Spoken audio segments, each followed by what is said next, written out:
guess the places that I've been. You never guess the places that I've been. 'Cause everything is like a dream, yeah, but only in that dream that I live in. I'm never gonna let the day begin. Never gonna let the day begin. 'Cause everything is like a dream, yeah, but only in that dream that I live in. Oh, don't wake me up before you go, and I'll just make this bed my home. Oh, darling, please just let me sleep. Give me my dreams.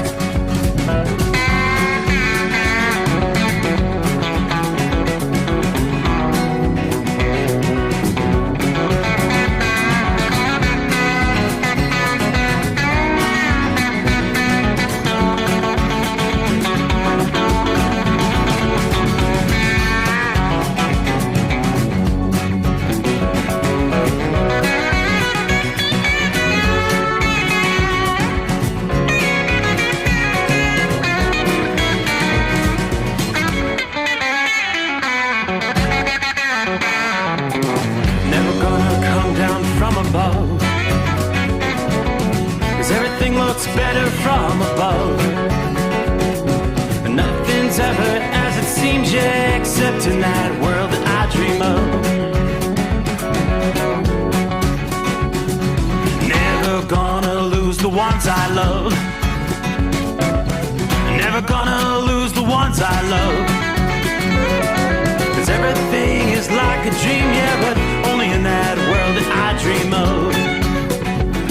Oh, don't up before you go, 'cause I can't face this day alone. Oh, darling, please just let me sleep. Give me my dreams. Give me my dreams. Give me my dreams.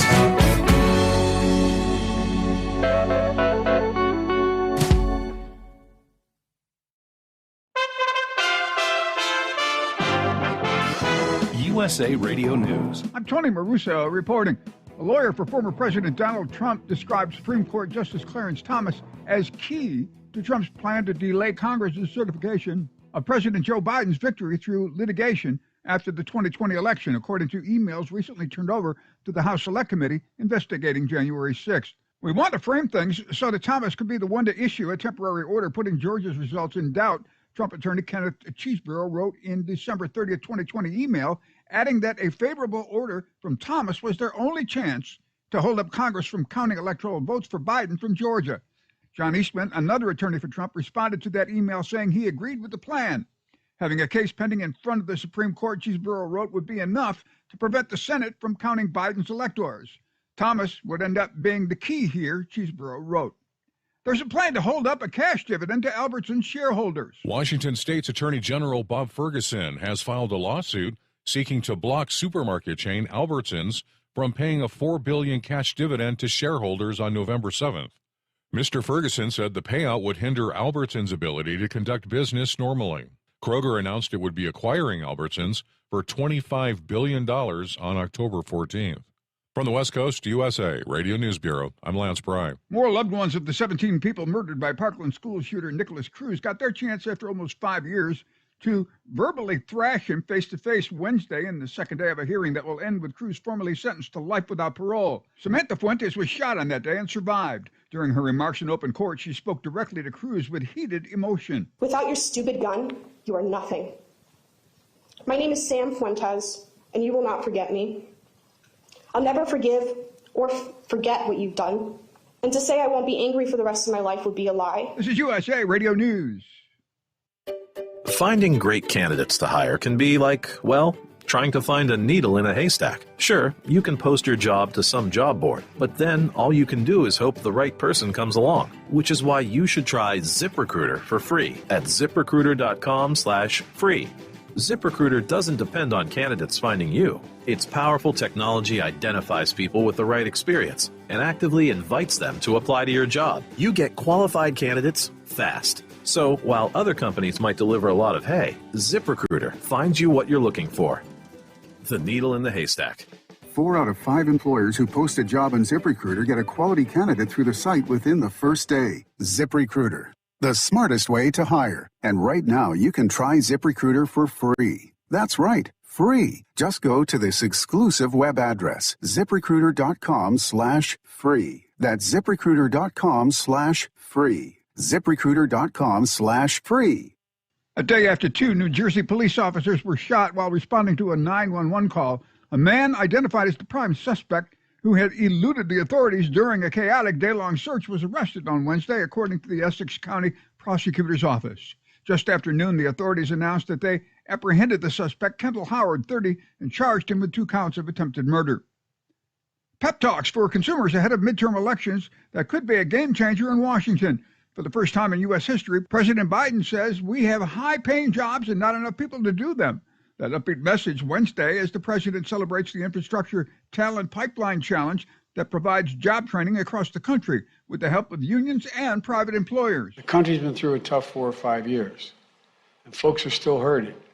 Granted that we inherited a 6.5% unemployment rate, it's down to 3.5%, but guess what? Inflation is still hurting people. But we're making real progress. Think you're a sure bet for Wednesday night's estimated $1.2 billion Powerball jackpot? If so, you need to decide whether to take cash, which would actually pay out $596.7 million, or choose the $1.2 billion annuity option that is twice as large but is paid out over 29 years. Nicholas Bunio, a certified financial planner from Downingtown, Pennsylvania, said even with his expertise, he would take an annuity because it would so dramatically reduce his risk of making poor investment decisions. Good luck. For USA Radio News, I'm Tony Maruso.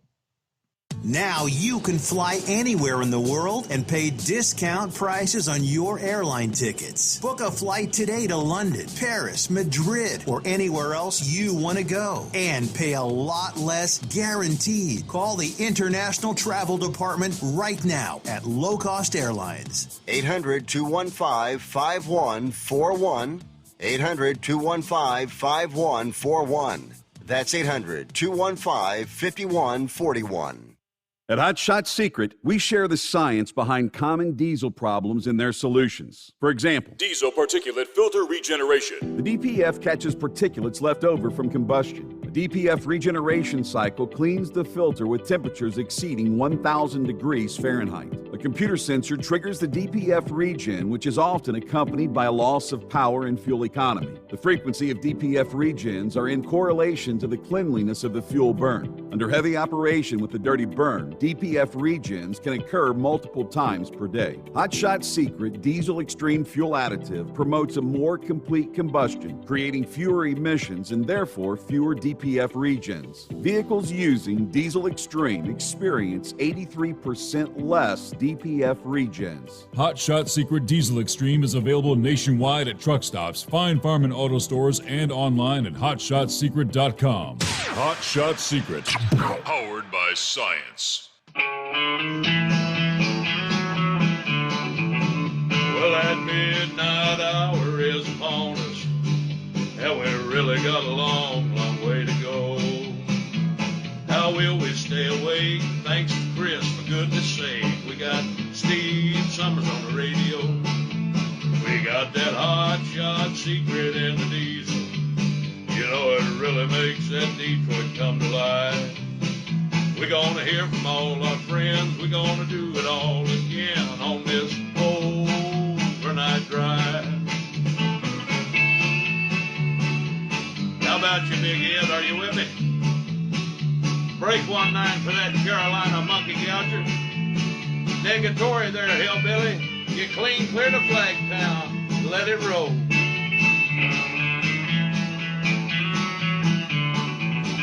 Well, we all tune in to catch the weather, whether rain or sleet or even snow. It don't matter if you're in New York or Dallas, we'll catch it all on that Steve Sommers show. We got that hot shot secret in the diesel. You know, it really makes that Detroit come to life. We're gonna hear from all our friends. We're gonna do it all again on this overnight drive. got that hot shot secret in the diesel. You know it really makes that Detroit come to life. We're gonna hear from all our friends. We're gonna do it all again on this overnight drive. Let's start this overnight drive.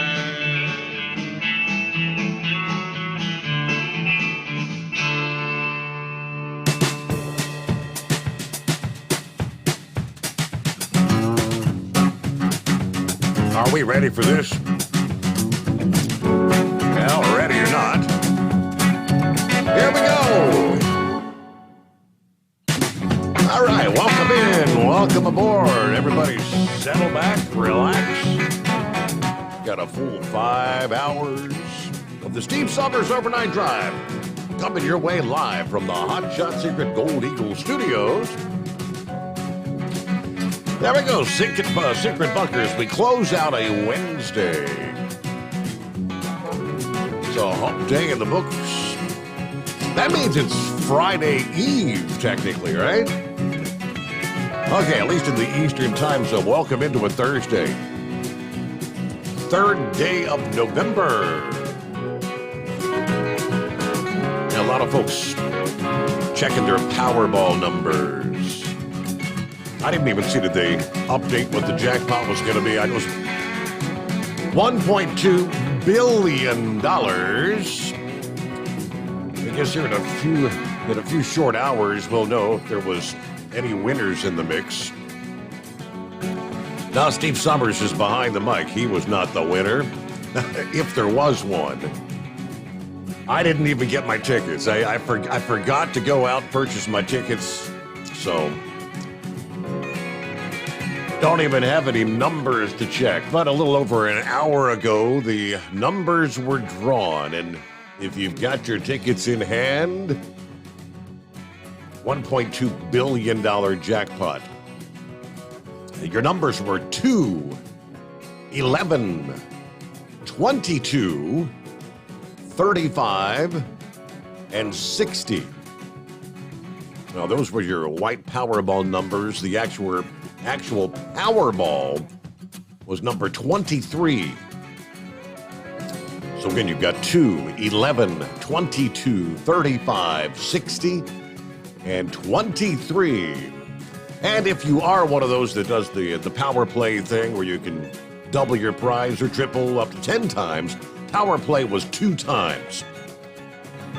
So that kind of comes into play. People that maybe did not win the jackpot, but if you match all 5 of the white balls and miss the Powerball, normally it's a $1 million win. It would be a $2 million win if you match the 5 white balls. Again, it'll be a few hours. I tried to actually log into the Powerball website, but typically when the numbers get this big, they are inundated with so many people trying to get it. Couldn't even open the website, so they are overloaded with people trying to check what the Powerball numbers were. But good luck to you. And if you're a winner, don't forget to share the wealth with your friends. You know, I'm your friend, right? Everybody's your friend if you won the Powerball. So there you go. All right, I did get to tune in to the last inning, Game 4 of the World Series that wrapped up here just a short time ago. A late-running game, but very interesting. It had only happened one time prior to this past evening, and that is a World Series no-hitter. It's amazing what a difference a day can make after the Phillies trounced the Astros 8-0 Tuesday. It was a complete turnaround. Wednesday night's game had the Astros with a no-hitter. Only, again, second time in World Series history, a no-hitter takes place. Final score 5-0. Astros over the Phillies. As Philly Dan said, Philly's got a beating tonight. We got to win tonight. Yep. So the series is now tied at 2 games apiece. It's almost like starting fresh and anew. Yeah, you've got 3 games remaining. Somebody's got to win 2 out of those 3 to actually win the World Series. We'll see. So that makes for an interesting series, right? We know it's going to be at least a 6-game series. If one team can win 2 in a row, it may very well go to a full 7-game World Series. And as far as Major League Baseball is concerned, that's what they're pushing for. That's what they want. They want all those, they don't want to be refunding tickets and all the advertisement dollars they would lose if it's a shortened series kind of thing. But they got to be pleased with how things are going right now. Meanwhile, around the country, for our drivers out there moving the freight tonight, the big picture, it's a pretty darn good night. Most of the country is precipitation free. Just a few spotty showers I'm looking at down into portions of West Virginia there. It's more like sprinkly activity there. The heart of the country is high and dry. All's quiet. Even out west, things are definitely going to begin changing pretty dramatically later today, Thursday, as this big, powerful storm drops out of the Rockies. But at this moment in time, we do see a little bit of snow activity, lighter snow in parts of south central Montana, a little bit of snow down there in south central Wyoming, some spotty snow towards Salt Lake City and on down into southwestern Utah, a little bit of rain toward the Colorado-Utah line. But again, the big picture, not a whole lot of precip in the mix. That, again, is going to change dramatically. One of the strongest storms of the fall so far is going to make its way out of the southern Rockies into the upper Midwest. And it's going to spawn some fast-moving, severe thunderstorms in the process. Forecasters tell us the severe thunderstorms that ignite across the southern plains will be capable of spawning up or spinning up tornadoes, as well as other threats. The storm's going to take advantage of a strong temperature contrast. The surging warmth over the plains and that plunge of cold air out west. At the same time, a strong jet stream is going to shift eastward as more tropical moisture flows northward out of the central USA. Heavy rains will be produced over the Mississippi Valley as we head into the early portions of the weekend. That would be both beneficial on one hand, because as we've been talking ad nauseum about the low levels of the Mississippi River, problems would be in the form of flooding. Not only will the storms raise concerns for travelers, or like you moving the freight out there, could also trigger power outages, property damage, and pose some risk to lives in extreme cases, aka tornadic activity. Now, it's very calm Wednesday night into Thursday morning. The first round of storms will be erupting Thursday night as a push of dry air comes in contact with the moisture in portions of western Texas, west central Kansas. These storms are going to carry, they tell us, the full spectrum of severe weather. Strong winds, hail, isolated flash flooding, and a few tornadoes. Now, because the storms are going to be ramping up rather than weakening after the sun goes down. The danger will be increased for motorists and residents throughout a wide open terrain of the southern high plains. And so it sounds like 24 hours from now, we'll probably be talking about some severe weather issues that will be ongoing even in the late night, overnight hours. Many more people will be affected by severe weather on Friday compared to later today. The population in the risk area Friday, about 35 million people. Dallas, Austin, Houston, Texas. Several million people live in the threat area, highlighted by forecasters even for later today.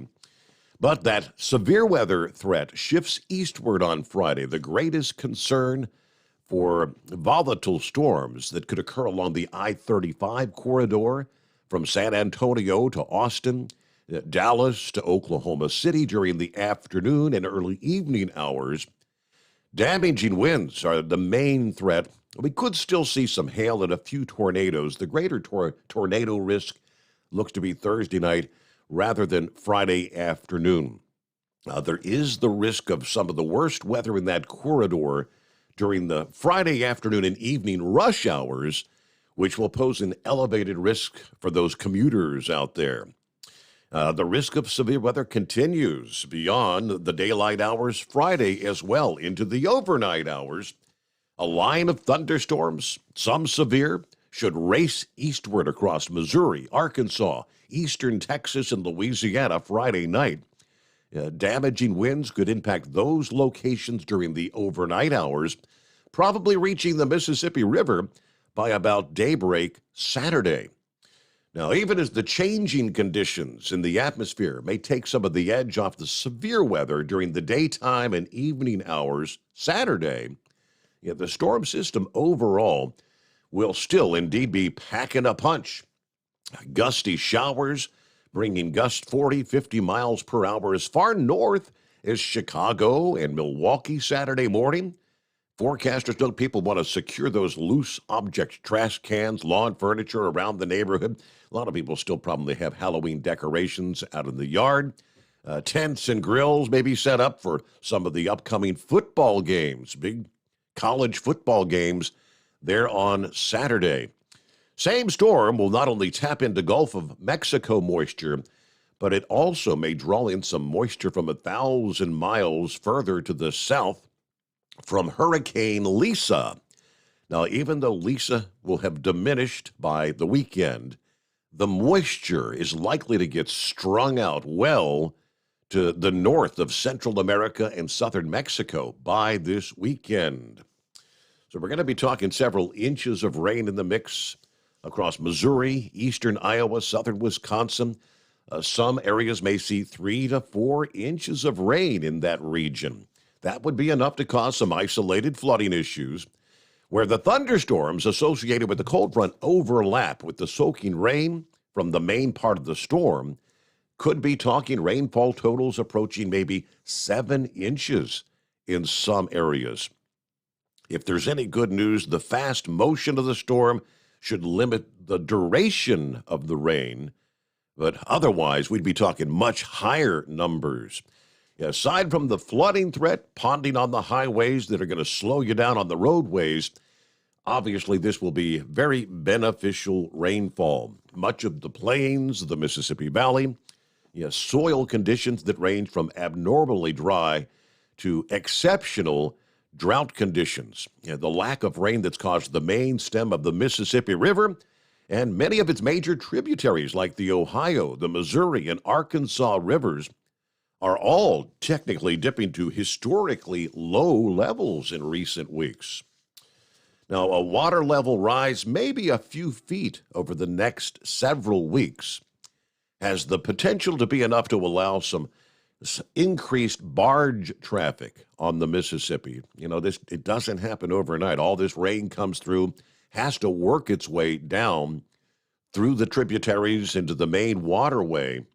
It looks like the overall long-term pattern, though, through the end of this year doesn't really favor a lot of rain events. Water levels, after rising several feet, could very well fall again after that temporary rise.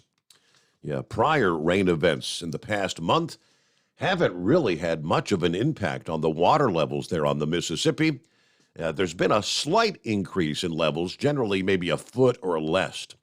Most of the rain from the recent storms being absorbed by the dry ground there. Now, rainfall with this upcoming storm could be sudden enough to lead to some more substantial runoff. In other words, rain coming down so quickly, ground doesn't have time to absorb it all, so it will indeed run off. But that would be, I guess, some good news as far as the Mississippi is concerned. We've actually got some updates on what's going on along the Mississippi. And even after the rains, it's going to be several weeks before things really improve along the southern stem of the Mississippi River. Welcome aboard. It's 844-844-3388, a Thursday, the Steve Sommers Overnight Drive.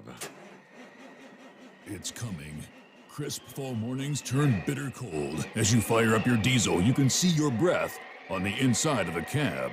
Imagine looking deep into your engine. Freezing temperatures impact your diesel's fluids, especially fuel. On a 23-degree morning, the paraffin wax in your untreated fuel starts to morph from fluid to large crystals. These crystals clump together and form a gel. At minus 10 degrees, your fuel hits the point where it no longer pours like a liquid. It's so dense that the flow through the fuel filter will slow, causing hard starts or no starts. Get prepared now for the cold that is coming. Hot Shot Secret Diesel Winter Anti-Gel is a premium fuel additive that lowers your fuel's pour point to minus 65 degrees. If it's that cold out, you shouldn't be on the road. You ought to be at home in front of the fireplace. Hot Shot Secret Diesel Winter Anti-Gel Premium Fuel Additive. Available now online at hotshotsecret.com. Hot Shot Secret. Powered by science. Dean Michael, the tax doctor here. I have one question for you. Do you want to stop worrying about the IRS? If the answer is yes, then look no further. I've been around for years, I've helped countless people across the country, and my success rate speaks for itself. So now you know where to find good, honest help with your tax problems. What are you waiting for? If you owe more than $10,000 to the IRS or haven't filed in years, call me now at 888-557-4020 or go to mytaxhelpmd.com for a free consultation and get your life back. If you're looking to improve fuel economy, try Hot Shot Secret's everyday diesel treatment. Order at hotshotsecret.com. And don't forget, use the coupon code Overnight Drive to get 10% off your entire order. And now, back to the Steve Sommers Overnight Drive.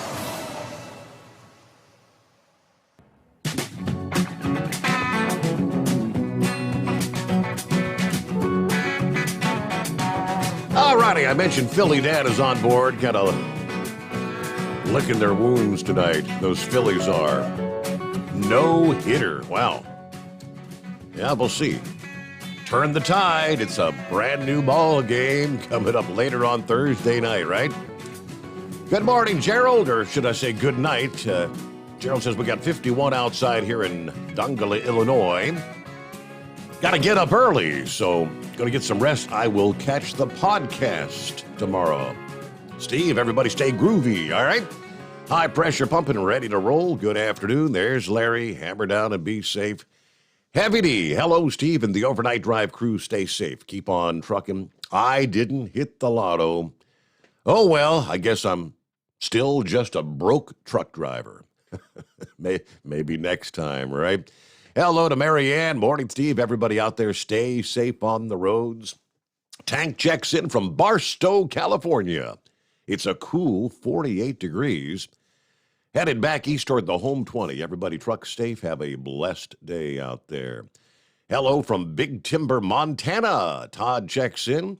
Copy the mail, 5-7. Got a new friend on board with our Facebook feed. Gail checks in. I think she was chiming in last evening. Gail's from Longview, Texas. Yeah, she said, can anybody see me? And so everybody's saying, yeah, we see you. Welcome aboard, Gail. Glad to have you with us. Matthew, good morning, Steve. And Kevin the Cat, happy International Stout Day to all the beer drinkers out there. Well, I am a beer drinker, but I'll pass on the stout. Thank you very much. You can have my serving here for International Stout Day. Good morning to Bolt, checking in, 48 degrees at the State Police Barracks in Romney, West Virginia. Well, let's see, just 2 more days and I'll be doing work pretty much on my own. So I guess the training's all about wrapped up. That's good. Making progress. Hope all's going well. Have a wonderful, safe night, all the listeners out there. Very good. Hello to Scott, checking in. Deborah's on board there in Indiana. Morning, a nice 50 degrees here in Indiana tonight. I'm thankful it's Thursday for sure. It's been a long week. Hope everyone stays safe out there driving tonight, especially my special driver. That'd be the Woodpecker. All right, good to have you on board. Who else here checking in? Norman checks in from north central Kansas. A clear night, moon shining bright, 62 degrees. Headed north toward the scrap pile. Everybody drive safe.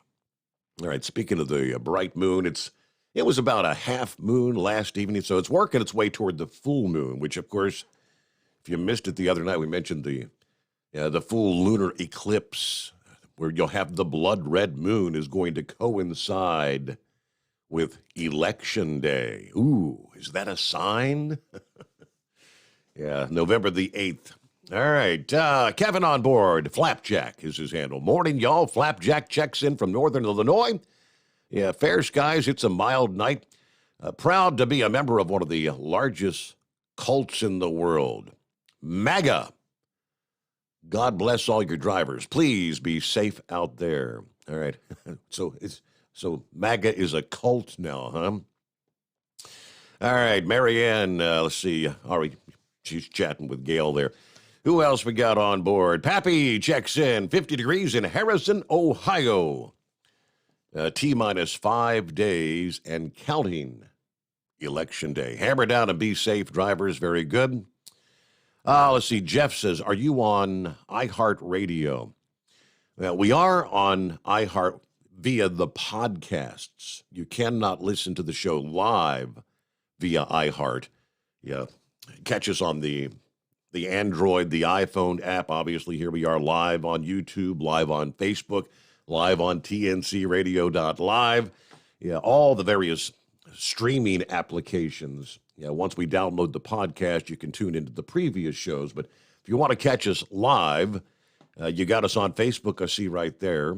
You can download the app, as I said, on your smartphone. That's what a majority of the drivers don't like to have the screen lit up on their phone via Facebook or YouTube. They download the app, overnightdriveradio.com, and you can listen with the screen dark there. All right, looks like we got to get a news break in here. 29 past the hour as we roll into a Thursday, the Steve Sommers Overnight Drive.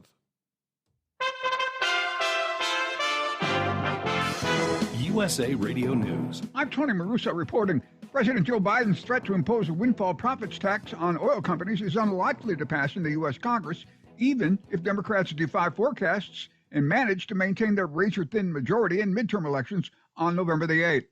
Congress passed big retroactive tax breaks for big oil when former President Donald Trump was in office as fuel demand dropped during COVID lockdowns. U.S. stocks climbed on Wednesday, reversing earlier declines after the Federal Reserve raised interest rates by 75 basis points, but signaled that smaller rate hikes may be on the horizon. The hike by the Fed, the fourth straight increase from the central bank of that magnitude, as it attempts to bring down stubbornly high inflation. And Russia said on Wednesday it would resume its participation in a deal freeing up grain exports from war-torn Ukraine, reversing a move that world leaders had said threatened to exacerbate global hunger. This is USA Radio News.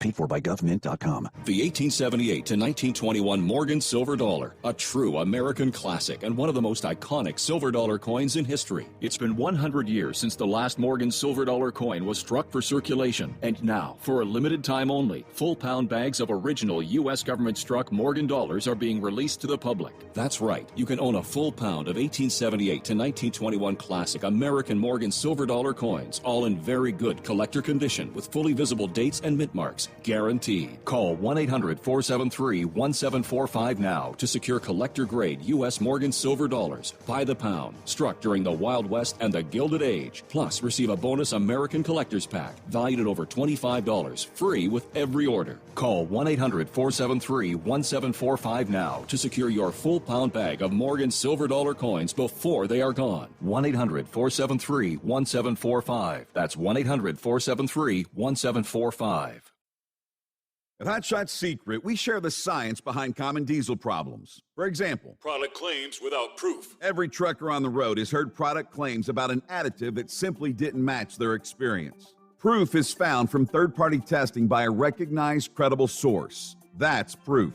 Hot Shot Secret's Stiction Eliminator will improve your performance and fuel economy. For proof, we engaged the Ohio State University Center of Automotive Research to conduct an EPA-certified fuel economy test with Stiction Eliminator on a FedEx truck, a 2006 P500 Freightliner with 247,000 miles. The test showed a 3.6% increase in highway driving fuel economy from Stiction Eliminator, an oil additive. The complete report from OSU is available for download at hotshotsecret.com. That's proof. Hot Shot Secret Stiction Eliminator, available at truck stops, Tractor Supply, O'Reilly's Auto Parts, and online at hotshotsecret.com. Hot Shot Secret, powered by science. For anything diesel, take it to Scheid Diesel. They provide a wide variety of services and diagnostics to determine what the problem is with the latest technology. From simple oil changes and preventative maintenance to fuel system diagnostics and repairs, engine rebuilds and cylinder head repairs, and rebuilds with our in-house machine shop. They also have on-site DPF cleaning for exhaust issues and DOT inspections. If your diesel is asking for some attention, Scheid Diesel has the specialist you need for anything diesel. Located in Terre Haute and Lafayette, Indiana, and Effingham, Illinois, Scheid Diesel has you covered. Hey, don't forget, as a listener to this program, you get 10% off your entire order at hotshotsecret.com by using the coupon code Overnight Drive. Attention all truckers, Dean Michael, the tax doctor here. I want to talk to you about those dreaded tax problems. I know you want to keep on trucking and not even think about them. Let's face it, they're not going away all on their own. You need professional help. I've been helping truckers put their tax problems in the rearview mirror for years. I can help you too. Call me for a free consultation at 888-632-4506 or go to mytaxhelpmd.com. It's like I always say, keep your eyes on the road, I'll keep mine on the IRS. 888-632-4506. How do you sleep on the road? After downtime, do you wake up well-rested and invigorated or tired, achy, and sore? Well, if it's the latter, you're not sleeping on the Big Rig Mattress. The Big Rig Mattress is a hybrid with an individually pocketed spring core that's engineered to deliver the best restorative sleep for your time on the road. Many drivers have said they sleep better over the road on the Big Rig Mattress than they do at home. Learn more about the Big Rig Mattress at thebigrigmattress.com or call 877-736-4233. Most standard sizes ship within 72 business hours. The Big Rig Mattress, 100% made in the USA since 2009. Because Channel 19's a little congested. Call Steve now at 844-844-3388. The Overnight Drive.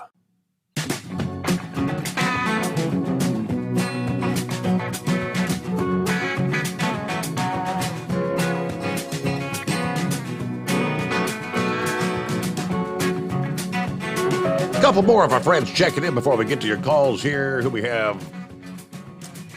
Let's see. Frank's on board. Morning. Just got back from Australia for 20 days visit.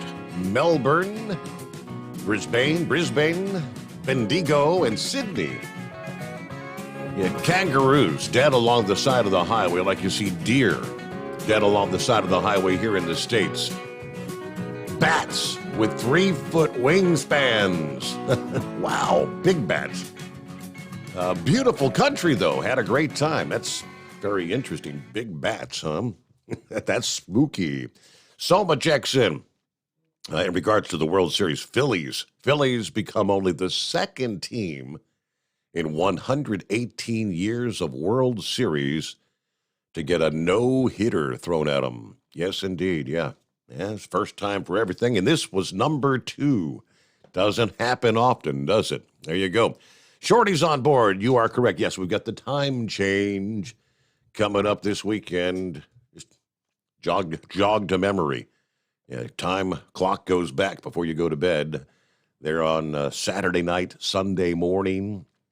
This is where people get up to go to church, and they're screwed up. They're an hour early because the time went back. So where's everybody at? Oh, we forgot to change our clocks. You pull in and the parking lot's empty, right? I remember as a kid we did that a time or two. But Country Bumpkin checking in from Kansas City. Be safe out there. Overnight Drive family. Good to have you on board. What's happening out there? It's 844-844-3388. Horsefeather's got something for us out of the box. What's happening?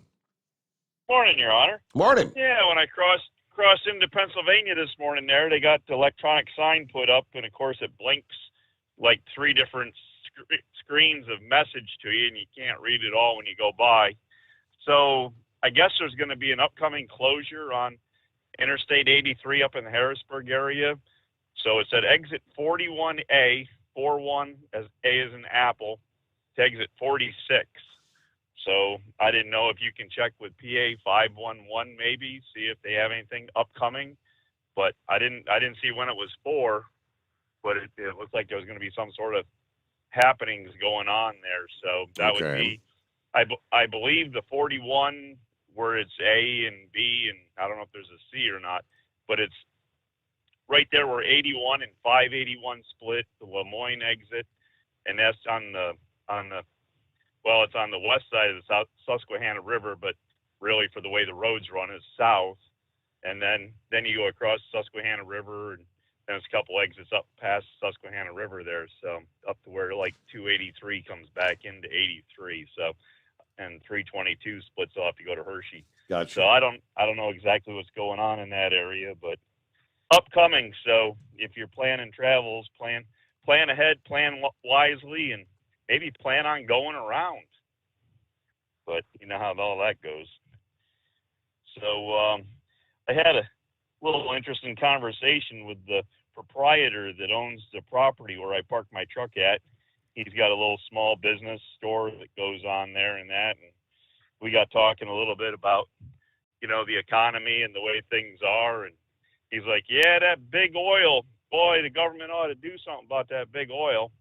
And I said, well, the government already did something about that big oil by not letting them do their job. Yeah. And he's like, what do you mean not letting them do their job? I said, well, they're a regulated industry like what I do.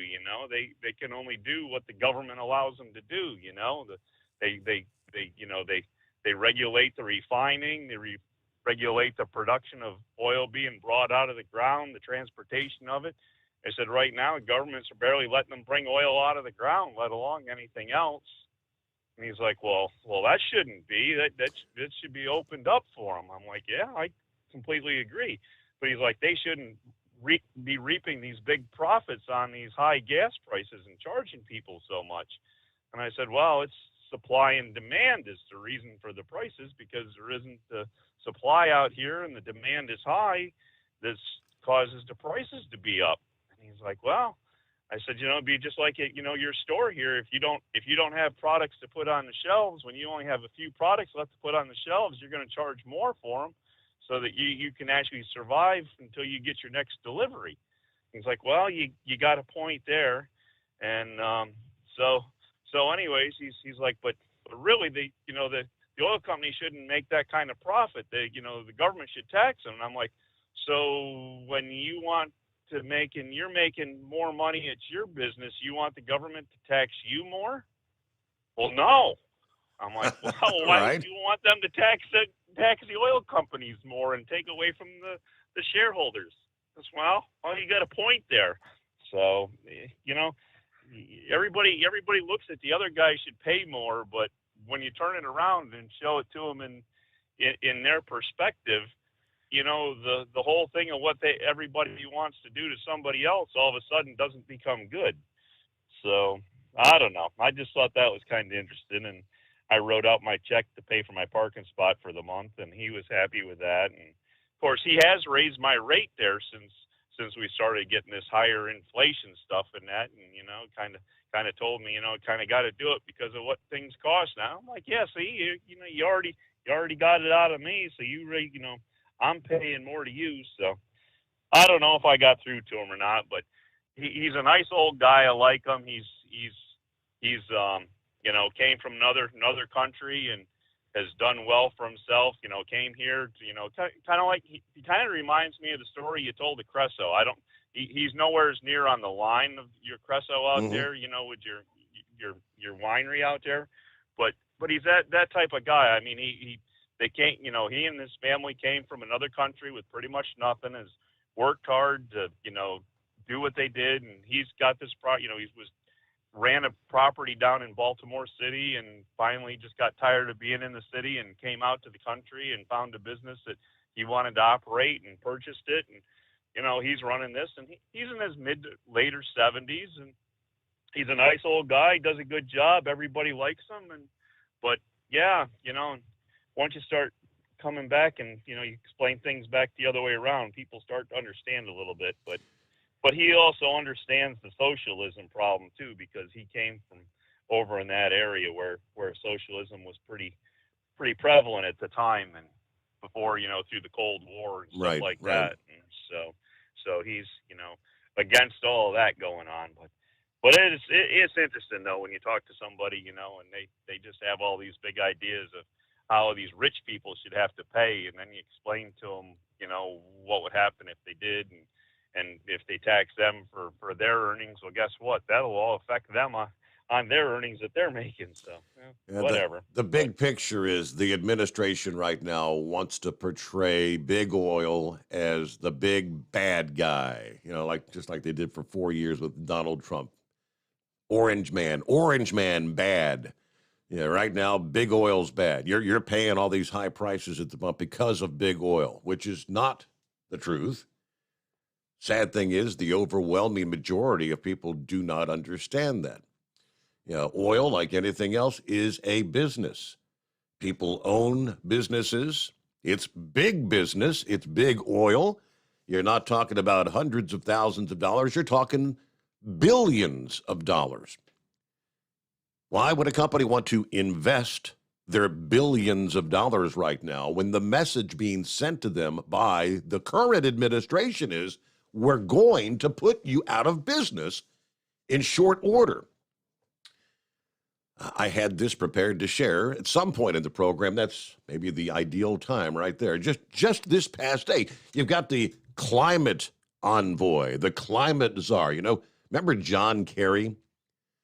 John Kerry, Joe Biden's climate envoy, speaking this past day, Wednesday, saying by the year 2035, only electric cars will be manufactured and available for purchase as new cars in the United States. And by 2035, that's all we're going to have in America, are electric cars being manufactured. Not on the road per se, but being sold as new cars. Because we can all afford to buy a $70,000 car, right? John Kerry also said it is Biden's plan to accelerate eliminating fossil fuels. That is the quote. Why would oil business, why would they want to invest when the administration is flat out telling them we are going to eliminate the need for your business? By the year 2035, Biden wants the power sector to be carbon-free. Meanwhile, John Kerry, of course, flies around on private jets. He owns several mansions. As we all know, Biden last year announced a new order to have 40 to 50% of U.S. auto sales all electric by the year 2030, people, less than 10 years from now. Since the overwhelming majority of Americans prefer gas-powered cars to electric vehicles, well, screw you. Joe Biden and the Marxist Democrats are just going to force them on us. California's got the greatest population of electric vehicles on the road. Yeah, right now, 1 in 5 electric vehicle owners in California, they've purchased an electric vehicle and said, I don't like this. 1 in 5, 20% of electric vehicle owners in California have switched back to gas vehicles because of all the inconveniences. You got to charge your electric vehicle. It takes literally minutes to fill your gas tank. Some electric vehicles need several hours just to drive 35 miles. Charging electric vehicles is a total hassle, according to, again, 20% of the electric vehicle owners surveyed between 2012 and 2018. So they've gone back to gas, according to the researchers. But here, let you take a listen. This is what this administration, this is the message being sent to the oil companies. Ford Motor Company and General Motors and other companies around the world have spent hundreds of billions of dollars retooling their plants. Why? Because they're going electric. And by 2035, that's all we're going to have in America. Electric cars being manufactured, not on the road, but being sold in new cars. That's President Biden's goal. By 2035, he wants the power sector of America to be carbon-free. So if we accelerate these efforts, which is what technology and entrepreneurial activity help us to do, this is going to change even faster. And so that's where I draw enormous hope and some optimism, because I believe we can still make this happen. But we have to make the right decisions and implement those decisions. Yeah, that's the people we have in charge in this country right now. Yeah, that's the reason we are paying the prices we are. Yes, I understand the invasion. Putin plays a part. Yeah, it's a small role in that. We would not be anywhere near the condition we're in right now. And just if you really want to think about it, yeah, we could be in a much worse position. Look at what's going on in Europe right now. Europe, as I've mentioned several times, are half a dozen years ahead of us in this whole go green mentality. They've been working to get off the fossil fuels. Yeah, we're way behind where they are, but they're now in the process of having to fire up their coal-powered generation plants. They were trying to eliminate all that. They're having to revert back to fossil fuels. They've got themselves in way over their head. So there is the reason we're not seeing the investments. Refineries have closed in this country. Existing refineries are not being expanded. This is the price you pay. Elections have consequences, and if you want to begin to turn things around, people, wake up. November 8th is next Tuesday. I do hope and pray that red wave becomes a red tsunami, because if it does not, we're in a world of hurt. We'll be back into the Steve Sommers Overnight Drive. It's coming. Crisp fall mornings turn bitter cold. You climb into your diesel and it feels like you're sitting on an ice cube. Imagine how your engine feels after a frosty night. Freezing temperatures impact your diesel's fluids, especially fuel. As the temperatures drop, water that is emulsified within your fuel is released, adding more water into your system. Frozen water in your fuel lines, filter, or bowl will simply slow the flow, or worse, stop the flow of fuel in your system. No fuel flow, no start. Get prepared now for the cold that is coming. Hot Shot Secret Diesel Winter Anti-Gel is a premium fuel additive that lowers your fuel's pour point to minus 65 degrees. If it's that cold out, you shouldn't be on the road. You ought to be at home in front of the fireplace. Hot Shot Secret Diesel Winter Anti-Gel Premium Fuel Additive. Available now online at hotshotsecret.com. Hot Shot Secret. Powered by science. Whether you're a diesel pickup performance enthusiast or just looking for a small upgrade, when selecting common rail fuel system components, look no further than Exergy Performance. At Exergy, you'll find injectors, pumps, and more, engineered like no others on the market using state-of-the-art equipment run by people that have been in the business for decades. So if you're in the market for common rail components at any power level, contact Exergy Performance or one of the many dealers listed on our website at exergyperformance.com. Hey, don't forget, as a listener to this program, you get 10% off your entire order at hotshotsecret.com by using the coupon code Overnight Drive. Plus, CDL drivers, military, and first responders get an additional 10% off. The Overnight Drive with Steve Sommers. Live from the Hot Shot Secret Studios. Call Steve now. 844-844-3388. That's 844-844-3388. Yeah, real quick, so as I was just mentioning there, the message this administration wants the people to hear is this is all the fault of big oil. Look, they're reaping these massive profits while we all suffer the pain at the pump. Representative Mace kind of addressed that earlier this week. Nancy Mace on Tuesday said Biden's threat to pursue a windfall tax on oil and gas companies to push them to use their record profits to increase production and lower prices just shows he doesn't know anything about business or how energy prices work. Long before Russia invaded Ukraine, and in fact, due to the pandemic and disruptions in the supply chain, one of the reasons prices have gone up over the last 2 years is there's also scarcity in the market. When there is scarcity in the market, prices are going to go up when there's greater demand. It's supply and demand. These all contribute to the prices we're seeing when they go up and down. Now, the oil companies are dealing with lawsuits filed while trying to get their drilling permits enacted once again. So there's a number of different drivers that go into the pricing. Biden's policies already aren't good for oil prices. Now, if we move on and do this windfall tax, all it's going to do is make you pay more, and inflation is going to go up. Now, they go into the whole election thing and whatnot, but it's supply and demand, scarcity of the product. Well, let's just pile on right there.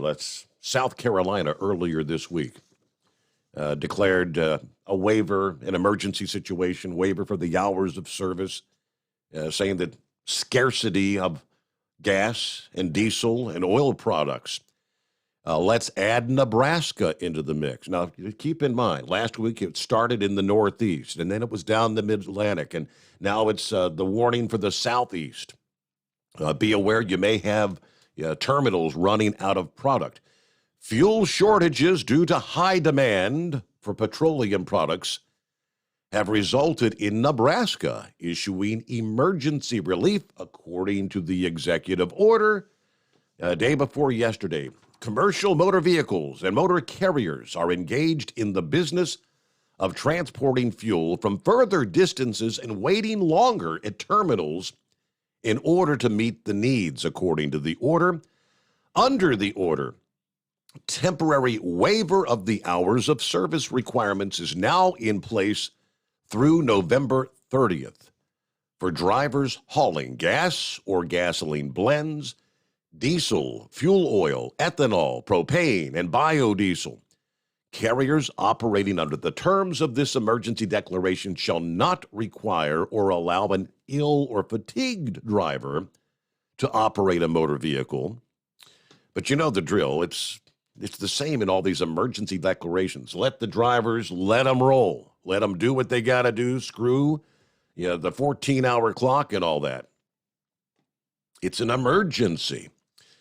Drivers operating under this proclamation shall carry a copy with them as evidence of their direct support during this emergency period. As I mentioned, South Dakota issued a similar emergency last week due to the low inventories and outages of liquid fuels within that state. And I think we're just going to continue to see more of these scenarios cropping up around the country. You gotta love the Biden administration. And I want to move over to the Mississippi River. And something that really gets me is time and time again, especially if you tune into the likes of the Weather Channel, they are in lock, stock, and barrel that all these things that are happening along the Mississippi, or of course, Hurricane Ian, the big storm. Everything. It's all because of climate change. Climate change. It's our fault. It's the internal combustion. You've heard it all. Trying to make it sound like these things have never happened before, which is an absolute lie. What was going on in 1908? How many internal combustion engines, how many coal-fired power plants were in existence in 1908? Take you to the photographic evidence is there.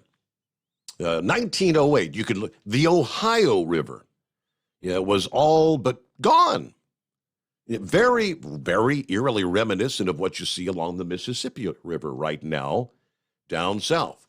Walking across the Ohio River was actually possible due to a 2-month drought. Navigation along the Ohio River was suspended. The river hit a record low stage of 2 inches in Wheeling in October of 1908. Climate change must have been a real issue in 1908. No, the climate changes. There are droughts. There are famines. The weather constantly changes. Take you to the trucker this past day. Adam Thomas harvesting the soybeans on his Illinois farm. When the dew burdens off in the morning. This year, dry weather actually accelerated the work, allowing him to kind of start early. His problems now are getting the soybeans to the market. Come back and give you more on the story, but we're up to the clock here, looking at the news break ahead here. Of course, after which we'll get back to your calls at 844-844-3388. They always try to make it sound like this is something that's never happened before.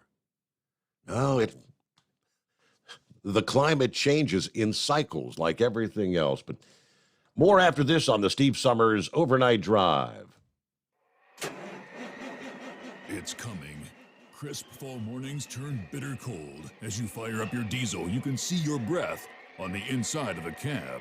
Imagine looking deep into your engine. Freezing temperatures impact your diesel's fluids, especially fuel. On a 23-degree morning, the paraffin wax in your untreated fuel starts to morph from fluid to large crystals. These crystals clump together and form a gel. At minus 10 degrees, your fuel hits the point where it no longer pours like a liquid. It's so dense that the flow through the fuel filter will slow, causing hard starts or no starts. Get prepared now for the cold that is coming. Hot Shot Secret Diesel Winter Anti-Gel is a premium fuel additive that lowers your fuel's pour point to minus 65 degrees. If it's that cold out, you shouldn't be on the road. You ought to be at home in front of the fireplace. Hot Shot Secret Diesel Winter Anti-Gel Premium Fuel Additive. Available now online at hotshotsecret.com. Hot Shot Secret. Powered by science. Whether you're a diesel pickup performance enthusiast or just looking for a small upgrade, when selecting common rail fuel system components, look no further than Exergy Performance. At Exergy, you'll find injectors, pumps, and more, engineered like no others on the market using state-of-the-art equipment run by people that have been in the business for decades. Exergy is the home of the Sportsman line of injectors. These injectors are designed for use in pickup trucks with no other modifications and offer a 15 to 20 horsepower gain while being calibrated to tighter tolerances than factory stock injectors. With a product lineup of injectors from Sportsman to 700% over, pumps from Sportsman to 14 millimeters, and complete engine control systems, Exergy has you covered.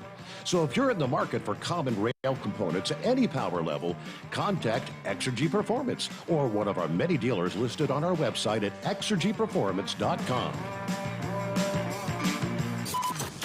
Live from the Hot Shot Secret Studios, the Steve Sommers Overnight Drive.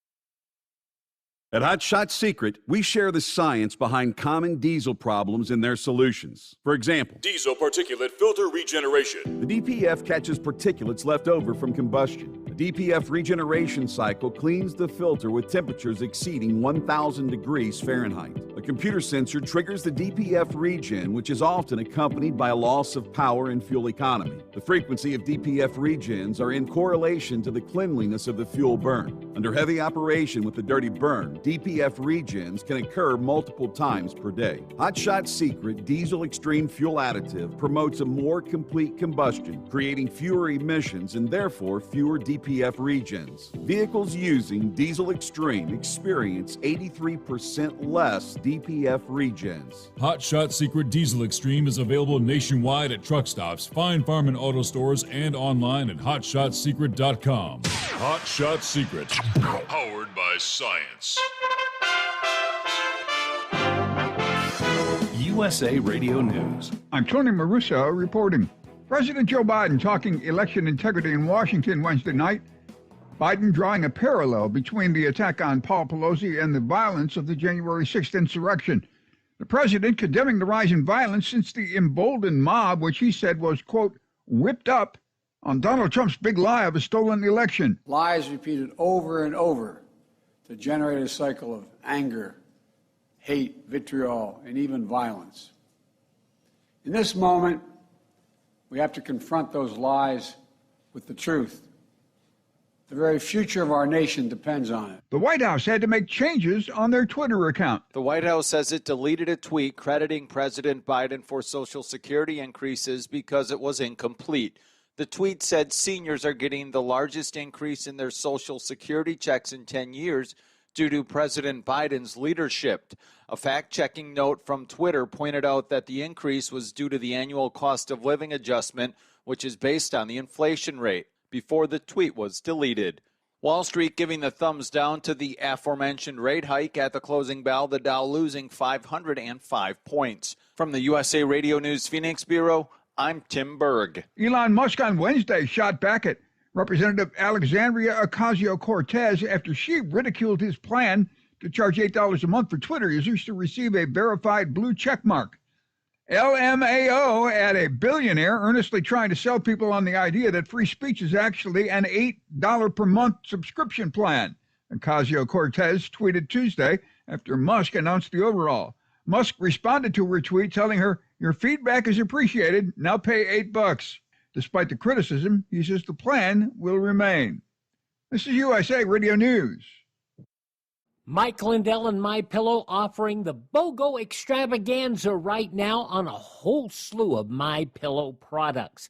Now you can find all sorts of great deals on MyPillow bed sheets, Giza Elegance MyPillow, 6-piece towel sets, Roll and Go Anywhere pillows, much more, all priced buy one, get one free.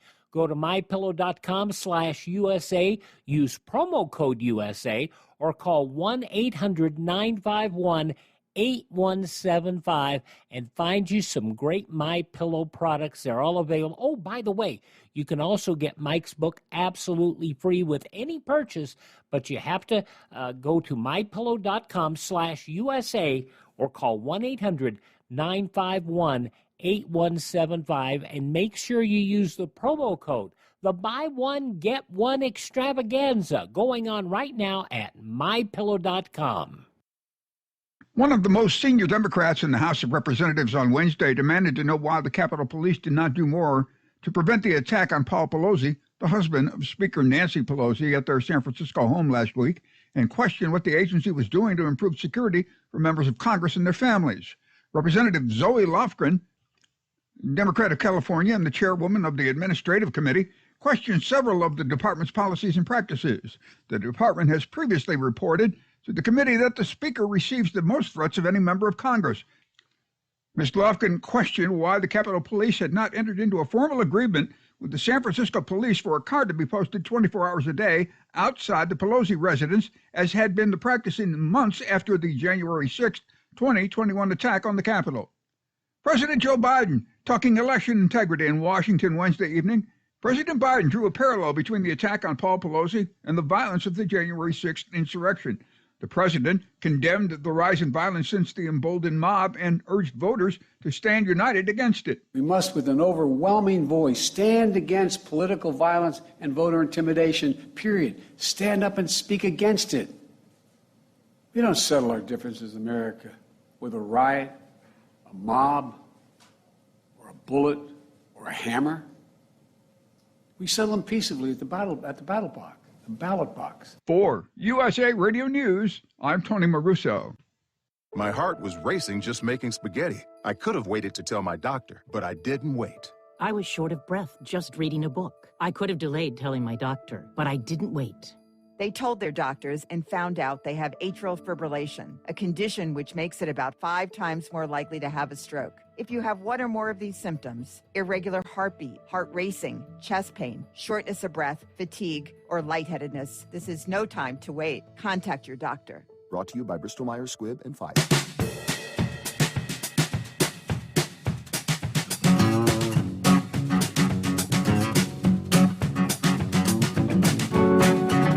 All right, welcome back.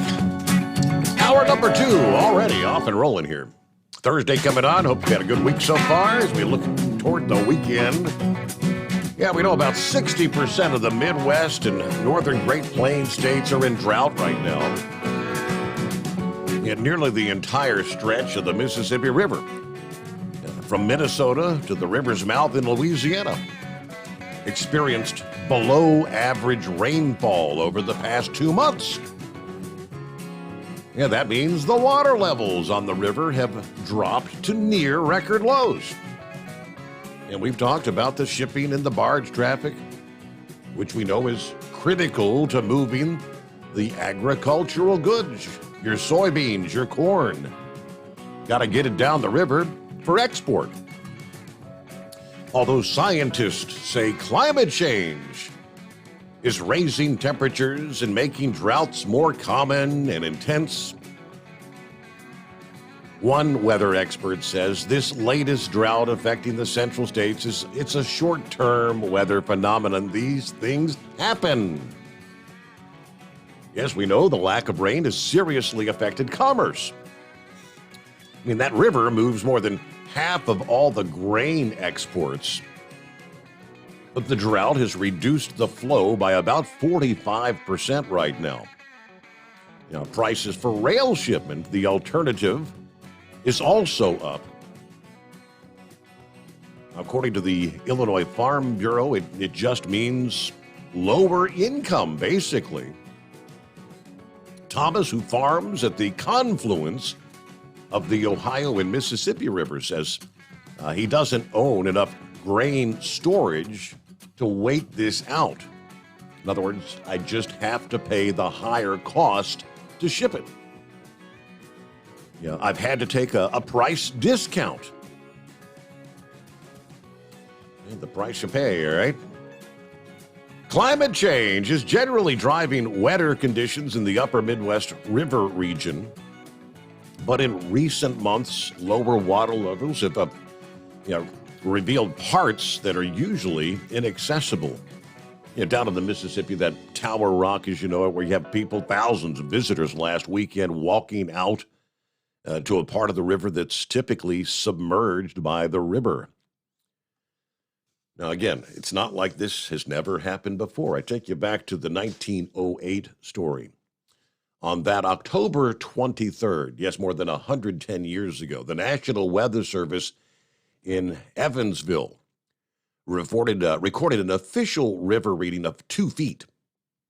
Alarming as it was actually a slight improvement from the period of October 11th through the 16th, when the Ohio River was at 1.3 feet. National Weather Service records at the Greater Cincinnati International Airport list more than 160 Ohio River floods dating back to 1773. There have been many occasions when the Ohio River was shallow enough in the Covington-Newport area for a person to literally wade across the river. About 10 times, the river has dipped to less than 3 feet deep. There was an occasion where the Ohio River was 1.9 feet deep. In other words, you could literally wade across the river in knee-deep water. According to the Weather Service, October of 1908, the Ohio River officially was listed at less than 3 feet deep. The river had dipped to 2.6 feet on October 6th. After a long, dry spell that back in those days, it was the tobacco farmers. It hit the tobacco dealers especially hard. The dry spell not only stunted the crops, but the shallow river level hindered the farmers from being able to get their crops to the market.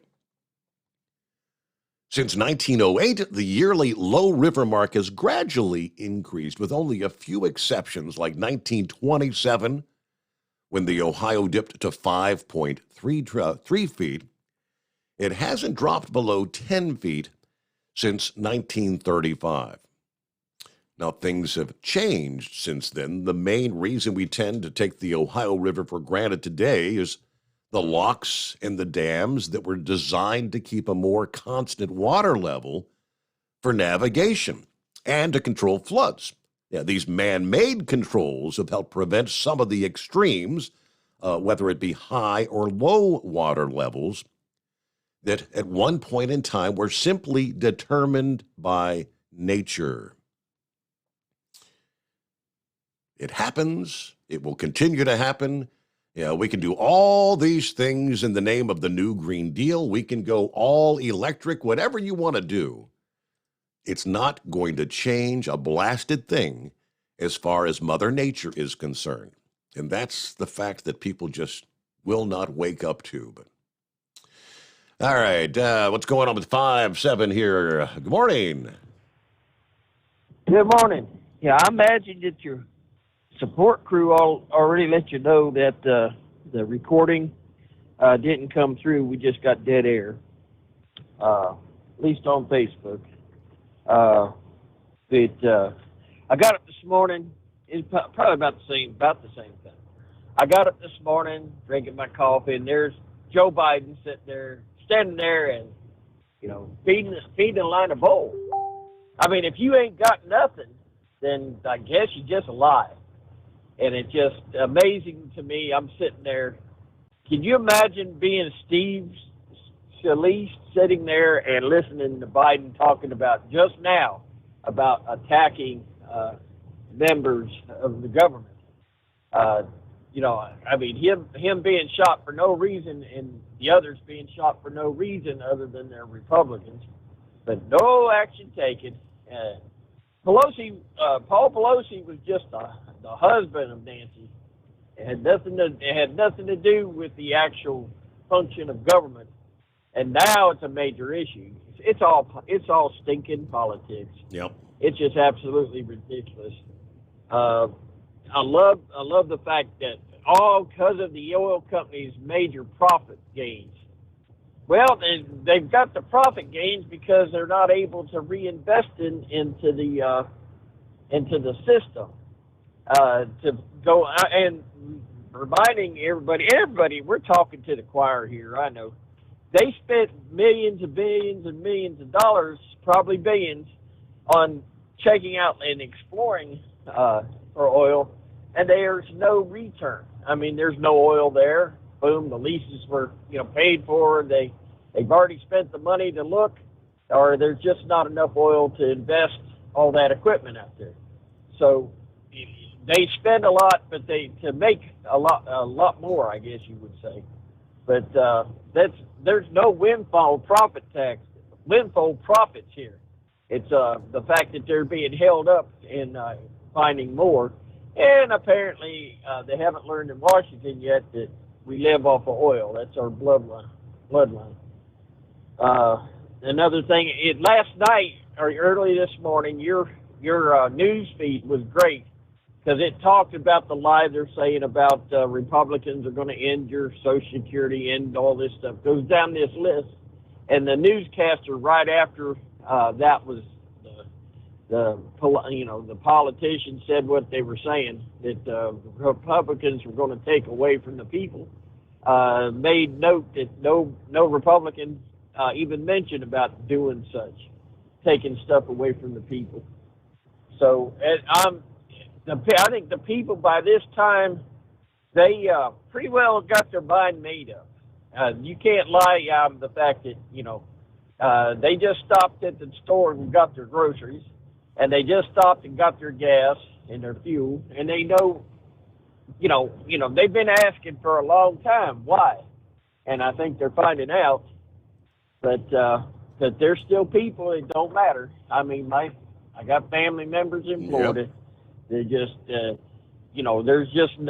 there's no changing them around, and I guess they'll still stick to their guns even though this mega ends up in jail for being, not politically correct. And by the way, this is our battle, okay? Woodrow Wilson, during World War I, was imprisoning people that spoke out against World War I. So they were, so it's our turn to stand up. You just don't shut up. You keep at. I mean, before long, there's going to be enough lawyers out there that's going to say, hey, I can make money off of this. So, you just stick to it. One little funny note, I go to the store yesterday. I didn't know Monday our Walmart store burned down. I guess the people that were shopping there in New Mexico at Heatwave store must stop by our store. I didn't know it, but I come walking in. They had 2/3 of the store was blocked off. Clothes, household goods. By the way, my wife sent me there to pick up a mouse for her tabletop computer. And I asked one of the workers, I said, can I take a picture of this? And they said, yeah. I said, yeah, because I got to show my wife I can't get back here to the computers. And that way I can go home and live. He got a kick out of that. As I was walking out, I called Heatwave and told him about the situation. I'm walking through the parking lot. There's a man walking along with me about 2-3 yards off to my right and behind me a little bit. Heatwave says, well, did they find out what caused the fire? And I said, yeah, I don't know what. Shoot, I haven't heard it. Didn't even know there was a fire.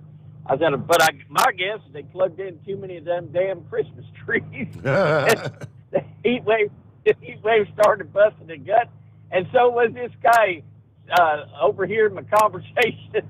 he just about lost it there in the parking lot. But yeah, very well could be. And before Halloween, there they had all that Christmas stuff out. They had all that stuff plugged in. So, and I mean plugged in. I mean they had extension cords hooked to extension cords.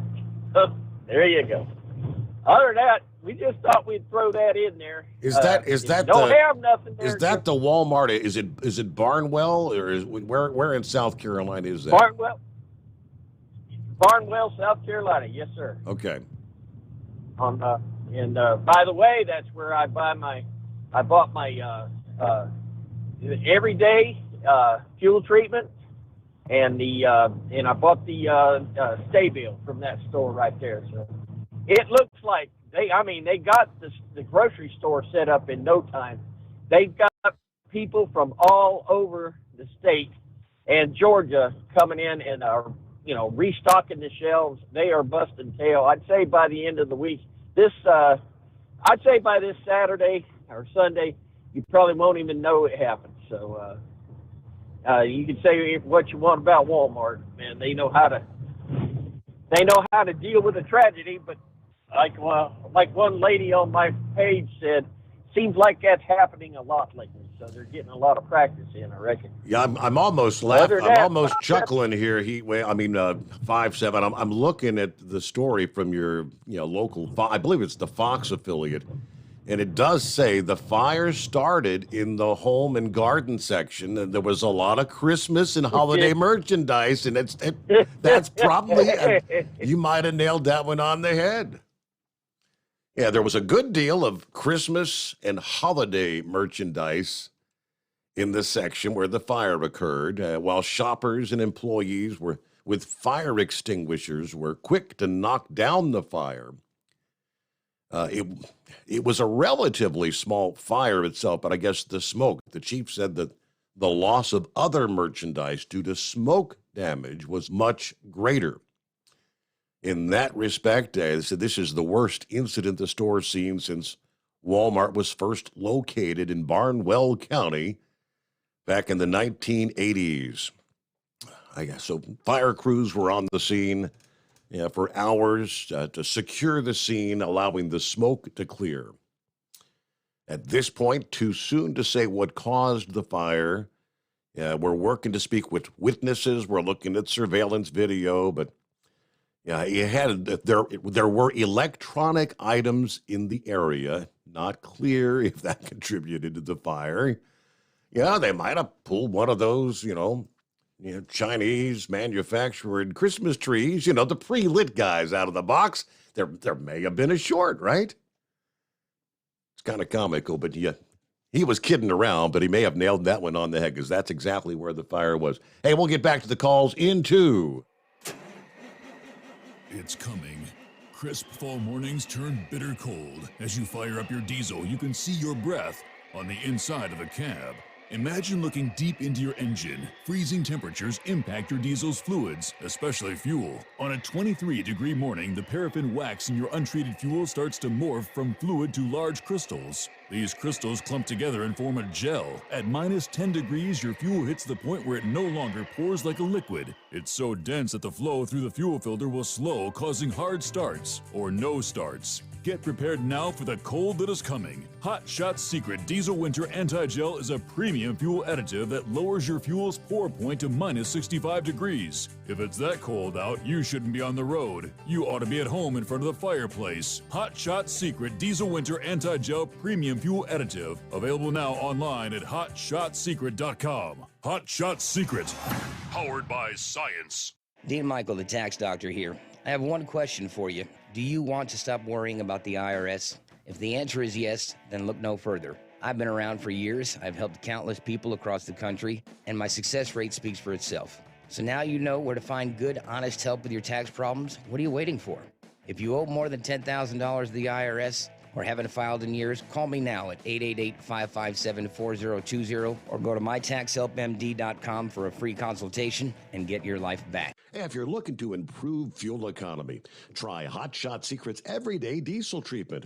Order at hotshotsecret.com. And don't forget, use the coupon code Overnight Drive to get 10% off your entire order. And now, back to the Steve Summers Overnight Drive.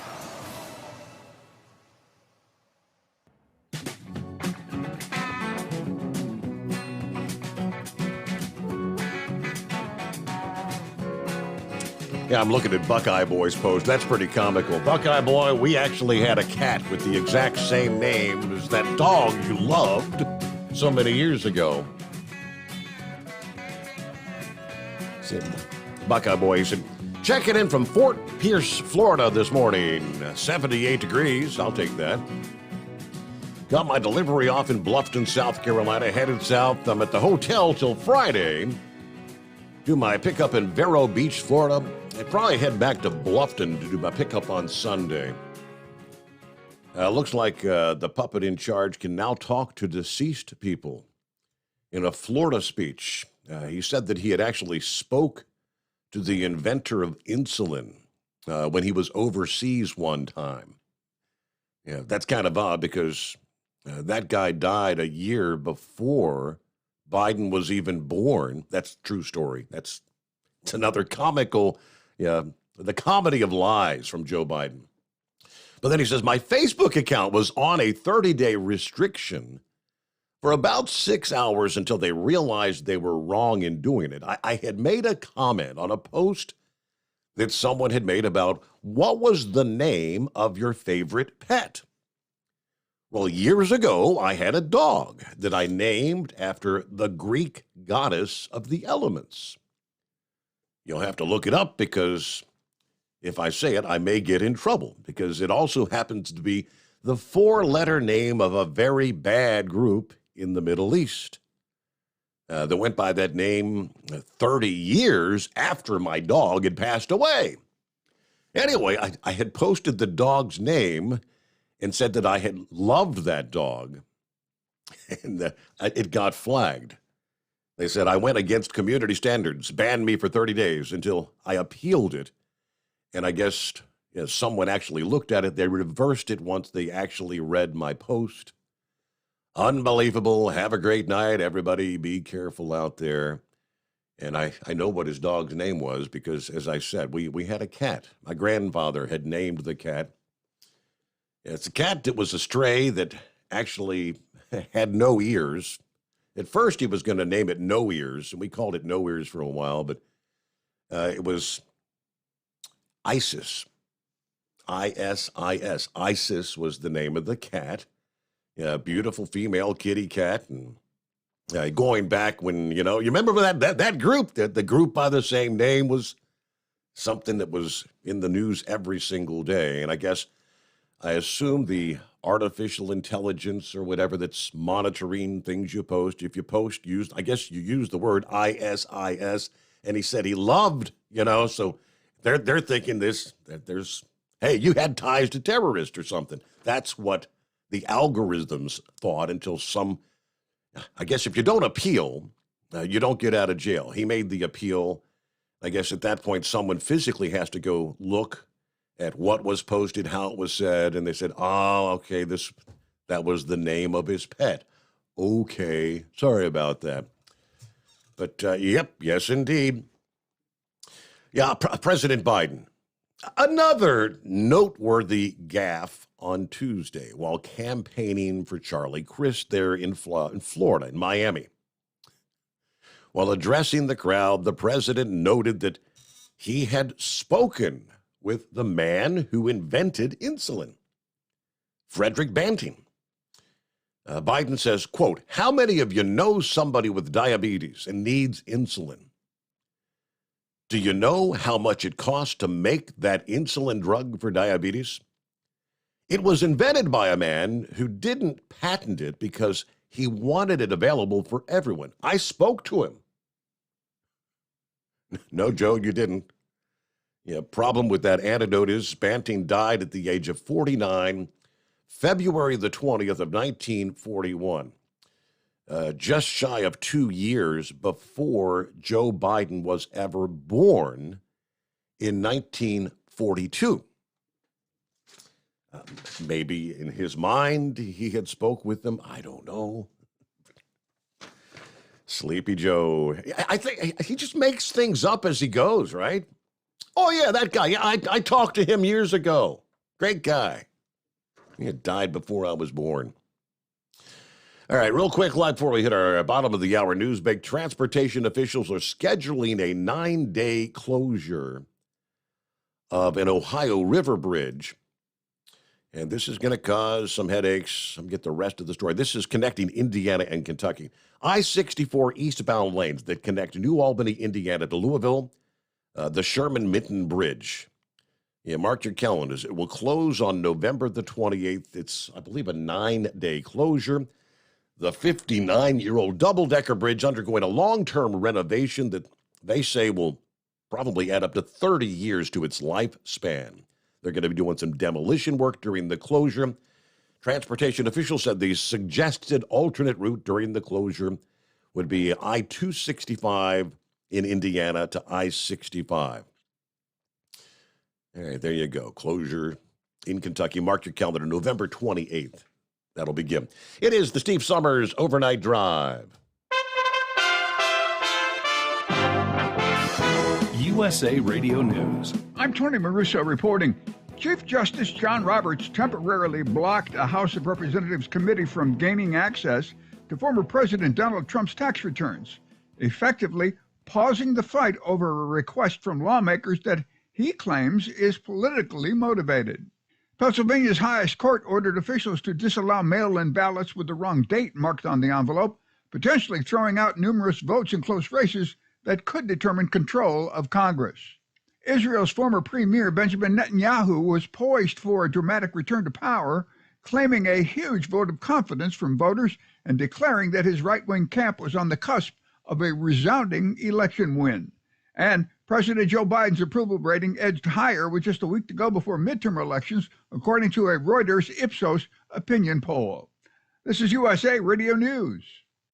Paid for by government.com. The 1878 to 1921 Morgan silver dollar, a true American classic and one of the most iconic silver dollar coins in history. It's been 100 years since the last Morgan silver dollar coin was struck for circulation. And now, for a limited time only, full pound bags of original U.S. government struck Morgan dollars are being released to the public. That's right, you can own a full pound of 1878 to 1921 classic American Morgan silver dollar coins, all in very good collector condition with fully visible dates and mint marks. Guaranteed. Call 1-800-473-1745 now to secure collector-grade U.S. Morgan silver dollars by the pound, struck during the Wild West and the Gilded Age. Plus, receive a bonus American Collector's Pack valued at over $25, free with every order. Call 1-800-473-1745 now to secure your full pound bag of Morgan silver dollar coins before they are gone. 1-800-473-1745. That's 1-800-473-1745.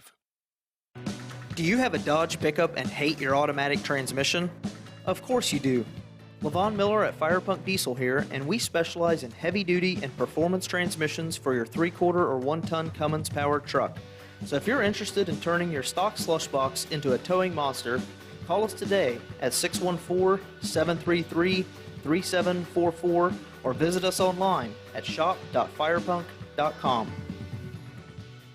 At Hot Shot Secret, we share the science behind common diesel problems and their solutions. For example, diesel fuel cetane levels. In many states, the cetane rating in diesel fuel is 42 to 45. Most diesel engines operate more efficiently with a cetane rating of 48 to 50. One treatment of Hot Shot Secret Diesel Extreme will raise your cetane 7 points, increase fuel economy, and improve cold starts. Due to a cleaner burn, there are less hydrocarbons and particulate matter in your exhaust. This reduces the blockage of your diesel particulate filter. Using Diesel Extreme generates 83% less DPF regenerations. The 6-in-1 Diesel Extreme formula also includes the most concentrated detergent on the market, lubricity enhancer, water demulsifier, rust and corrosion inhibitors, and a fuel stabilizer. Hot Shot Secret Diesel Extreme is available nationwide at truck stops, Fine Farm and auto stores, and online at hotshotsecret.com. Hot Shot Secret, powered by science. Hey, if you're needing to stock up on Hot Shot Secret products, don't forget, use the coupon code Overnight Drive at checkout. You'll get 10% off your entire order at hotshotsecret.com. Over $5 a gallon for diesel? Wow, it's the highest it's ever been. Now, what if you could get paid to use a fuel additive? Hear me out. Hot Shot Secret Everyday Diesel Treatment, EDT, will improve your miles per gallon enough that the fuel economy savings will not only pay for the cost of the product, but also keep more money in your pocket. Think about it. At $5 a gallon, you're paying over $1,200 to fill up and going 1,500 miles on a full tank. Well, Hot Shot Secret Everyday Diesel Treatment will increase fuel economy up to 3%. That's an extra 45 miles per tank, $37 worth of diesel, and a savings of 2 cents every mile. EDT is so strong, it only takes $12 worth of EDT to get these savings, and you get all the other benefits of this 6-in-1 treatment. Take the EDT challenge today. If you're not completely satisfied, we'll refund your purchase. EDT is available at Pilot Flying J, Love's Travel Stops, and TA and Petro Stopping Centers. Learn more at hotshotsecret.com. At Turbo 3000, our founder Andy Matouche firmly believed you should challenge yourself. Put the most money back in your pocket, where it belongs. Four Wheeler magazine took our challenge, and they wrote it did exactly what we said it would do. As fuel prices keep going up, get your Turbo 3000 from manufacturer direct. Call us at 888-311-9993. Always free shipping in the USA, and for a limited time, save $45 off total purchase using coupon code STEVESAVES at turbo3000.com. And now, back to the Steve Summers Overnight Drive, live from the Hot Shot Secret Studios.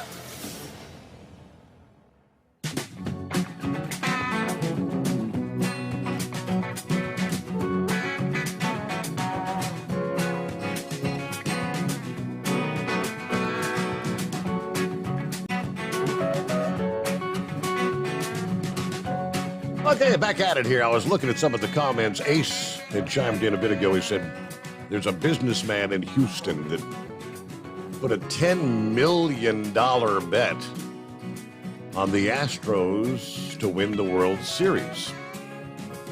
He said a Houston championship would bring him $75 million.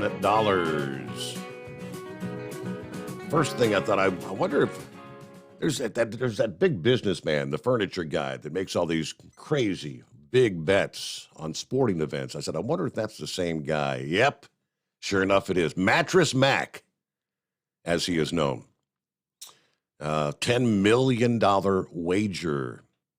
And he, of course, now that he made that wager earlier this year, on the Astros to win the World Series.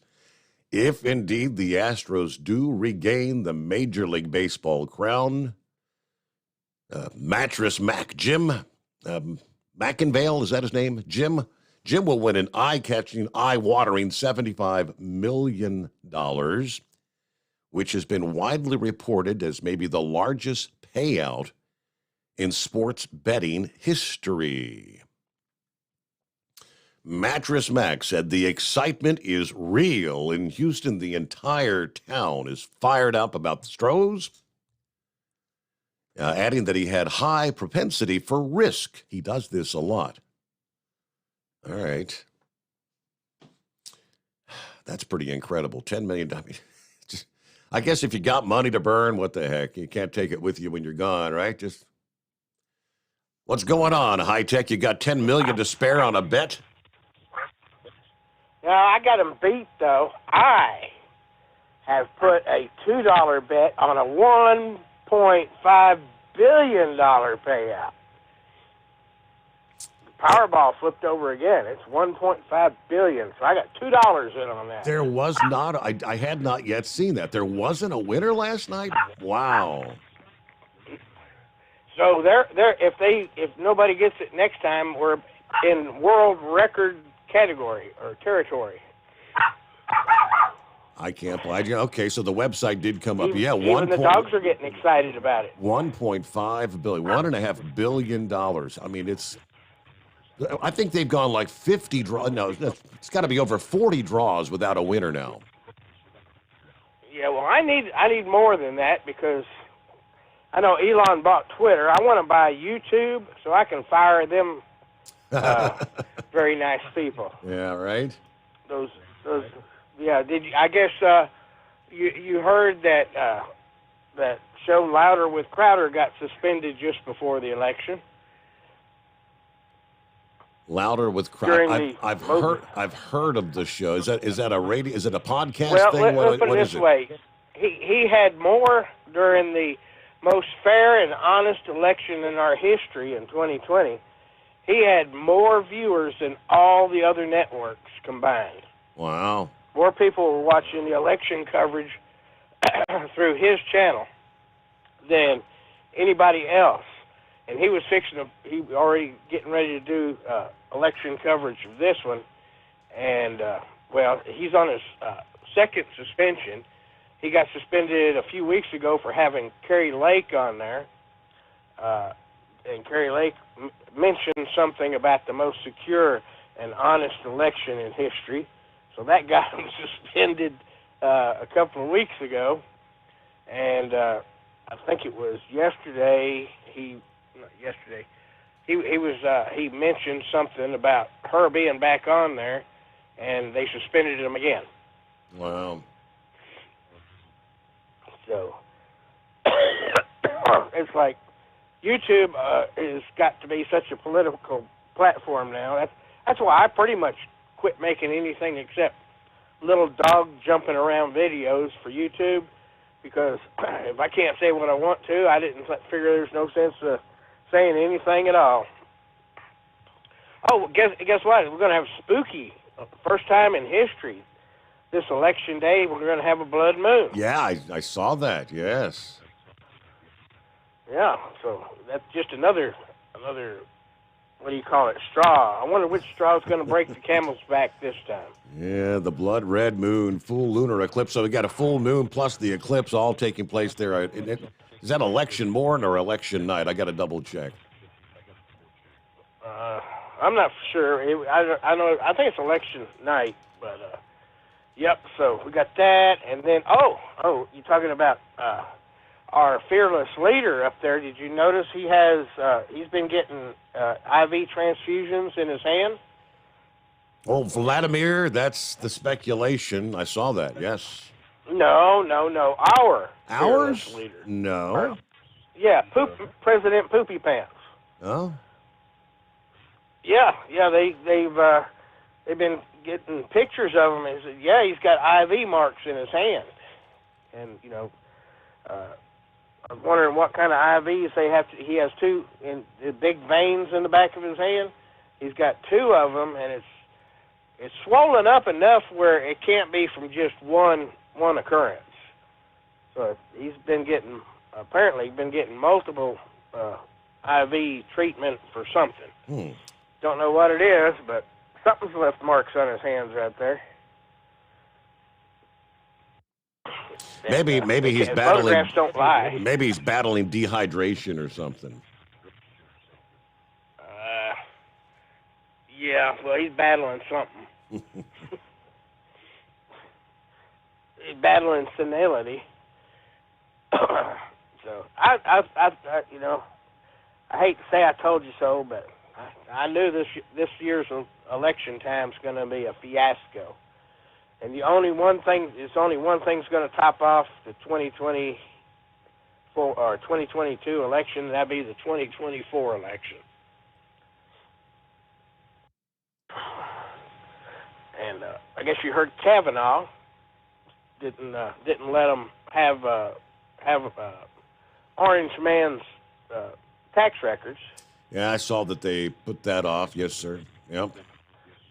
And let's see, what was it? What was that other judge? Anyway, they had the affirmative action thing going on in North Carolina, and we have to now, all of us white folks, we get to get reparations because the Asian man, apparently he is so smart that they had to dock him. You know, they had to lower his points because too many of them were passing the SATs. So the Asians had to be knocked down a few points so all the rest of the people could get into college because there was too many Asians. So the Asian man is so much more smarter than the rest of us.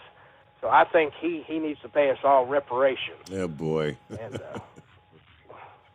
so yeah, that's the way I see it. You know, if you need reparations, that must mean that you're mentally not able to compete in the real world.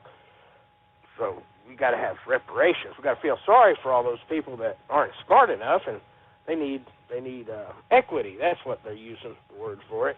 So we got to have equity now because people aren't smart enough to compete anymore. All the social justice majors and stuff they go to college for. So anyway, what else is new up there on your end? You got your bunker all stocked up with food and everything for the diesel fuel shortage? I think we're in pretty good shape. We'll be all right here. Yes, sir. And I know you're all stocked up.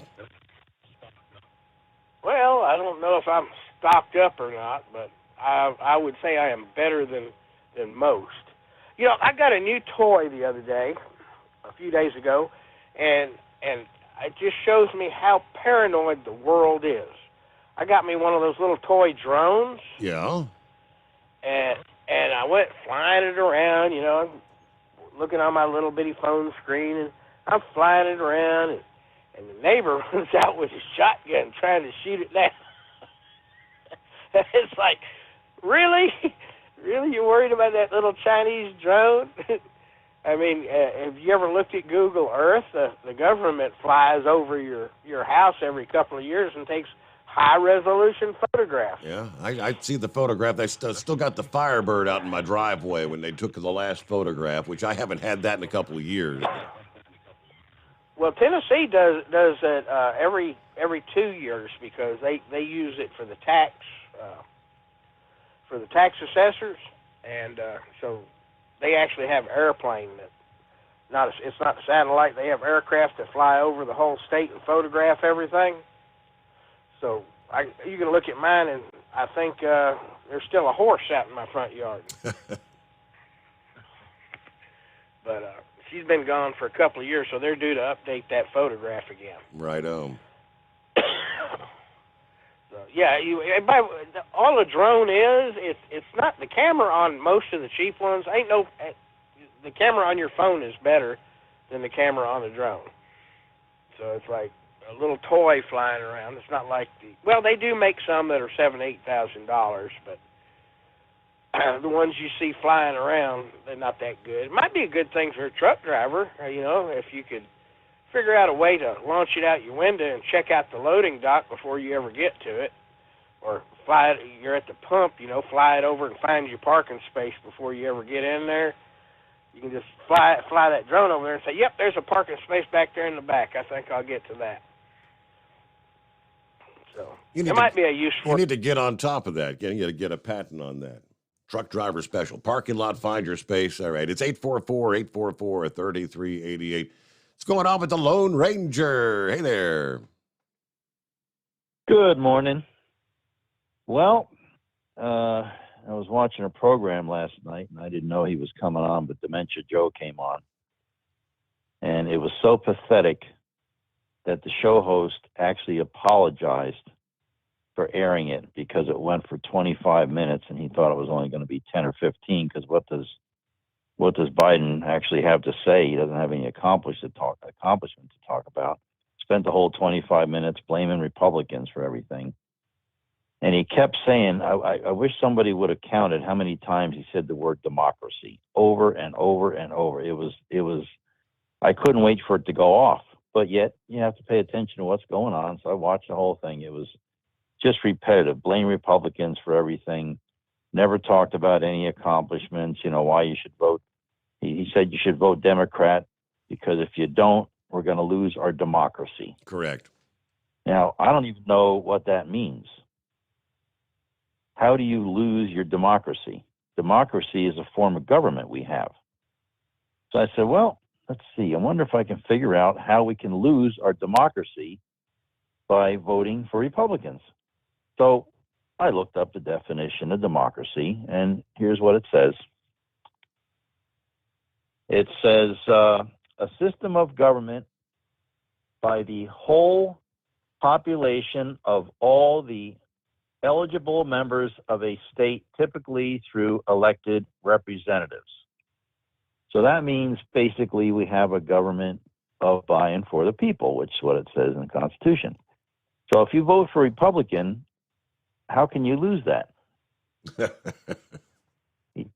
How would you lose a government of by and for the people? Now, of course, the way things are going now, it looks like we almost did lose it, but not because of Republicans, because of the socialists that took over the Democrat Party. But one thing that really jumped out at me was what he said. Now, it's my opinion that the 2020 election was rigged. And the reason I have that opinion is because in June of 2020, Nancy Pelosi came to the podium and she demanded that we have mail-in ballots, and she demanded that we have ballot drop boxes. Well, we all saw when Biden had a rally, about 30 people showed up. And when Trump had rallies, tens of thousands showed up. Correct. Yeah. So when I went to bed on election, yeah, we got to be real careful Trump was about way talking ahead. about that, because that's what got me kicked off of YouTube on 2 occasions now. So you can't say that's misinformation according to the algorithms. Ballot boxes and misinformation? Oh. So anyway, what he said that jumped out at me was that we are not going to know for a few days who won the election. I said, uh-oh, here we go again.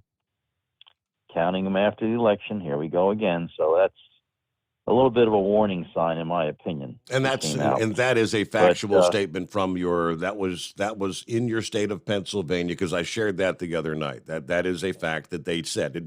We may not know the results on election night. It may take a day or two because of the rules of how they count things in your state of Pennsylvania. Well, what I was getting at was when I went to bed on election night, Trump was ahead, and when I woke up, Biden was ahead. That was my point. And something happened through the night. We don't know what that was, but something happened. So anyway, he's all about he blamed Pelosi's hammer attack on. He said the guy that attacked him was probably Republican. Now this guy lives in a school bus, got BLM signs in front of a school bus, and he's a nude protester. He's a hippie, pothead, druggie, but he never mentioned that the guy was an illegal alien. Never said that. And that's what started the problem. If the guy would have been deported, Pelosi's attack wouldn't have happened because he wouldn't be here to do it. But he never said that. Mm-hmm. So, if he wonders why Democrats are doing so poorly, you can just listen to his own speech, and that'll explain it. But he's all about these conspiracy. They're always about conspiracy. If you disagree with him, you're a conspiracy theorist. If you disagree with their point of view. Now, I saw a guy put an interesting thing on Facebook the other day. He said Noah, when he decided to build the ark because he thought the end of the world was coming, he was declared a conspiracy theorist. And then it started to rain. And that's about all I got, I guess. But people have to get out and vote. Apathy can kill us. People sit back. I just cringe when I hear somebody say, "Oh, I don't bother voting. Why should you bother? Your vote doesn't count." Yes, it does. And there's probably other things that have something to do with it, but we'll leave that alone. So got to get out and vote, because we are in big trouble. I mean, this country is just spiraling down into third worldism. There's just nothing being done about the major problems. He didn't even talk about any of them. The two top items for voters are inflation and crime. And he never mentioned either one of them in the whole speech. So Well, I don't know where we're going, but I hope being as you're a Pennsylvania resident, is there? I guess the announcement came down from your state Supreme Court that for the midterm elections next Tuesday, if ballots arrive, mail-in ballots that are not properly signed or dated, they're not to be counted. Has there been any fallout on that comment from the Supreme Court there? I haven't heard any, but my biggest issue with items like that is the people that are working counting them. What is their political affiliation? What's to keep them from not acknowledging them if they have a political bias? The only way to vote is in person, check the signature, check the ID, and have a paper ballot. That's the only way to have a fair election. All this stuff that happens after Election Day and these ballots, there's no way to determine what the person counting the ballots, what's in their head, what's in their mind. You know, we saw cheating down in Florida in the previous election. In fact, that woman got fired. But I don't know. If it wasn't for corruption, it'd be a great system. But there's just too much corruption. So in person, when I go to vote, they check my signature, they check my ID, and we have a paper ballot. You put it in a machine, it registers, it spits it back. Well, it keeps it, doesn't spit it back out. But that's the only way to vote. That there's no, unless they rig the machines, there's no way to cheat. If you're there in person, they look at you, they check your signature from the year before. They have the book right in front of you. They match up the signature from where you signed it last year. That's the only way to do it. It's the only way to have a real, fair election. It's not going to be corrupt unless they figure out a way to tamper with the machine. That's another story. All right, that's about all I got, Steve. Talk All to right, you good later. to hear from you. Have a great morning. Now we're looking at the change of the seasons. We're talking about Old Man Winter making his presence known out west. You know, the several inches of snow fell over Donner Pass about 24 hours ago. Tuesday night into Wednesday morning, temperatures were hovering in the 20s. Snow was tapering off to flurries by, as we speak, Wednesday night over the pass, but you still may see some slippery conditions. Ready for the winter driving conditions. At least 2 injured at a multi-vehicle crash Wednesday morning that involved 6 tractor trailers and at least 1 car as the light snow covered a stretch of I-80 in Nevada, right there near the California border. Icy conditions, according to officials. Nevada State Police reported the 2 people hurt in the crash. The eastbound lanes on I-80 near Gold Ranch were minor injuries. It's right there near the Nevada-California border, about 10 miles west of Reno. Of course, that shut down a portion of I-80, big-time backups stretching into California. Emergency officials detouring traffic, cautioning motorists avoid the highway for several hours. They didn't say what caused the collision, but Truckee Meadows fire officials said that particular section of I-80 did indeed have a dusting of snow on the pavement. It was slick when the crash occurred about 5:45 Pacific time this past morning. There was an additional crash several miles east along I-80 just before the sun came up. Temperatures in the area were hovering right about the freezing mark at the time of those crashes, according to the National Weather Service. And there's going to be more of that in the days ahead here. As we mentioned, as the snow fell in the foothills of the Sierra Nevada, temperatures are poised to take a nosedive out west. I mean, this is pretty chilly air for early November. Probably for some of the coldest we've seen since back last spring. Now, with the heaviest snow, what are we looking at? Snow will continue to spread south and east today into Friday as this storm pushes across the Rockies. Heaviest accumulations will be the highest elevation, 6 to 12 inches, not out of the question for portions of Utah, Wyoming, and Colorado between now and Friday. Snow actually will reach the 4 Corner states by late this week. Flagstaff, Arizona, you may see your first accumulation of the season there. By the end of the week, fresh snow coating the slopes of many of the ski resorts, from the Cascades in the Sierra Nevada to the Rockies. May give them an early jump start for the impending ski season there. Yeah, there's a new storm that rolls into the west coming up this weekend into early next week. That system will bring snow levels even lower than what we've seen thus far this week. Snow likely to at least dip down to the hills around Seattle and Portland with that next system. Right now, the forecast for early next week along the coast of Washington and northern Oregon, still an evolving scenario. Warmer air may try to filter in off the Pacific. That would mean less snow, or cold air could flow westward from the interior. That would allow accumulating snow maybe to fall all the way down to sea level. Again, with that next storm system, things we'll have to stay on top of in the coming days. All right, as we roll toward top of the hour, we'll get our news break in here. And, of course, back with more of your calls ahead. Want to jump on in? It's 844-3388. As we roll into a Thursday, it is the Steve Sommers Overnight Drive coming to you live from the Gold Eagle Hot Shot Secret Studios. PureFlow Air Dog, your leader in fuel air separation system technology. Our systems filter out water, particulates down to 2 micron, and remove all of the air out of your diesel fuel. This allows for nothing but pure, clean diesel fuel to reach the expensive injection system equipped in your vehicle. Not only do our fuel systems protect, they also come in a variety of flow rates to meet your performance needs. Our systems are compact and use OEM-style fittings for an easy installation.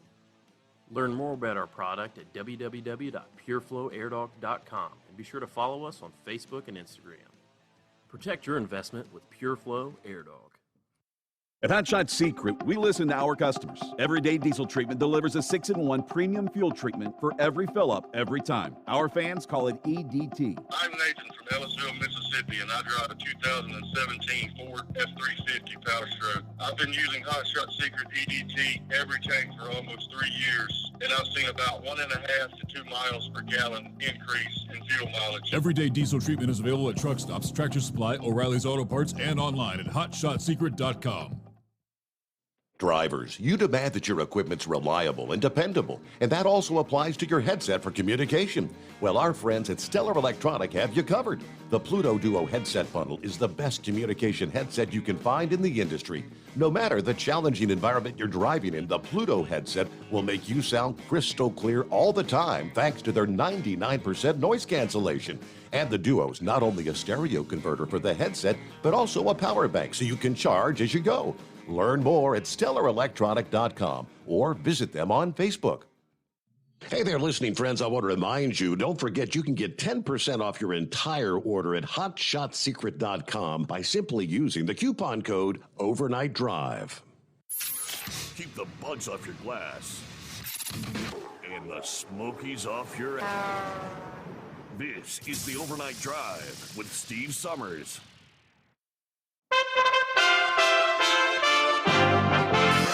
USA Radio News. I'm Tony Maruso reporting.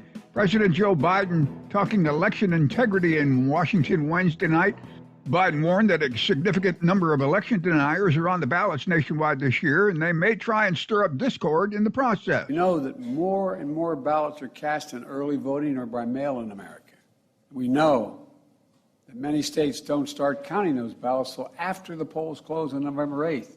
That means in some cases we won't know the winner of the election until a few days after the election. It takes time to count all legitimate ballots in a legal and orderly manner. There's been a change atop the Space Force. On Wednesday, Space Force Lieutenant General Bradley Saltzman assumes the position of Chief of Space Operations during a Space Force transition ceremony.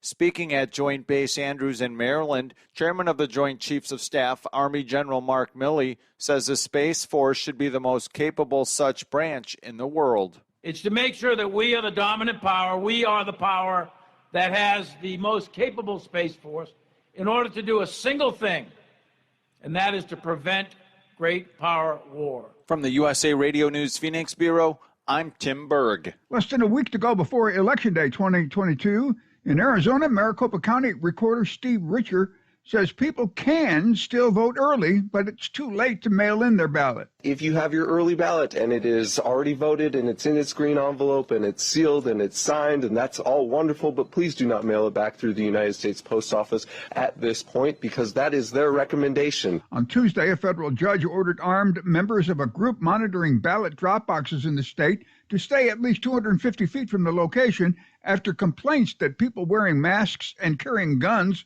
were intimidating voters. This is USA Radio News. Mike Lindell and MyPillow offering the BOGO extravaganza right now on a whole slew of MyPillow products. Now you can find all sorts of great deals on MyPillow bed sheets, Giza Elegance MyPillow, 6-piece towel sets, Roll and Go Anywhere pillows, much more, all priced buy one, get one free.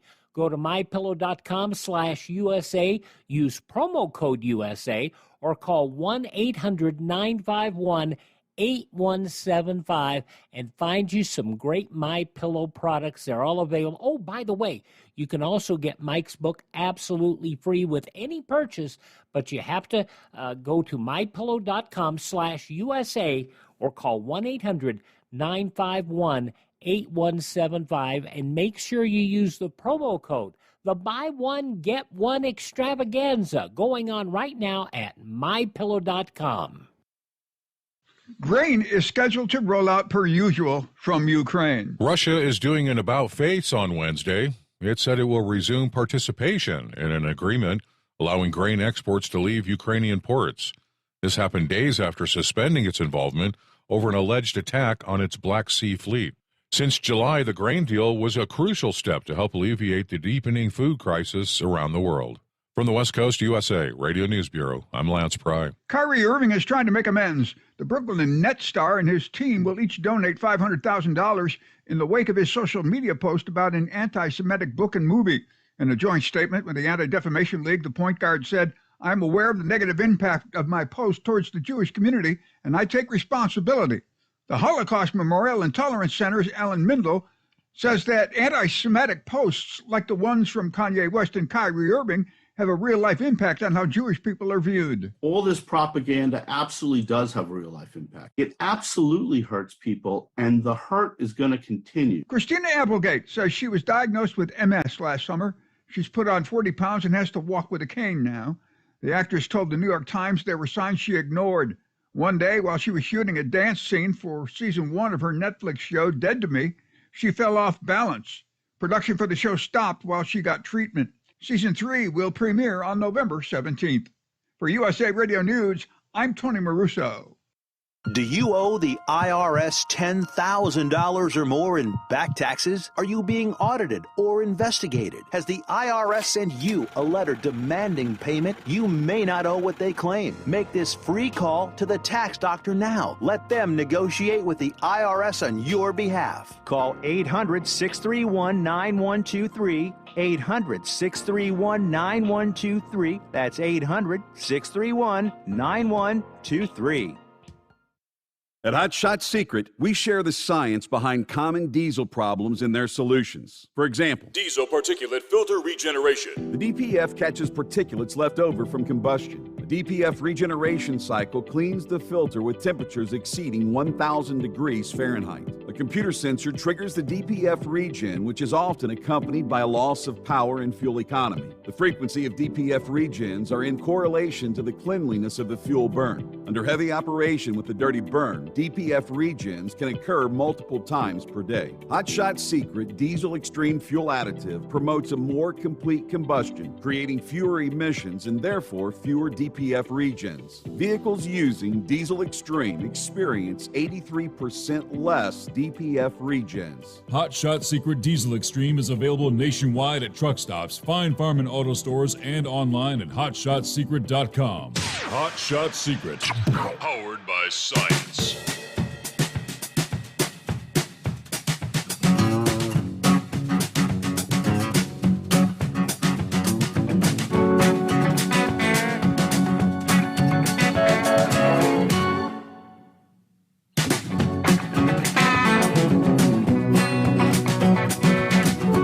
So, yeah, High Tech was correct. There were some $1 million winners out there in last night's $1.2 billion Powerball drawing, but nobody hit the big prize once again. So that takes us to, all right, next drawing Saturday night. Saturday night would be $1.5 billion. We're getting close to the all-time Powerball record, which was $1.586 billion back in 2016, which ultimately had 3 winners. So they split that one up 3 ways. So how big's the cash option?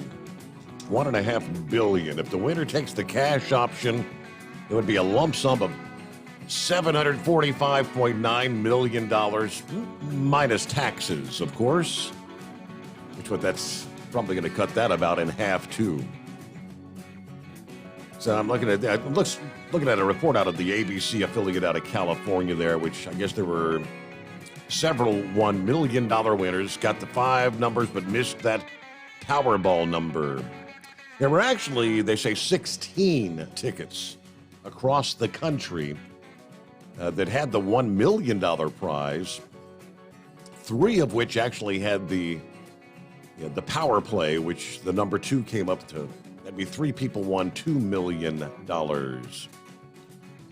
right, so yeah, seeing as I forgot to purchase my tickets for the Wednesday drawing, I guess I get a retry. I get a chance again. Unbelievable numbers. All right, back at it here. Around the country, it's 844-844-3388. Plenty of room for you. Hello to Eskimo Mom checking in from Indiana this morning, who says, our election rules are spelled out clearly, and everything is checked and has some sort of a paper trail. I'm on my regular run tonight. It's clear and 54 degrees. Rolling along I-64. Okay, there you go.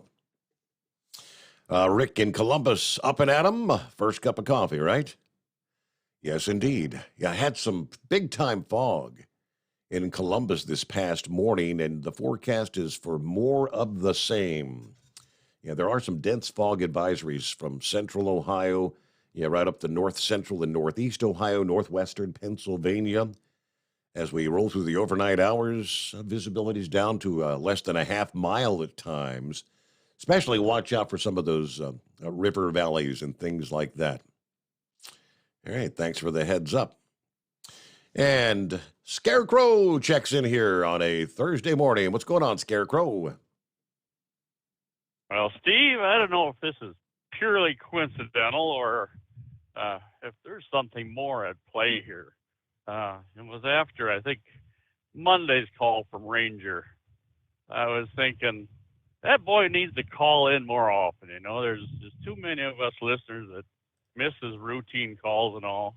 And I was thinking, he needs to actually settle an alarm and get his retired ass out of bed a couple times a week and call in there. Yeah. And like I say, I'm thinking maybe there's some type of a telepathic link we have going on here that just coincidentally I come in right on the tail of his call there. Now, I don't believe in voodoo science by any means, but I think there may be something at play here we can't question or fully understand. Yeah.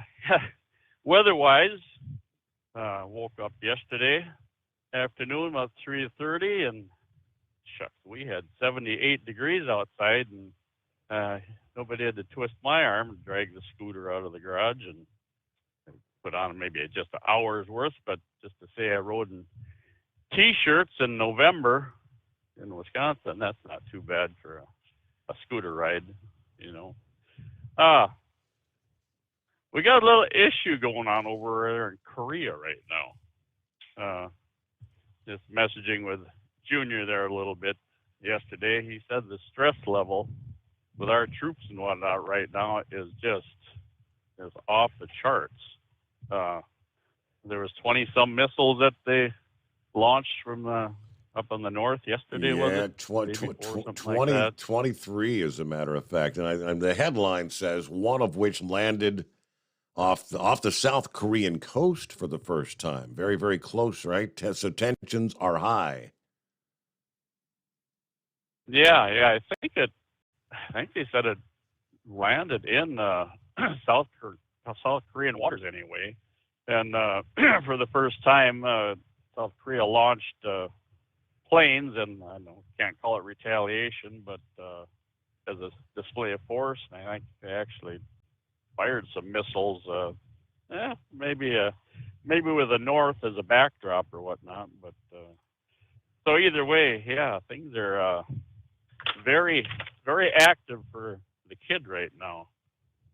So we'll have to see how things play out on that, and more to follow there, obviously. I got to watching that last lap of the race from last weekend. Finally watched that yesterday. There's a couple clips there. It looks almost so animated. It kind of looks like it was running fast motion, kind of like the old westerns where the horses look like they're running at about double speed or speed and a half. But the whole everybody crying foul and unfair, this and that. That's not proper. Well, this is getting back to what built NASCAR, Steve. Back to the 60s, 70s, and dog eat dog, and it was thinking outside the box. That's what made NASCAR so popular.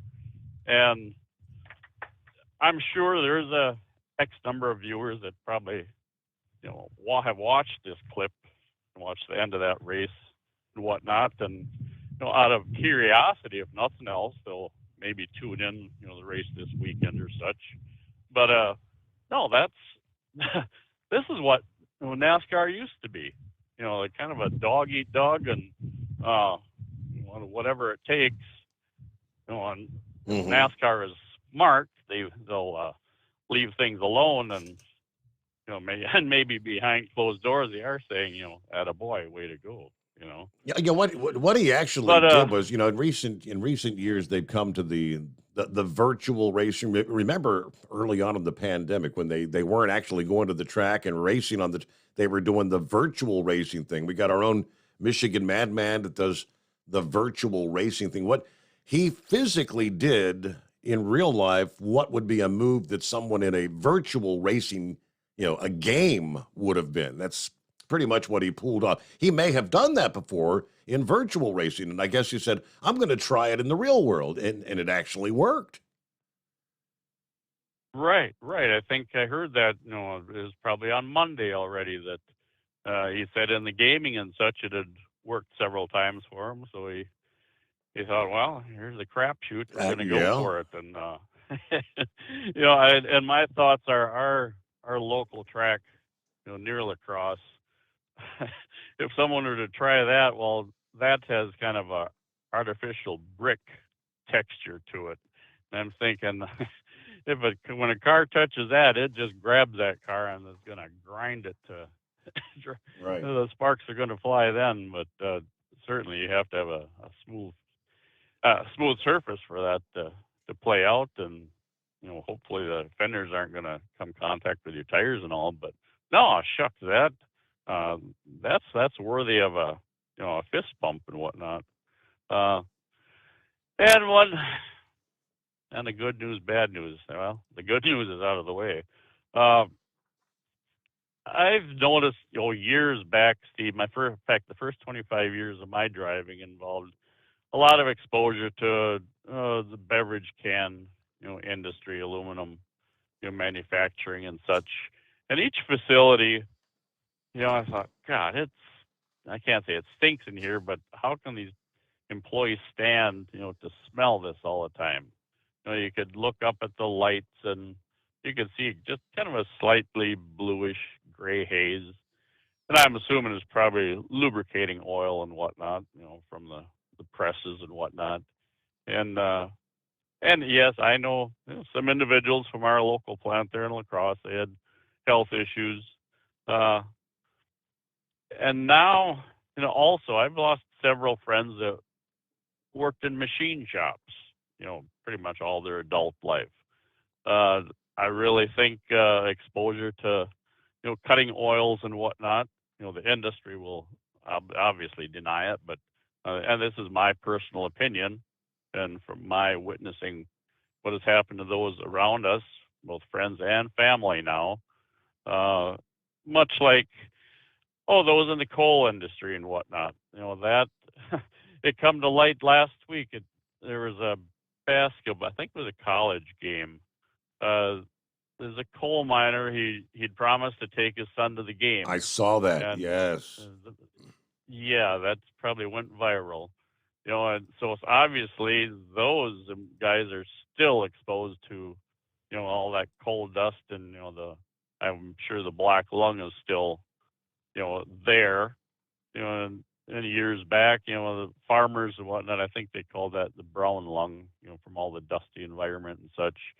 The hearkening back now to the machine shops and such. My youngest son's father-in-law, he's about 70 now, just a little older than I am, but he's worked in machine shops since high school, and he just discovered a tumor, 2.5-inch tumor on his brain. Now they're going to operate tomorrow, but he's at stage 4. They've given him a year or maybe 2 at best, but a workaholic. That's all he's ever done. He hasn't done any hands-on labor for several years now. He's kind of the point man, the go-to man if there's any answers that need any questions that need an answer too. But so that it's my opinion that that exposure, not to say there aren't some other extenuating circumstances that had a bearing on this, but I really think a person exposed to, in that case, cutting oils and lubricating oils, and there's just that certain environment there, Steve, that I would think there's probably some other listeners out there that could, say, yes, I know somebody that could very well fall into that same category and such. But so anyway, yeah, that's basically what I had for the moment here and whatnot, I guess. We got the fueling out of the way here, and yeah, we ran air conditioning and heating on the same trip so far, so we'll see how the rest of the trip plays out. But yeah, we got one more promising day for the week here. I think we're back up in the 70s again tomorrow. So, or I guess tomorrow. This is tomorrow. Thursday, right now, later today. Yeah. Yeah, we got a couple of days of 70s yet coming our way, and then a little bit of a cool off. It looks like, maybe even into next week. Yeah, a few more days in the 70s. Now, he mentioned, of course, if you're not familiar, Scarecrow's son is one of those many U.S. military personnel that's based there in South Korea. And tensions high. According to the Reuters report here this past day, North Korea firing at least 23 missiles into the sea Wednesday, including one that landed less than 40 miles off South Korea's coast, which South Korea's president described as territorial encroachment, and Washington has denounced as reckless. It was the first time a ballistic missile had landed near the South's waters since the peninsula was divided in 1945, and the most missiles fired by the North in a single day. South Korea actually issued the rare air raid warnings, launching several of their own missiles in response. Didn't say how many. The launches just hours after Pyongyang, North Korea, demanded that the United States and South Korea stop their large-scale military exercising, saying such military rashness and provocation can no longer be tolerated. So what do? Well, we issue a statement. White House Security Pro spokesman John Kirby said this was reckless, and the United States would make sure they had the military capabilities in place to defend their allies in South Korea and Japan. Now, the missile landed, it says, outside of South Korea's territorial waters, but south of what is known as the NLL, the Northern Limit Line, kind of a disputed maritime border, inter-Korean maritime border. South Korean warplanes fired 3 air-to-ground missiles into the sea north across the NLL in response to that. All right, the South launches after Yoon's office vowed a swift, firm response. All right. So, yeah, tension's very high in the Korean Peninsula, 23 launches in a day. And, when they're coming that close, that simple malfunction, because those things sometimes do happen. That rocket could very well, that missile could very well have landed on South Korean territory. What happens? Then what's the response from the South? Suddenly everything gets blown off to hell in a handbasket. A quick time out there, plenty of room for you. It is 844-844-3388. It's coming. Crisp fall mornings turn bitter cold. You climb into your diesel and it feels like you're sitting on an ice cube. Imagine how your engine feels after a frosty night. Freezing temperatures impact your diesel's fluids, especially fuel. As the temperatures drop, water that is emulsified within your fuel is released, adding more water into your system. Frozen water in your fuel lines, filter, or bowl will simply slow the flow, or worse, stop the flow of fuel in your system. No fuel flow, no start. Get prepared now for the cold that is coming. Hot Shot Secret Diesel Winter Anti-Gel is a premium fuel additive that lowers your fuel's pour point to minus 65 degrees. If it's that cold out, you shouldn't be on the road. You ought to be at home in front of the fireplace. Hot Shot Secret Diesel Winter Anti-Gel Premium Fuel Additive. Available now online at hotshotsecret.com. Hot Shot Secret. Powered by science. Whether you're a diesel pickup performance enthusiast or just looking for a small upgrade, when selecting common rail fuel system components, look no further than Exergy Performance. At Exergy, you'll find injectors, pumps, and more, engineered like no others on the market using state-of-the-art equipment run by people that have been in the business for decades. So if you're in the market for common rail components at any power level, contact Exergy Performance or one of the many dealers listed on our website at exergyperformance.com. Hey, don't forget, as a listener to this program, you get 10% off your entire order at hotshotsecret.com by using the coupon code Overnight Drive. Plus, CDL drivers, military, and first responders get an additional 10% off.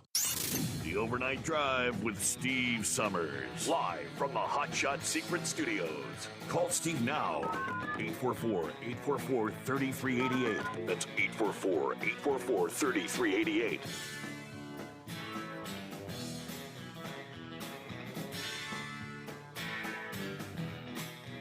Yeah, if I jump back over to the email bag, a couple of updates to throw your way. As the case was 24 hours ago, talking about winter driving conditions out west. Again, I-80, portions of I-80 there in California, high wind advisories at the San Francisco-Oakland Bay Bridge. Travel not recommended for campers, trailers, or permit loads. The chain laws are up, and they are inspecting for the chains as well.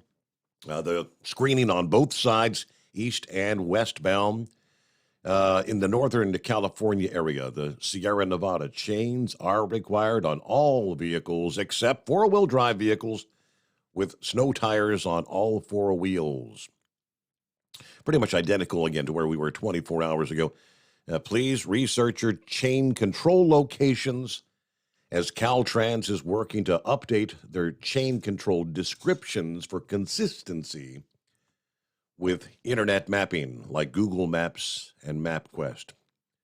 And they're also requiring all trucks to stop at the brake check areas to reduce the risk of brake fires there.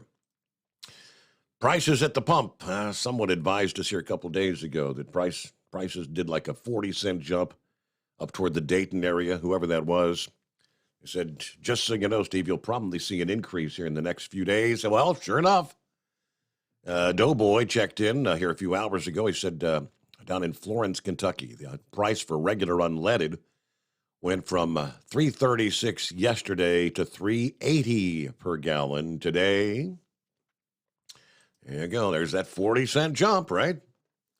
Scooter checking in. Steve, I've not researched this in depth, but I do know there's a handful of politicians, bureaucrats, and some of the talking heads that are all screaming the loudest about this transition. We have to transition to electric vehicles, many of whom are heavily invested in the companies that actually build the electric vehicles or their components.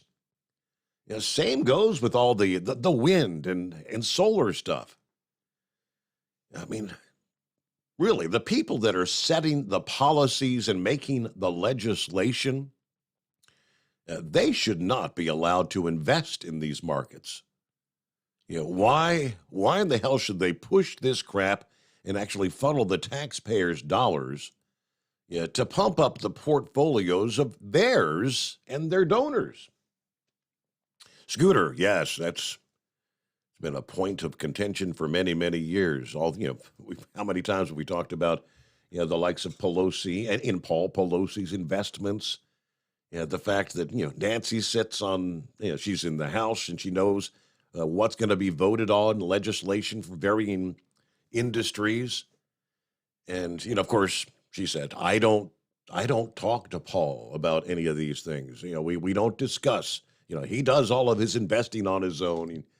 You say, okay, yeah, whatever you say, Nancy, whatever. Yeah, but we do know Paul over the years has made some very interesting stock purchases and sales that have garnered them millions and millions of dollars. And, of course, now that Nancy's about to hand over the gavel, actually kind of jumping on the bandwagon. Well, maybe we should do something about it. Maybe we should change the rules about Congress people being allowed to be in the markets. Let's get a news break. USA Radio News. I'm Tony Maruso reporting. The man charged with breaking into House Speaker Nancy Pelosi's home and clubbing her husband with a hammer later told police he was on a suicide mission and had planned to target more politicians, according to court documents prosecutors filed. Former President Barack Obama warned that more people are going to get hurt unless the political climate in this country changes. President Joe Biden's approval rating edged higher with just a week to go before midterm elections. That's according to a Reuters Ipsos opinion poll. And Pennsylvania's highest court ordered officials to disallow mail-in ballots with the wrong date marked on the envelope, previously throwing out numerous votes in close races that could determine control of Congress. Chief Justice John Roberts temporarily blocked the House of Representatives committee from gaining access to former President Donald Trump's tax returns, effectively pausing the fight over a request from lawmakers that he claims is politically motivated. This is USA Radio News. If you owe the IRS $10,000 or more in taxes, please listen to this important message. The IRS is aggressively hiring and quickly ramping up their tax collection team. Act now and protect yourself with a call to Tax Alliance. Don't let the money you owe the IRS keep you up at night and ruin your life. You may be surprised at how much having Tax Alliance on your side can protect you from the IRS collections and help you save thousands on what you owe. Here's what a customer had to say. Tax Alliance did an amazing job helping me through a quite difficult situation, saving me tens and thousands of dollars that I would have been paying for many years to come. Tax Alliance is rated A+ with a Better Business Bureau with no consumer complaints. If you owe the IRS at least $10,000 or more in back taxes, have unfiled returns, or have a payment plan and are still frustrated, call Tax Alliance now for a free consultation. 800-987-1097. 800-987-1097. That's 800-987-1097. Tax Alliance, your tax resolution solution. At Hot Shot Secret, we share the science behind common diesel problems. For example, product claims without proof. Every trucker on the road has heard product claims about an additive that simply didn't match their experience. Proof is found from third-party testing by a recognized, credible source. That's proof. Hot Shot Secret's Stiction Eliminator will improve your performance and fuel economy. For proof, we engaged the Ohio State University Center of Automotive Research to conduct an EPA-certified fuel economy test with Stiction Eliminator on a FedEx truck, a 2006 P500 Freightliner with 247,000 miles. The test showed a 3.6% increase in highway driving fuel economy from Stiction Eliminator, an oil additive. The complete report from OSU is available for download at hotshotsecret.com. That's proof. Hotshot Secret Stiction Eliminator, available at truck stops, Tractor Supply, O'Reilly's Auto Parts, and online at hotshotsecret.com. Hot Shot Secret, powered by science. For anything diesel, take it to Scheid Diesel. They provide a wide variety of services and diagnostics to determine what the problem is with the latest technology. From simple oil changes and preventative maintenance to fuel system diagnostics and repairs, engine rebuilds and cylinder head repairs, and rebuilds with our in-house machine shop. They also have on-site DPF cleaning for exhaust issues and DOT inspections. If your diesel is asking for some attention, Scheid Diesel has the specialist you need for anything diesel. Located in Terre Haute and Lafayette, Indiana, and Effingham, Illinois, Scheid Diesel has you covered. Hey, don't forget, as a listener to this program, you get 10% off your entire order at hotshotsecret.com by using the coupon code Overnight Drive. Attention all truckers, Dean Michael, the tax doctor here. I want to talk to you about those dreaded tax problems. I know you want to keep on trucking and not even think about them. Well, let's face it, they're not going away all on their own. You need professional help. I've been helping truckers put their tax problems in the rearview mirror for years. I can help you too. Call me for a free consultation at 888-632-4506 or go to mytaxhelpmd.com. It's like I always say, keep your eyes on the road, I'll keep mine on the IRS. 888-632-4506. How do you sleep on the road?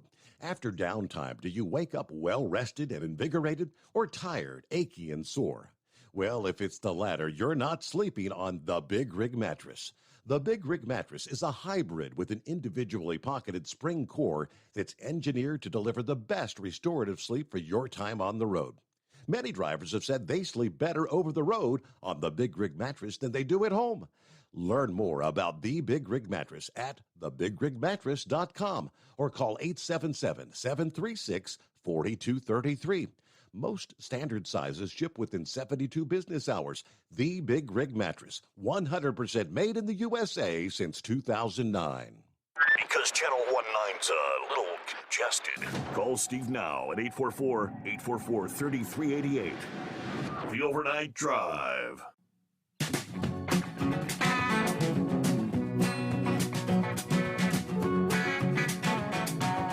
Hey, how you liking those warmer temperatures up there in the Northeast? Yeah, November kicked off with above normal temperatures in much of the East.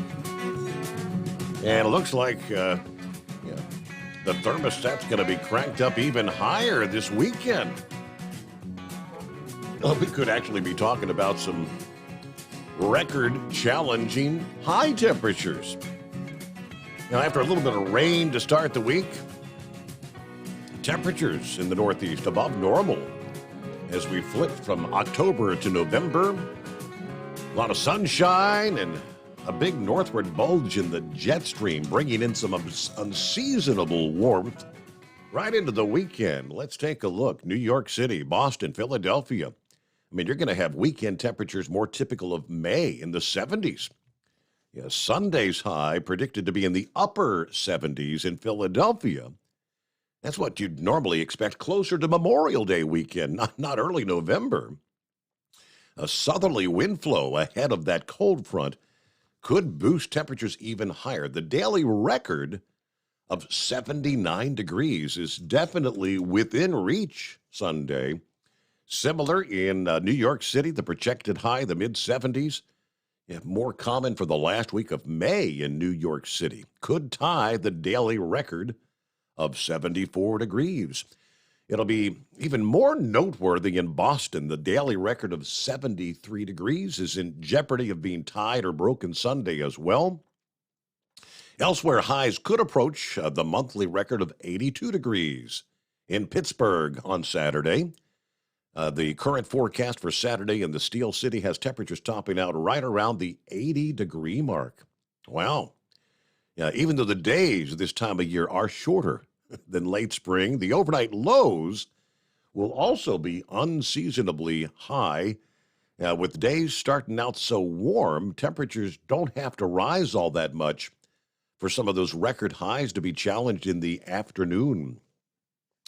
Yeah, unusual warmth this time of year, certainly not unheard of. Some locations like Caribou, Maine, or Providence, Rhode Island may challenge record highs on Sunday as well.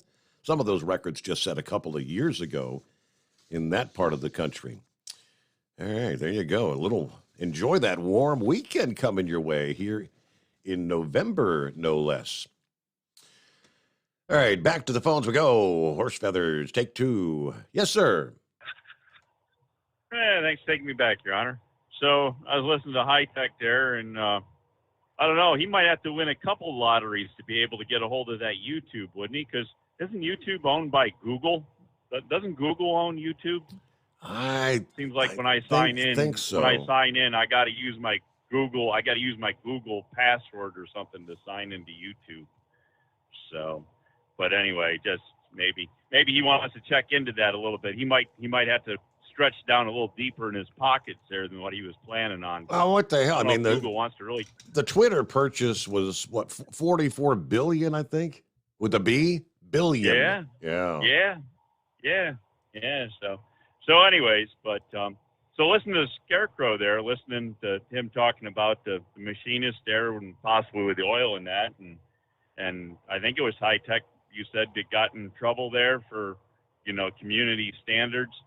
I actually tried to forward I did do it. I forwarded a post there that talked about the SCBA, self-contained breathing apparatus for the firefighters wear.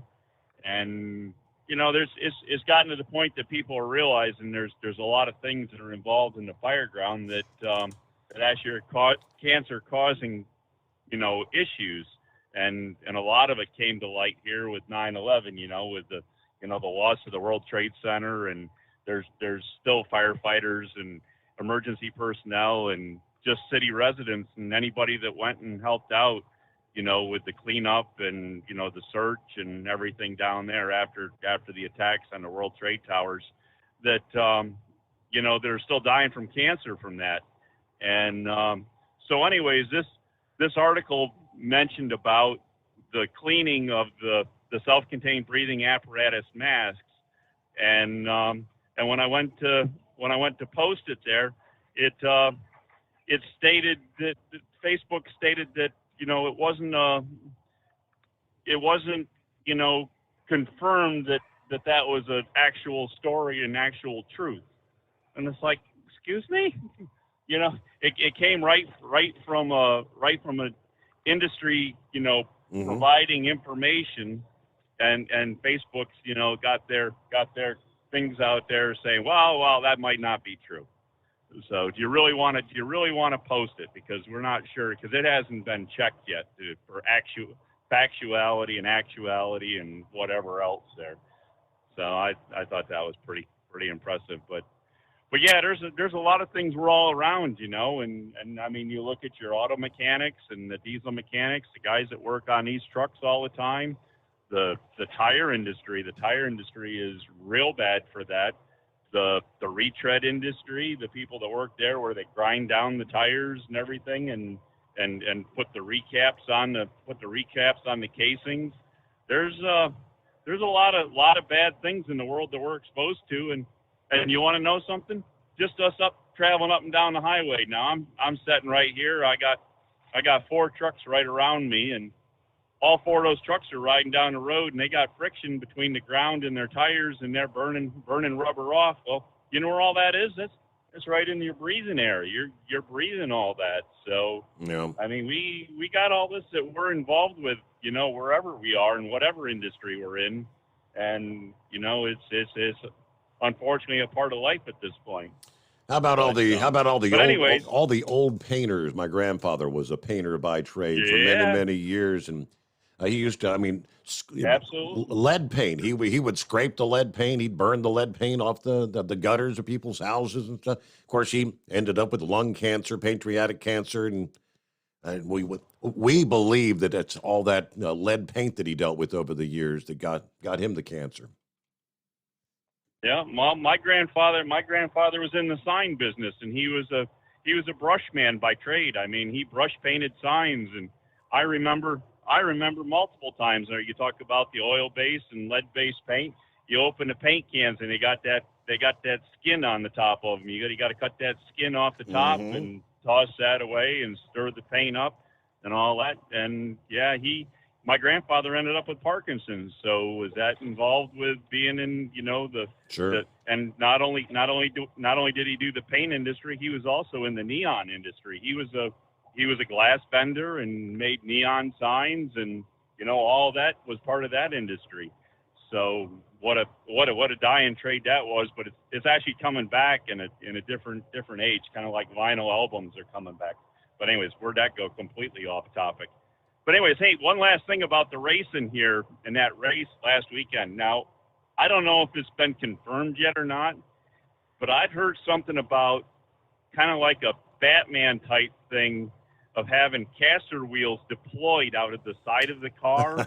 So when the car went up against the wall, there was caster wheels that were riding the wall, and then they were retracted back in.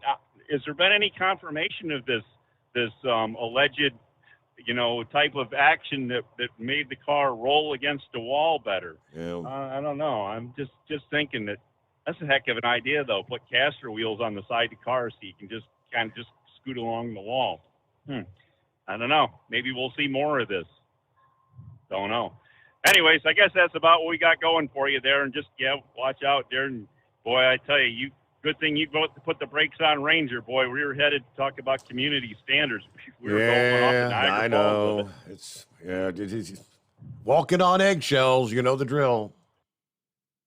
Yeah, that's right. Well, you just keep up there, because you know where the fine line is, because we've broken it enough times. Anyways, all right. Hey, with all that, you know the drill there. Funny Time thing. to go look for one of them. Intelligent callers. The whole the misinformation, it works both ways. It's almost comical. Let's do a little Twitter update here. Yesterday, the White House, Joe Biden's official White House Twitter account, deleting a tweet after being fact-checked through Twitter's new crowdsource fund fact-checking feature. Now, they tell us this is at least the third time a Biden administration Twitter account has been fact-checked by Elon Musk since he took over the platform. And so it's been less than a week, right?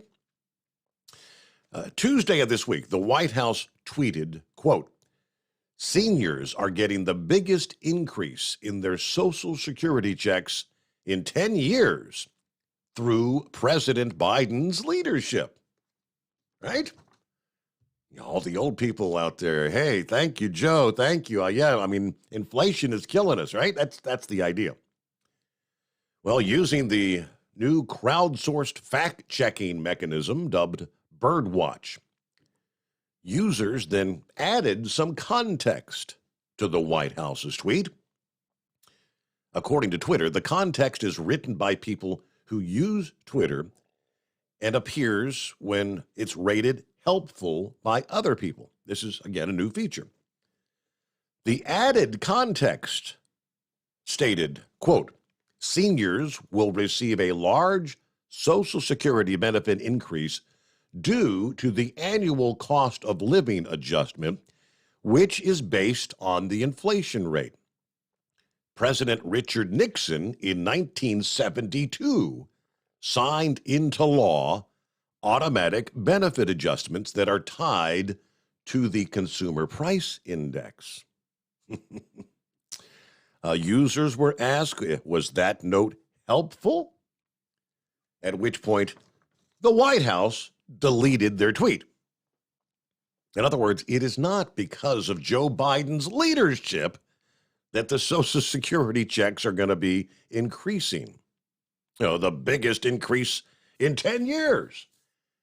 The fact is, it's due to the high inflation, which, be honest, has been caused by this administration's policies and failures that are requiring by law the increase in the Social Security checks. So that's the rest of the story. Well, during the afternoon press conference yesterday, White House Press Secretary Karen Jean-Pierre claimed the White House deleted that tweet because it was incomplete, in her words. She says, quote, "Look, the tweet was not complete. Usually when we put out a tweet, we post it with context, and it didn't have that context.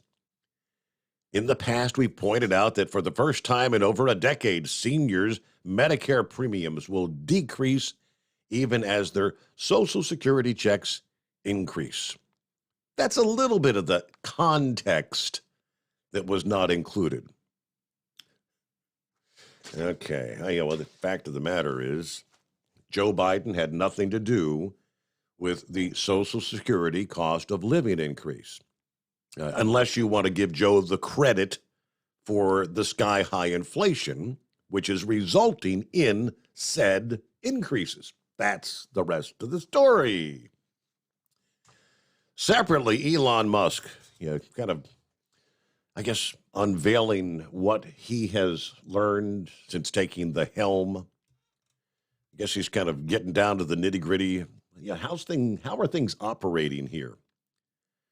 And he took to Twitter to say that the current ratio of people that are managing to actually working or coding is the most messed up thing about the company right now. He shared a tweet. You've probably seen the photograph. And over the years, we've always talked about, the construction crews out there, the road work crews. Got 5 guys leaning on a shovel and 1 guy actually using a shovel. You got, what was the old adage? Too many chiefs, not enough Indians kind of thing. If you're allowed to say that, or is that politically incorrect now? But that's the reality. You got 10 managers, 10 supervisors for every individual that's actually doing something.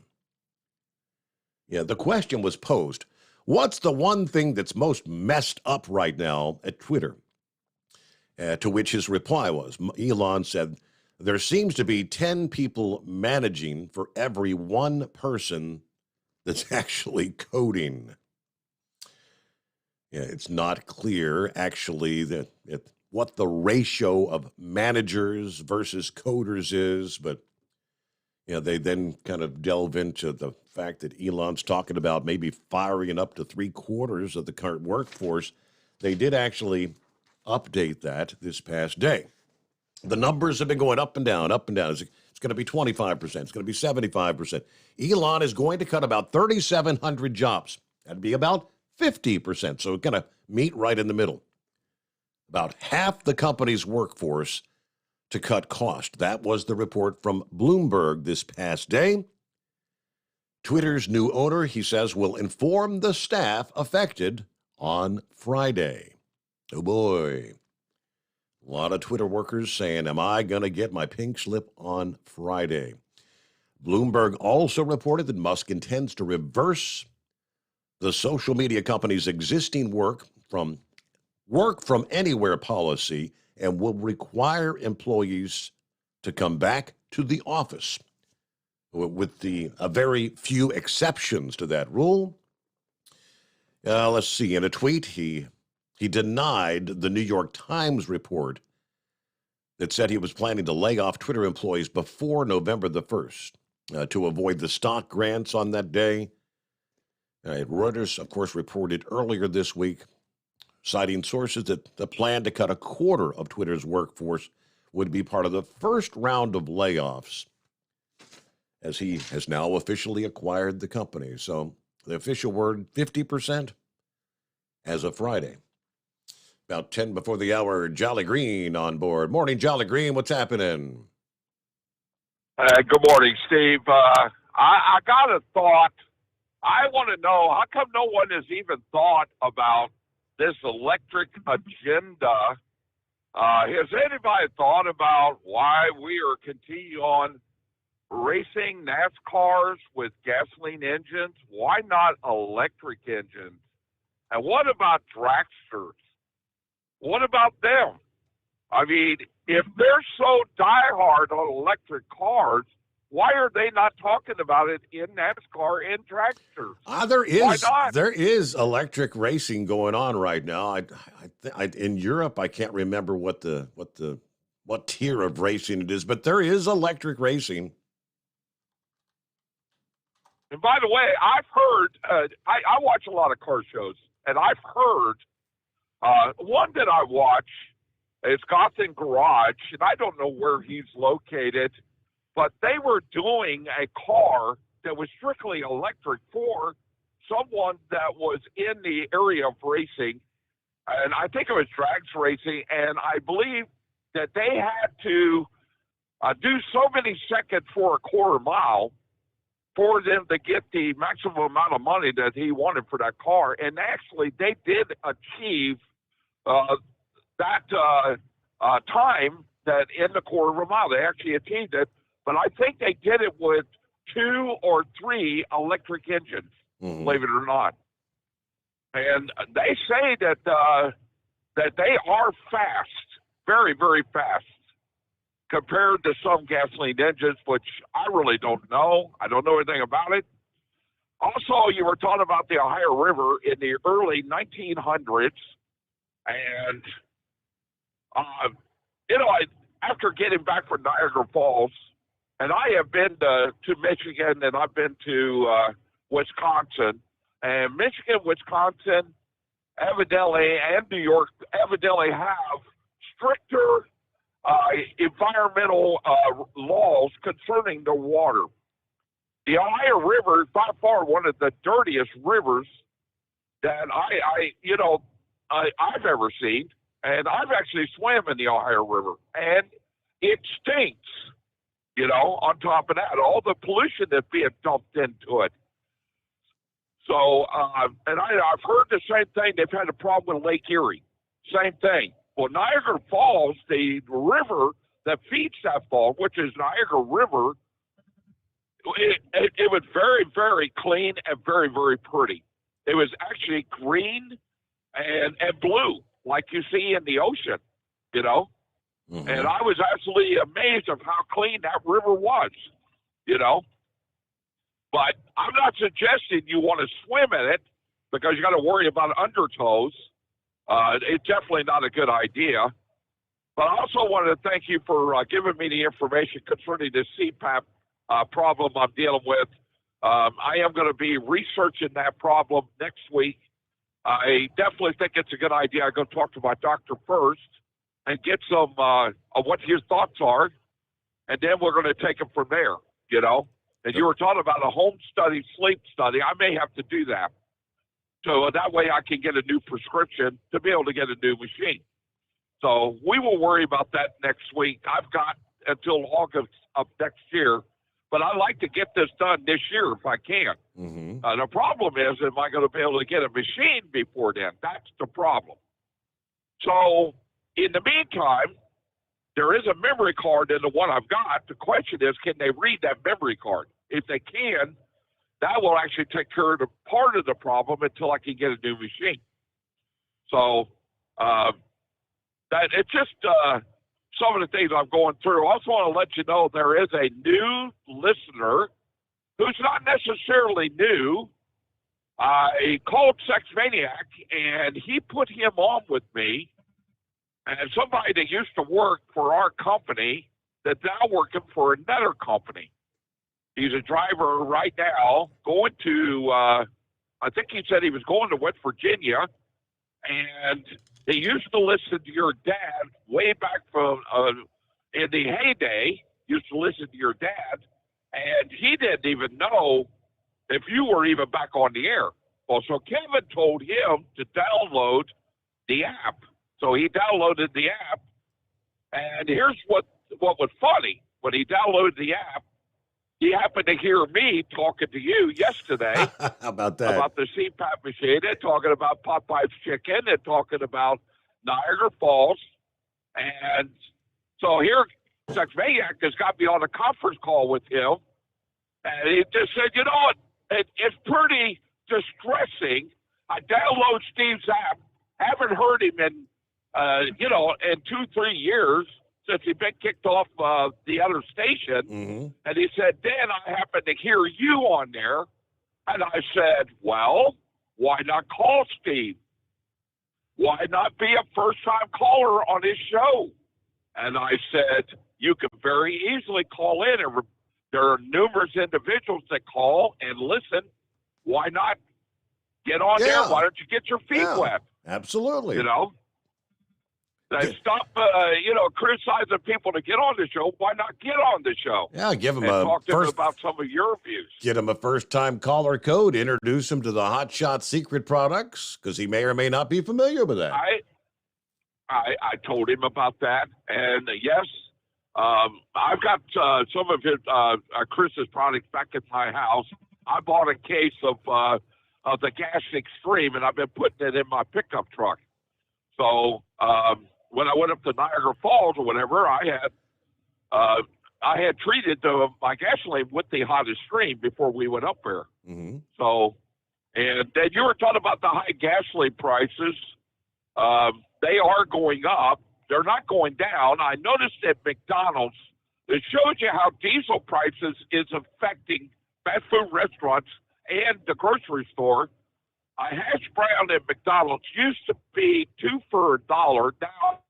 Now they are $1.99 for one. Wow, is that right? I knew they had gone from $2 for $1 to $1, but now double that, $1.99. Wow. Okay.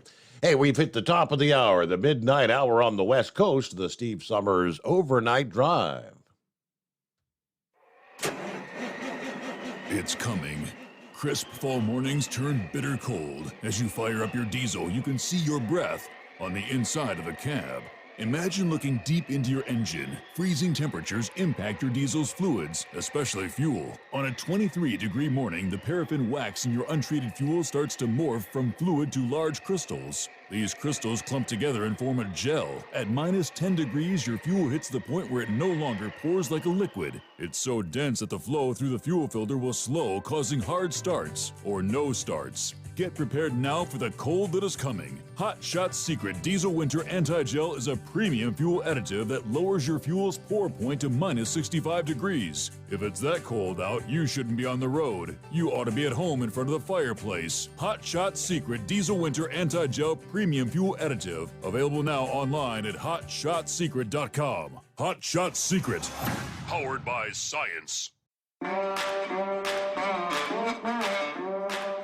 Whether you're a diesel pickup performance enthusiast or just looking for a small upgrade, when selecting common rail fuel system components, look no further than Exergy Performance. At Exergy, you'll find injectors, pumps, and more, engineered like no others on the market using state-of-the-art equipment run by people that have been in the business for decades. Exergy is the home of the Sportsman line of injectors.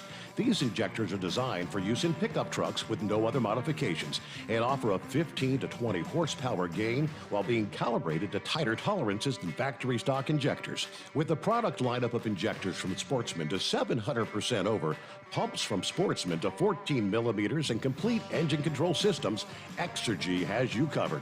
So if you're in the market for common rail components at any power level, contact Exergy Performance or one of our many dealers listed on our website at exergyperformance.com. Live from the Hot Shot Secret Studios, the Steve Sommers Overnight Drive.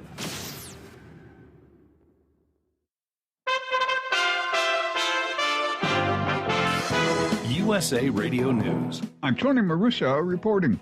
President Joe Biden talking election integrity in Washington Wednesday night. Biden drawing a parallel between the attack on Paul Pelosi and the violence of the January 6th insurrection.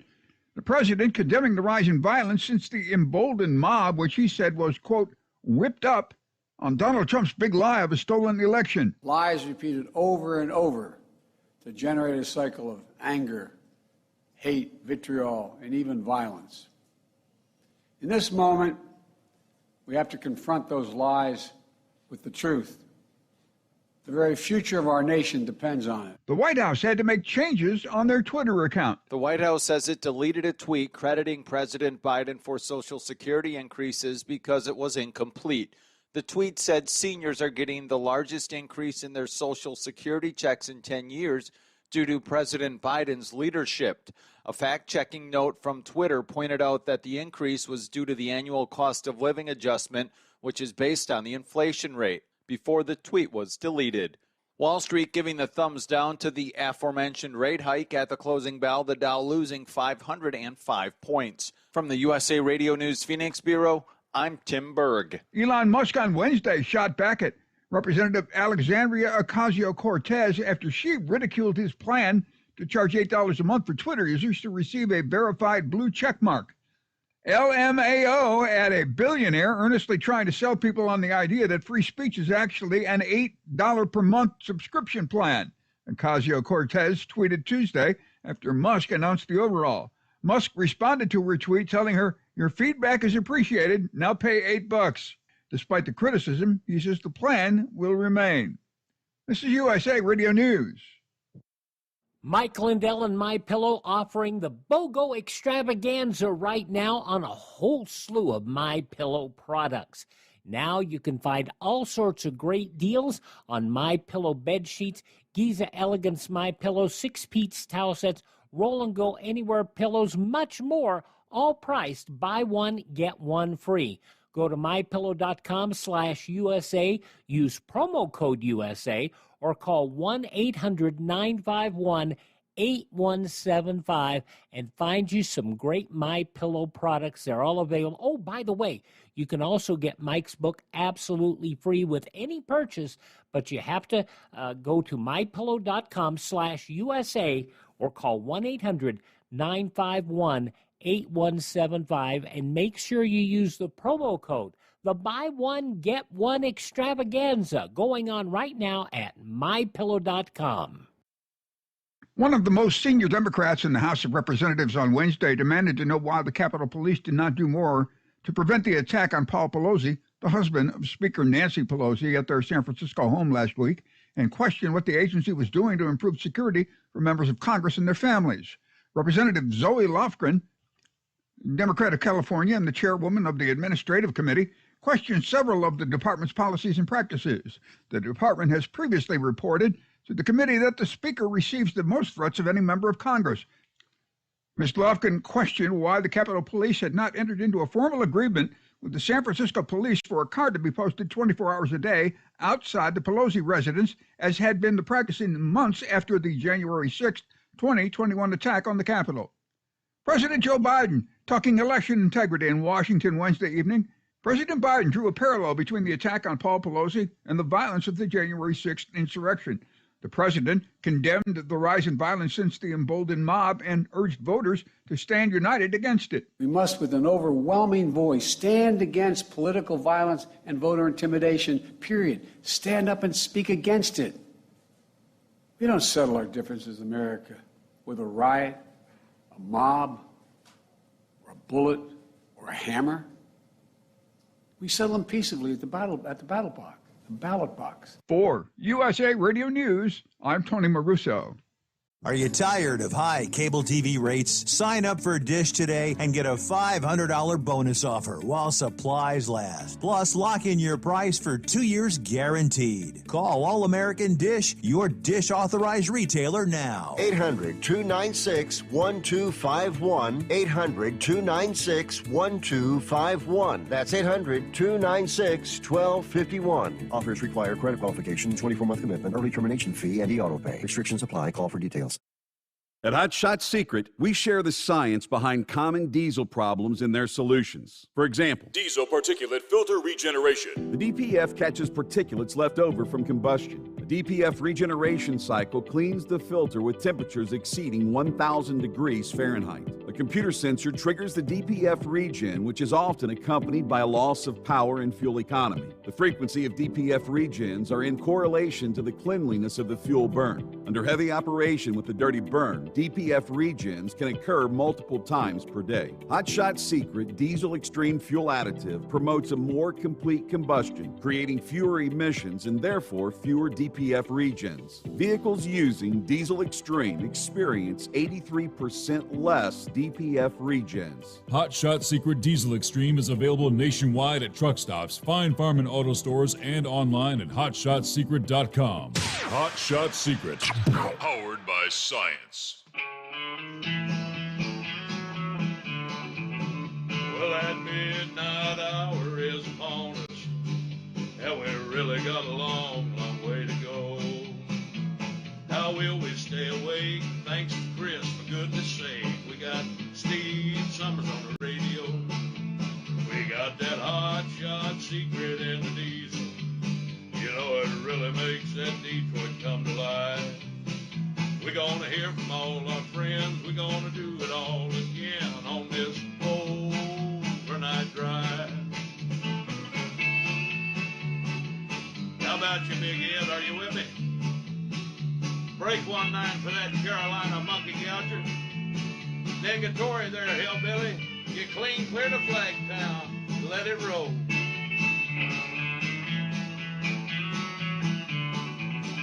Well, we all tune in to catch the weather.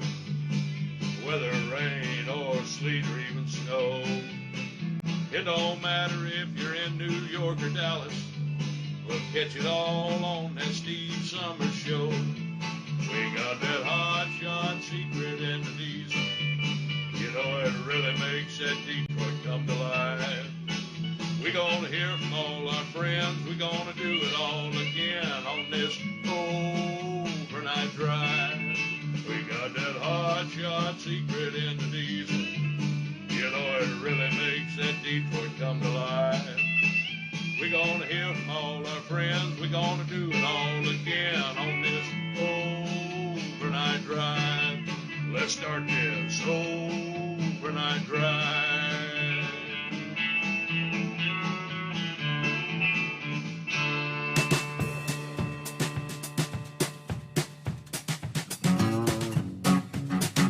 All right, yes, indeed. We do that for our friends on the West Coast, where you've now crossed over the midnight hour. Welcome into a Thursday.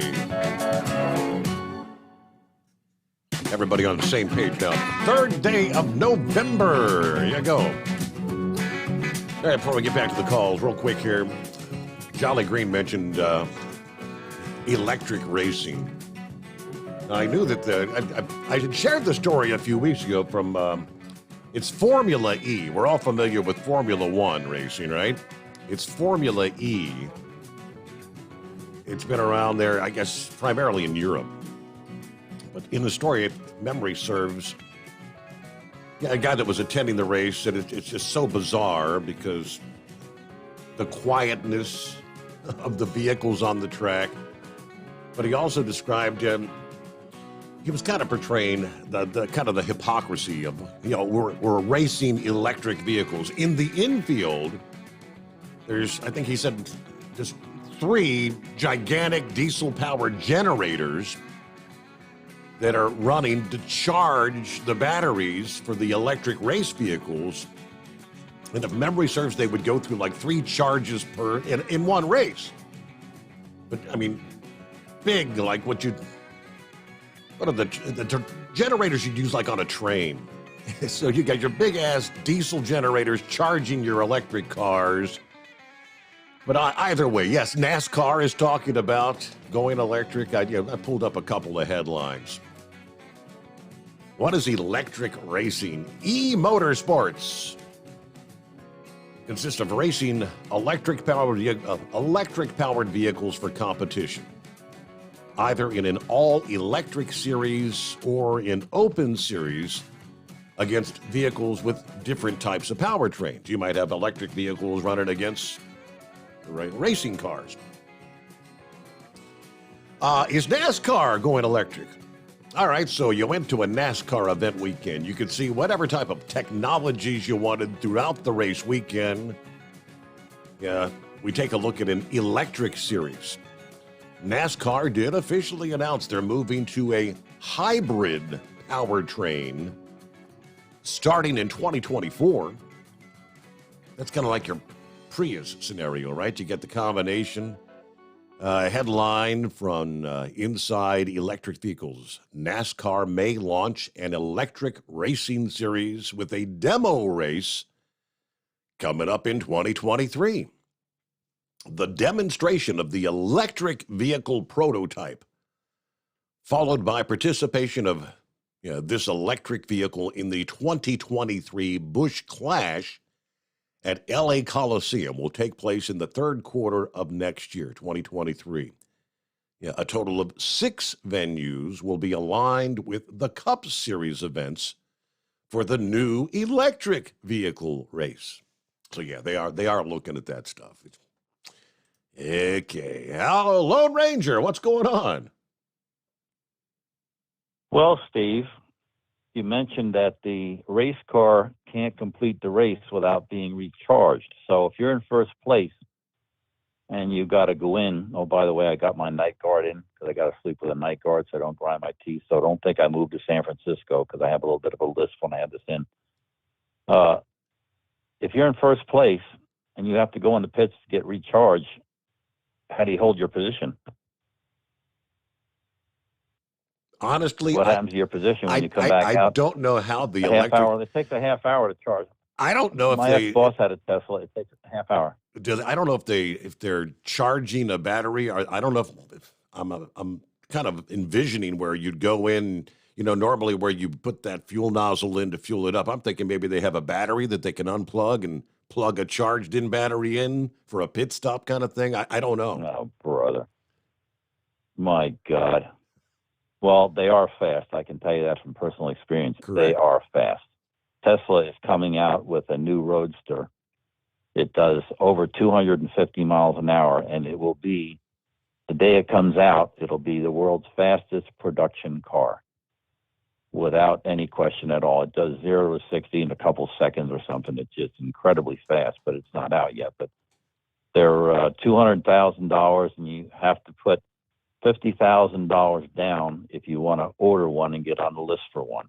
And so far, there's a whole bunch of people that want them. But anyway, what jumped out at me here, this press secretary makes, by the way, you don't have to go on Twitter to find misinformation from the White House. Just listen to the speech.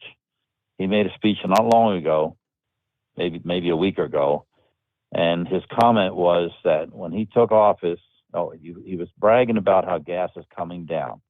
And he said it's coming down, way down from where it was when he took office, when it was $5 a gallon. That is absolutely a flat-out lie. But that is misinformation. And nobody said anything about it. Now, her comment, she's totally unqualified. She's there because she's black and she's lesbian. That's her claim to fame. She reads out of a loose leaf binder. She gets the questions in advance, and somebody else answers them for her because she knows nothing except that she's black and gay. And she reads the answers that were prepared for her. If you look at her, and it jumps right out at you because she has some kind of white makeup on her eyelids.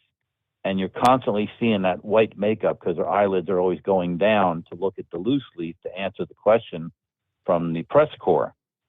Now, her comment was, the tweet was incomplete. Now, immediately, somebody should have said to her, okay, what is it that was left out of the tweet that makes it incomplete? What's the rest of it? Why didn't anybody answer that question? Because she would be stumped because a question off the hip, she doesn't have a prepared answer. I would love to hear her answer to that question. Okay, you're saying it's incomplete. It's a law that they have to increase your Social Security based on the inflation rate. That's why when Trump was in office, we got small increases, 1%, 1.5%, whatever. Mm-hmm. Now, this latest one is 8%. Okay. Now, there's people, there's retirees, what you get with Social Security is based on what you made while you were working. They take the highest year in the last 35 years of working, and that's how they determine what you get per month on Social Security.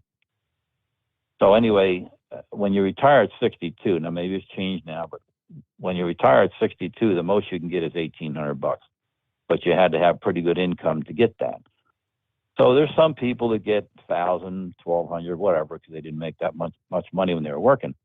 So let's say you're the guy that gets $1,000 a month. Now you got your 8% increase, right? So that comes out to $80. Now at $6 a gallon for heating oil, that gives you 3 gallons of heating oil, which when it gets cold out, your furnace will use more than that in one day. So that 8% increase, if you live in the Northeast, is nothing. The food cost, whether you're in a restaurant or at the grocery store, people buying weekly groceries or eating in diners, whatever, that comes out to $20 a week. That doesn't even cover the increased cost of a hamburger and a soda. That is just, change that you lose out of your pocket is what that amounts to. It's a big nothing. But Biden made a big deal out of it because his whole thing is looking for votes. He thought that would get him some senior votes by trying to take credit for this increase. And the only reason the increase is the highest is because the inflation is the highest. Bingo. Which is caused by who? Which is caused by Biden. Biden did that. Yeah. Now, right. But see, the problem in this country is there's a lot of damn stupid people. That's how these people get elected. They rely on stupid people who listen to their crap and don't research it. Now, you asked me a question about the ballots in Pennsylvania, and I did a little research here. And what it is any ballot, I guess ballots have to be in by a certain date or filled out by a certain date.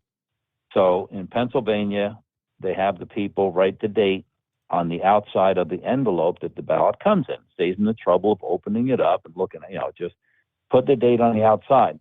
So the ballots that are getting rejected are the ones that either have the wrong date or a date that's too late or no date. They get thrown right in the garbage, and the Democrats are having a fit over that. Now, I was not aware of the censorship that came your way. What is it that we can't talk about? Because I don't want to get you in trouble here. What is it we can't say?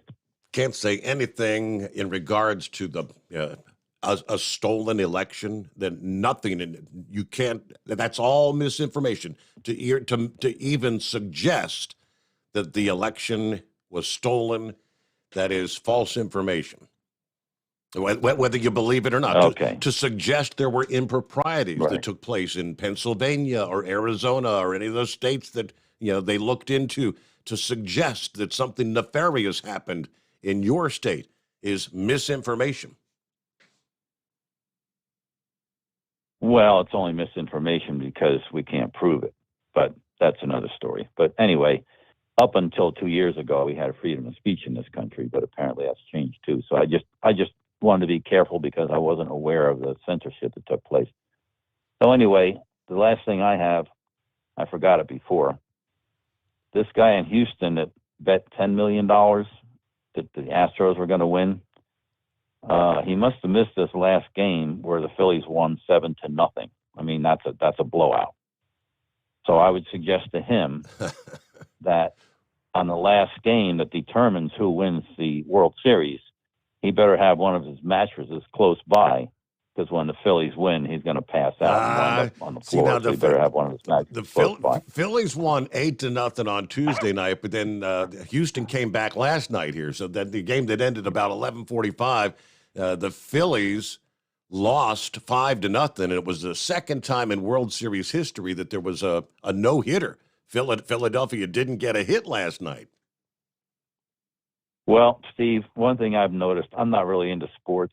When they did the whole kneeling down thing, I kind of lost interest. Same with NASCAR, with the whole thing with Bubba and all that. Right.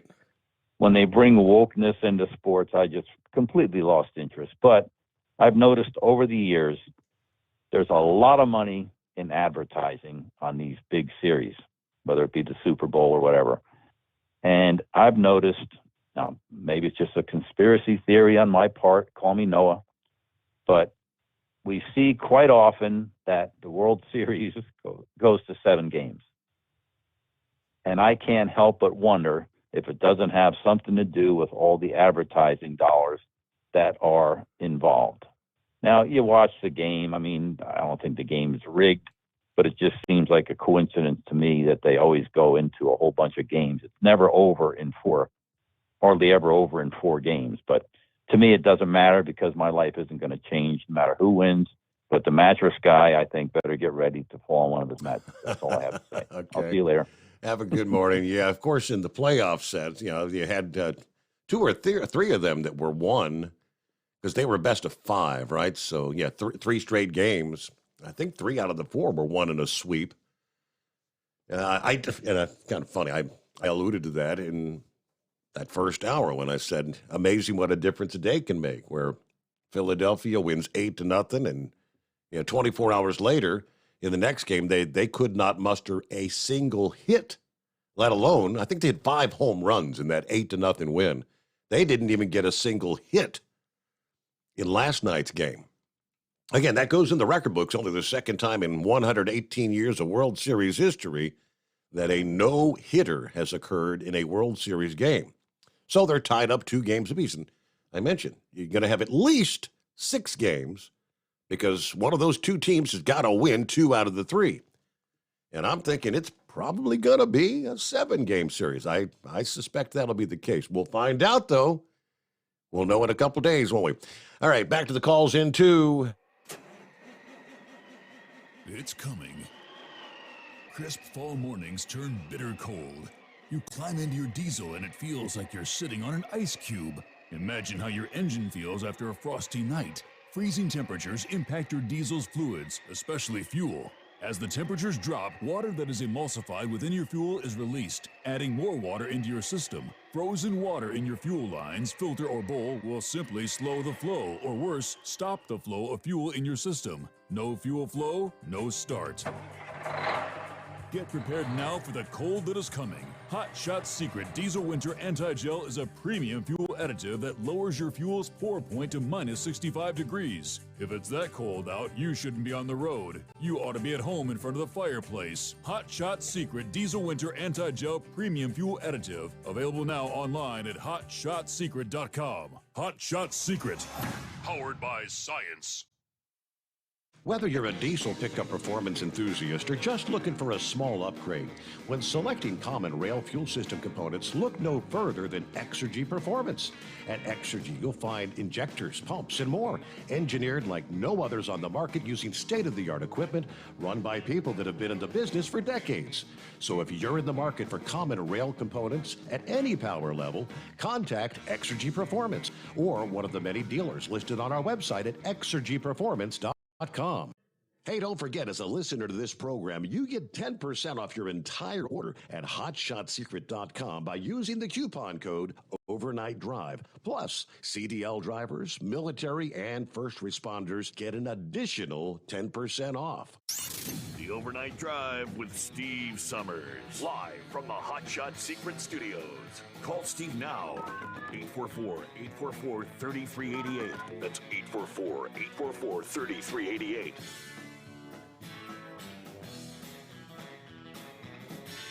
Yeah, one thing that in the lead up to Elon Musk purchasing Twitter, many people said that it would, once if it were to happen, which now it officially has, it would be definitely entertaining to have this guy in charge. You think, Donald Trump sent out them mean tweets. I mean, you've already got Elon tweeting back and forth, got in kind of a little spat with, who was it the other morning about the $8 fee?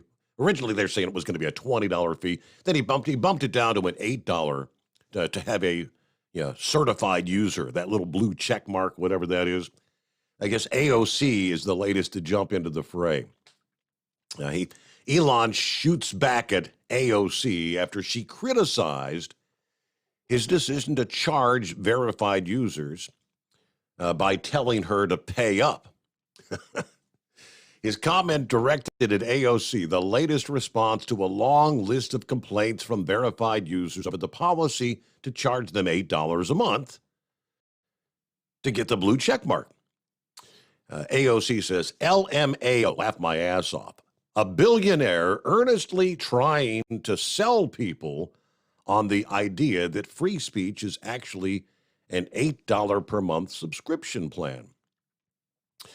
To which Elon says, your feedback is appreciated. Now pay $8.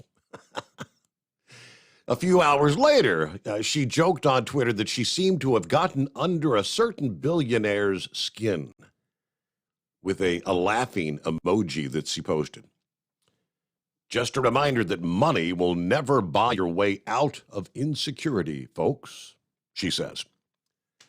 To which Elon fires back. Tweets a screenshot of a sweatshirt from AOC's merchandise line with a price tag of $58, circled with a thinking emoji. So AOC is selling $58 sweatshirts, while taking the opportunity to get in another jab at the billionaire. So back and forth they go. This could really be entertainment.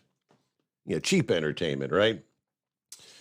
All right, who we got coming up here? Philip, got you coming up next. Eagles on board, and on down the line we roll into a Thursday. Wheelchair Dave did chime in via email here a few minutes ago. He said, a little info for Jolly Green Giant. Steve, you might look up old Big Daddy Don Garlett. I'm not sure how old he is. Maybe pushing 90 now, I think. But he is setting world records in his electric dragster right now. I remember Big Daddy Don Garlett, but didn't realize he had an electric dragster, so I'll have to do a quick search on that.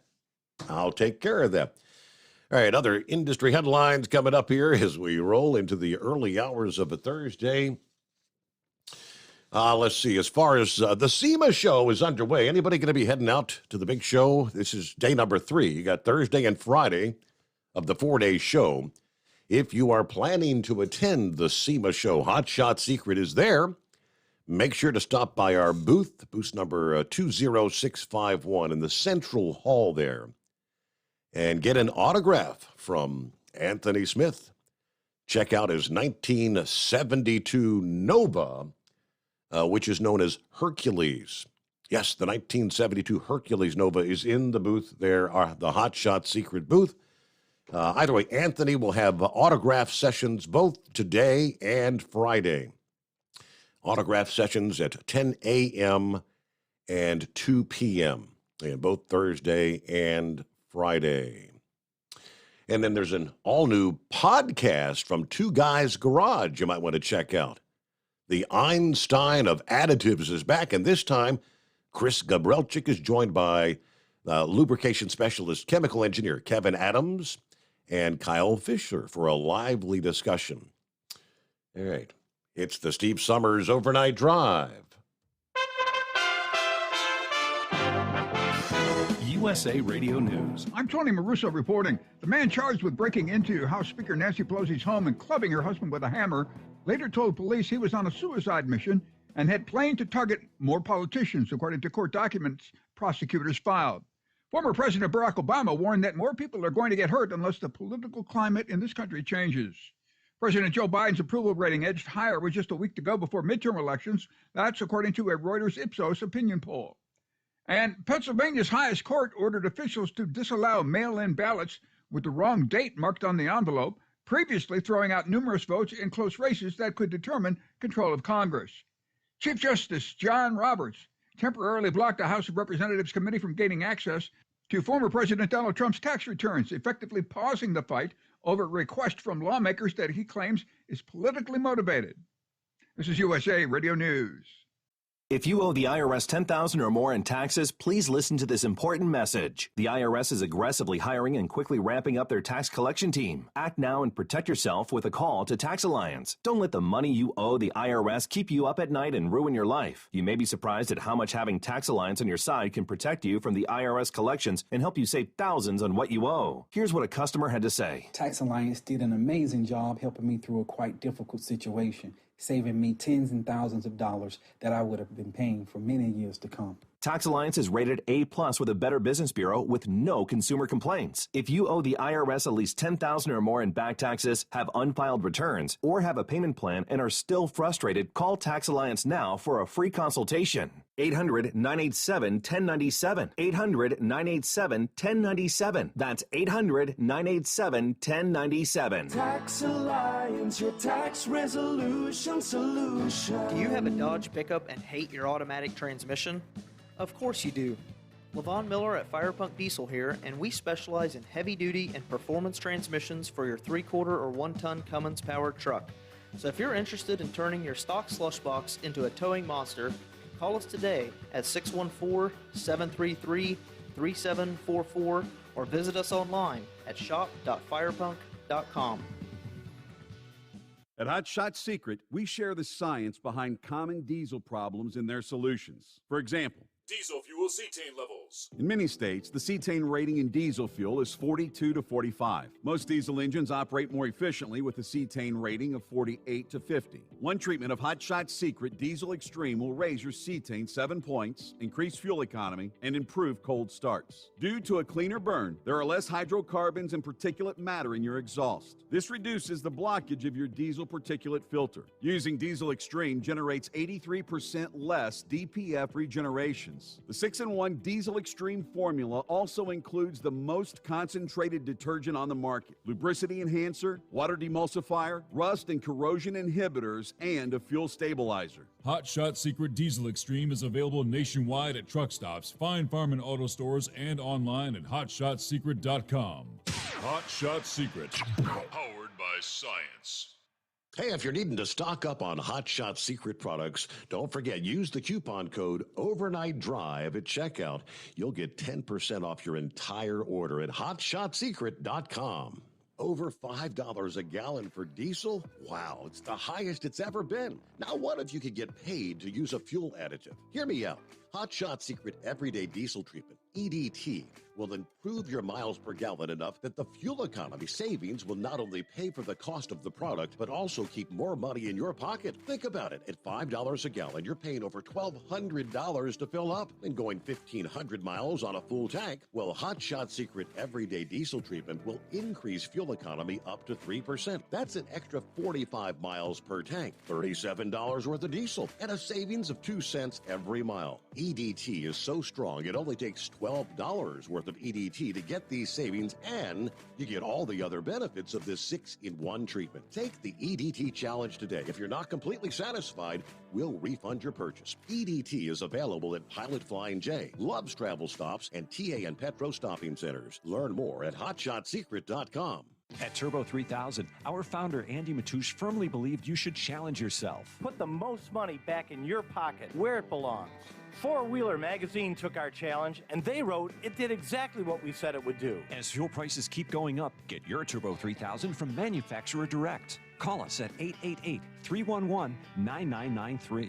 Always free shipping in the USA, and for a limited time, save $45 off total purchase using coupon code STEVESAVES at turbo3000.com. And now, back to the Steve Summers Overnight Drive, live from the Hot Shot Secret Studios.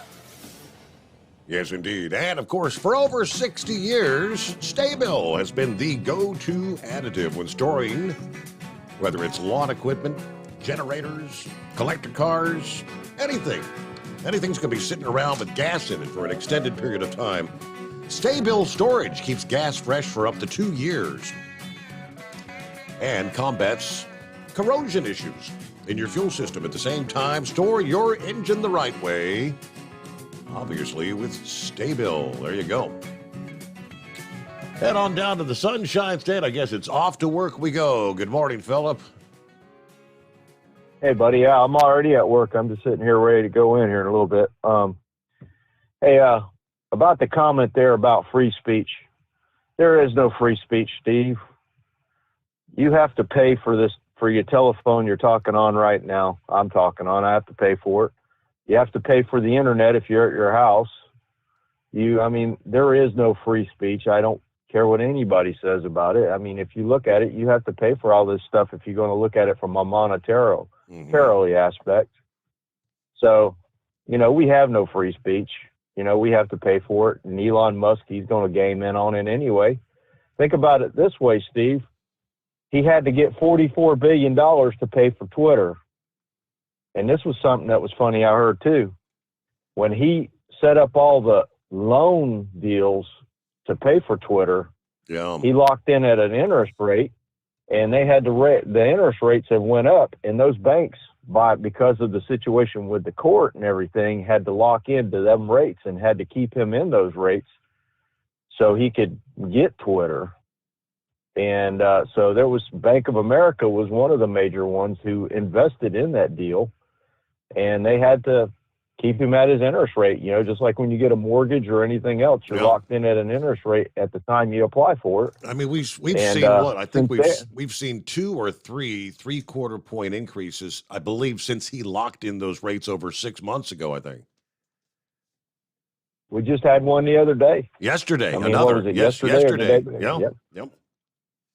Yeah, you know, I don't know why. I mean, I understand their theory behind it, but the thing that's going to hurt is they're pushing a lot of people into bankruptcy by the way that things are going. I got a feeling we're going to have a lot of bankruptcies happening within the next couple of years if they keep doing this. You know, I mean, there's a lot of people out there, credit cards, mortgages, car loans, business loans, you name it. I mean, you're going to have businesses going out. It's a big deal. And about the electric cars, yes, them race cars are fast. I've seen Teslas going against GTRs. They can whoop a GTR's butt. I'm sorry. Those electric motors have more torque. They can get up to the speed quicker than a gas engine. But the thing about it is, it takes a lot of energy for it to do that, and you have to have a heck of a battery to do that. I mean, we've seen that with that Ford Mustang. Did you see the promo for that Ford Mustang at the drag track? Yep. Yeah, they're you know, it takes a lot of power to make that. I mean, I see it on a daily basis with just the train I drive. It takes 600 volts at 2,000 amps to move the train that I drive. And just sitting in a station, I'm burning 250 amps just sitting there. That's what your house uses if everything's on, just sitting there. So it takes a lot of energy when you're talking about electricity. And Horse Feathers was talking about a lot of people in 911 with the cancer and, you know, the first responders and stuff like that. Well, Steve, there's something that a lot of people have, I don't think they've realized it, but what about all the people that have to work on our infrastructure as far as our power, you know, the guys that work out on the power lines, the guys who work in the sewage treatment plants, the guys who work in the water facilities? Those folks are going through a lot of it too. You know, they're exposed to a lot of elements. I mean, working around high voltage every day, you know, magnetism or magnetics, I should say, and all that, it affects you. It really does. And, you know, there's a lot of people out there in a lot of different fields that, you know, you make that extra money because you're a tradesman, because of the dangers that you're working in. Look at driving a truck. You know, you make more money driving a truck because you're responsible for keeping that thing going and not hitting nobody or hurting anybody. It's a big deal. So, and we had a good launch this morning. I didn't get to see it. It took off before I got up, but they had SpaceX got a satellite up this morning. And Steve, I think we got some weather brewing down in the tropics. What do you think? It came in down in Belize, I think, is a hurricane. Is Lisa? Is that the one you're talking about? Well, I'm not talking directly with Lisa per se, but I will talk about Lisa for a moment because I got a Lisa at home, and I know you got a Lisa at home. Yeah. That thing is going backwards. So if you look at the projected path of it, it's going to go into Mexico and it's going to come back. Now, the one that I'm talking about is there's a big yellow sloth that's in the middle. It's kind of the way the line looks. It says a 20% chance of development. It's going to be about a week from now, and this is what we got to look for. It's a very broad low. And what it means by broad is it's covering a lot of space. They don't know if it's going to be a storm per se as far as a hurricane style storm, but it's going to be a storm that's going to bring a lot of weather to the East Coast. Okay. And I mean, it's going to bring a lot of wind and a lot of rain when it comes up. They're talking about that we here in Florida, if it stays offshore, we could be hit with 50-mile-an-hour plus gusts for 4 days straight, and rain as well. So it's something that we need to watch. Now, there are some of the models that are say it's going to be a hurricane because of the pressure drop on it is pretty low. But the thing is so big, it's a broad low, and we're getting a lot of that stuff going on, and it's going to be stretched out so much space it might not get itself together as far as being a hurricane. I hope it doesn't. I mean, if it's a squall or something like that, or like a gale type thing, that's okay, but not another Ian. I mean, we got a lot of places here that are pretty devastated still, and they're still working on getting things together. And we don't need no more water down here because now the water is stacking up still. So, but that's all I got today, bud. I appreciate your time, and thanks for having me. You got it. All right. So, yeah, as far as the interest rates go, yeah, that's the banks were not real happy with the fact. I mean, the billions of dollars are talking about, that the rates were locked in all those months ago. And then lo and behold, they had to offer Elon Musk those lower rates after the Fed had jumped up interest rates. Like I said, it's been 2 or 3. Yesterday was the latest. Again, the Federal Reserve pumped up the benchmark interest rate again Wednesday, another big 3/4 of a point. 4th straight time. 4 consecutive monster increase. I mean, traditionally, they'd raise interest rates by like 1/4 of a point. And on occasion, a 1/2 point increase would be considered rather big. This is 4 consecutive 3/4 of a point raises. So that move raises the key short-term rate to a range of 3.75 to 4%, the highest in 15 years. That was the 6th rate hike this year, which has made mortgages and other consumer and business loans obviously increasingly expensive, heightening the risk of a recession. Now, they did hint this past day, I guess the Fed hinted that maybe for the next rate hike, it may be a 1/2 point rather than another 3/4 of a point. Like I said, typically the Fed raises in 1/4 point increments, but after miscalculating and downplaying the inflation last year, continuing to say it's transitory, it's only going to be here for a short time. They were wrong. They screwed the pooch. Powell has now led the Fed to raise rates incredibly aggressively, trying to slow borrowing and spending and ease price pressures. The concern now is with this many rapid increases in interest rates that it may literally derail the economy, send us spiraling into a recession, big time. What was the term? The term transitory last year. Transitory is all we heard. The term transitory is gone. Now the term overcorrection, going too far in the other direction. They go into all the numbers here, but one Harvard economist endorsed a column by the New York Times columnist Krugman, said that the Fed is hitting the brakes too hard. Right now, the Fed seems set to pursue further rate hikes, big rate hikes. I would urge them, step back, take a hard look at what's happening, and you better think twice about what you're doing here. Because all of a sudden, the idea of trying to slow the inflation, you're going to take us it's almost like the pendulum is going to swing the exact opposite direction. And suddenly you're in a big-time recession. Then you're trying to reverse it back and say, well, now we got to get people back to work. We got to get people spending again.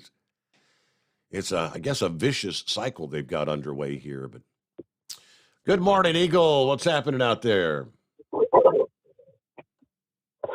Yeah, how you doing? Yeah, I want to talk about some things tonight, Steve. Concerning, unfortunately, the fuel prices. The fuel prices. I'm at a truck stop right now. Let me look at this billboard. Okay. Yeah, I'm in Tennessee right now, and the price is already $5.28 a gallon. And for what I'm hearing, Steve, after the elections, the price is going to go higher than that, unfortunately.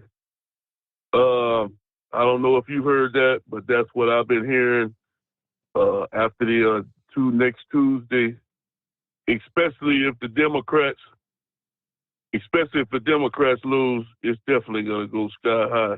Have you heard that same deal, Steve? I haven't heard anything about if whichever side wins having an impact, but I mean, we are seeing shortages in South Dakota. There's shortages in Nebraska, the East Coast, and if it's all based on supply and demand, there's nowhere to go but up. Yeah, I haven't had no problem with no fuel over here in Alabama and Georgia, where I've been at the last couple of days. I haven't had nobody tell me they didn't have no fuel, but I've heard that other, maybe in New York and New Jersey, I heard people was having problems. But the price is definitely higher than it has been the last couple of months. So, like I said, Steve, I'm real worried for some of these smaller companies. I think we've had a couple of companies go underground, just this year. And I don't know if some of these trucking companies can't pay, this type of money, $7, $8, $9 a gallon for diesel. I think a lot of companies are going to start disappearing. These companies going to have to start parking their trucks, because the price is getting to be ridiculous again. This time it won't be nothing Joe Biden can do about it, Steve. Like I said, the only reason it went down this time is because this guy was using the reserves that's supposed to be for emergency use, and we ain't got that to rely on no more, thanks to him. So I see nothing but the price getting worse and worse from what I'm seeing, Steve. Now let's talk about Nancy Pelosi again, Steve. Again tonight, Steve. I'm hearing a lot of different stories about what happened in this situation. I'm still not knowing which angle to take on this deal. The Pelosi's, they're not releasing the camera footage of this so-called break-in. So I really don't know. But one thing I do know, Steve, as much as I like Donald Trump, Donald Trump and Donald Trump Jr., his son, I think Donald Trump Jr. might have crossed the line this time, Steve. All I can say is he's lucky that Elon Musk has took over Twitter. I don't know if you've seen the latest thing that he did as a so-called Halloween treat when he had a picture of some men's underwear and a hammer. Have you seen this?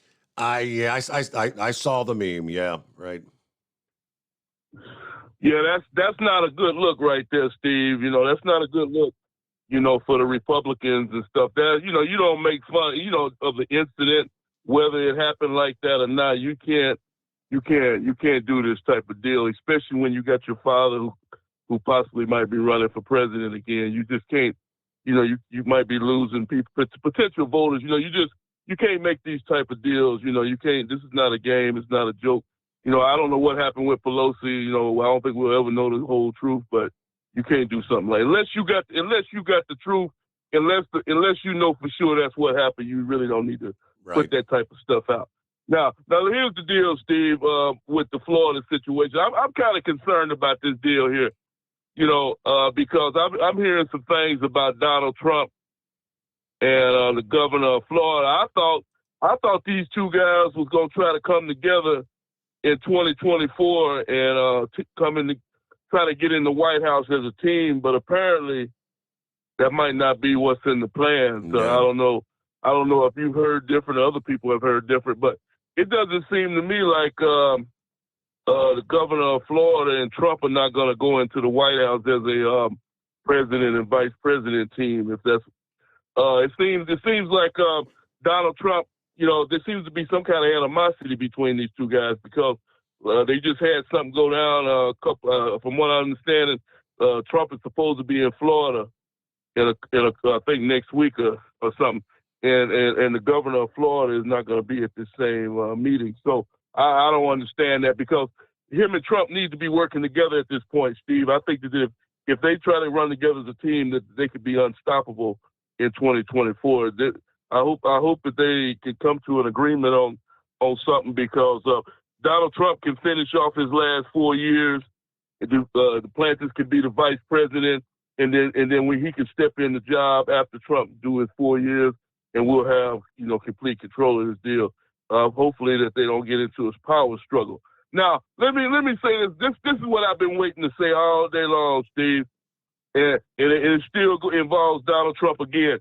Now we got South Korea. We got North Korea continuing to launch missiles. And from what I'm understanding, one of those missiles almost hit South Korea.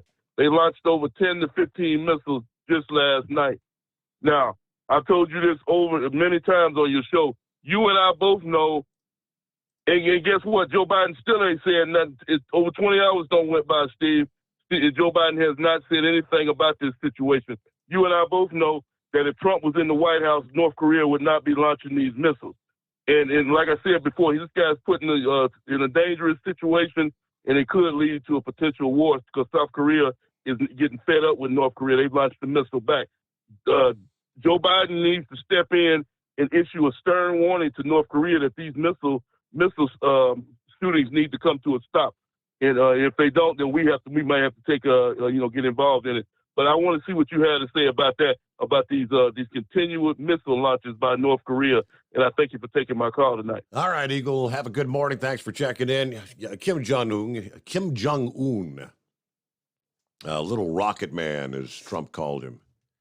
Obviously he knows we have a weak president. He's been gradually pushing the envelope. The time frame between launches, and it's one missile, then it's two, then it's three. It was actually 23 that were launched this past day. And the one that landed less than 40 miles off the coast of South Korea, technically in international waters, but each one of these, just how far can we push the envelope? The message again from Kim Jong-un is, right now, you've got the U.S. and South Korea that have military exercises going on. It's a game of cat and mouse. Now, you did mention also in your conversation there, Eagle, the oil reserve. Yes, we have now shrunk that to the lowest level since 1984. Of course, several weeks ago, authorized another 15 million barrels of the SPR, trying to bring down gas prices. And obviously some Republicans say that we are now getting into dangerous category. They're putting our country at a greater risk. Marco Rubio said, well, he's doing it to lower gas prices because he's afraid of the impact. And unfortunately, what has happened now is our strategic reserve is at the lowest level, I believe, since 82, 83, something like that. We have a strategic reserve in the event of war or a drastic emergency. It's not there to bail out the president's party in an election year.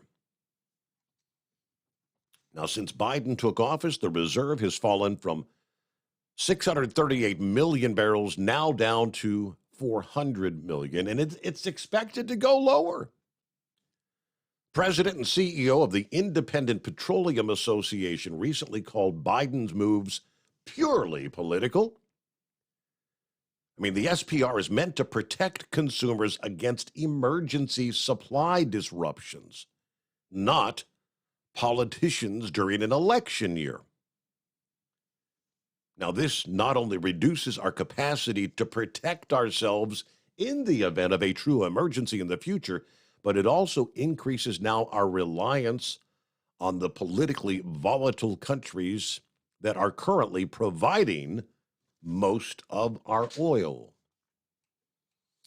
You know, we're just kind of digging our own grave, truth be known, one shovel at a time. All right, we'll get a quick time out here. News break about a minute away. And when we come back, more of your calls. Want to jump in? It's 844-844-3388. Truck driver rescued by a passing motorist after a fiery wreck involving two semi-trucks that, sadly enough, ultimately killed one. Jesse Wilkerson was headed east on I-30 near Garland, Texas, on his way to a hunting trip. He witnessed the crash between the two semis that burst into flames right in front of him. You know, all I could think of was, those guys got to get out of that truck before it burns. Said he threw his car into park, kicked off his slip-on shoes, and ran up to the truck in his socks to do what he could to rescue the truck driver and his passenger. Didn't know what I was going to see, but I saw the driver. He had his head out the window, both of his arms grabbing at the top of the cab, trying to pull himself out. The window was all busted out. So I was standing on batteries in the fuel tank. Went up there, grabbed him, pulled him out, patted him on the shoulder, said everything's going to be okay. Was able to drag the driver to safety, got him behind the concrete barrier. Went back to try to rescue the other passenger, but that individual was in pretty bad shape, in a lot of pain. And soon after first responders arrived, they say, took over the situation.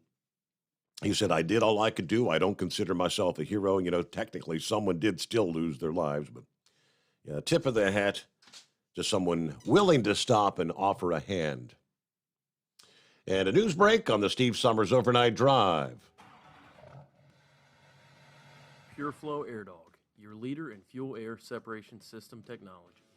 Our systems filter out water, particulates down to 2 micron, and remove all of the air out of your diesel fuel. This allows for nothing but pure, clean diesel fuel to reach the expensive injection system equipped in your vehicle. Not only do our fuel systems protect, they also come in a variety of flow rates to meet your performance needs. Our systems are compact and use OEM-style fittings for easy installation. Learn more about our product at www.pureflowairdog.com and be sure to follow us on Facebook and Instagram. Protect your investment with PureFlow Air Dog. At Hot Shot Secret, we listen to our customers. Everyday Diesel Treatment delivers a 6-in-1 premium fuel treatment for every fill-up, every time. Our fans call it EDT. I'm Nathan from Ellisville, Mississippi, and I drive a 2017 Ford F-350 Power Stroke. I've been using Hot Shot Secret EDT every tank for almost 3 years, and I've seen about 1.5 to 2 miles per gallon increase in fuel mileage. Everyday Diesel Treatment is available at truck stops, Tractor Supply, O'Reilly's Auto Parts, and online at hotshotsecret.com. Drivers, you demand that your equipment's reliable and dependable, and that also applies to your headset for communication. Well, our friends at Stellar Electronic have you covered. The Pluto Duo headset bundle is the best communication headset you can find in the industry.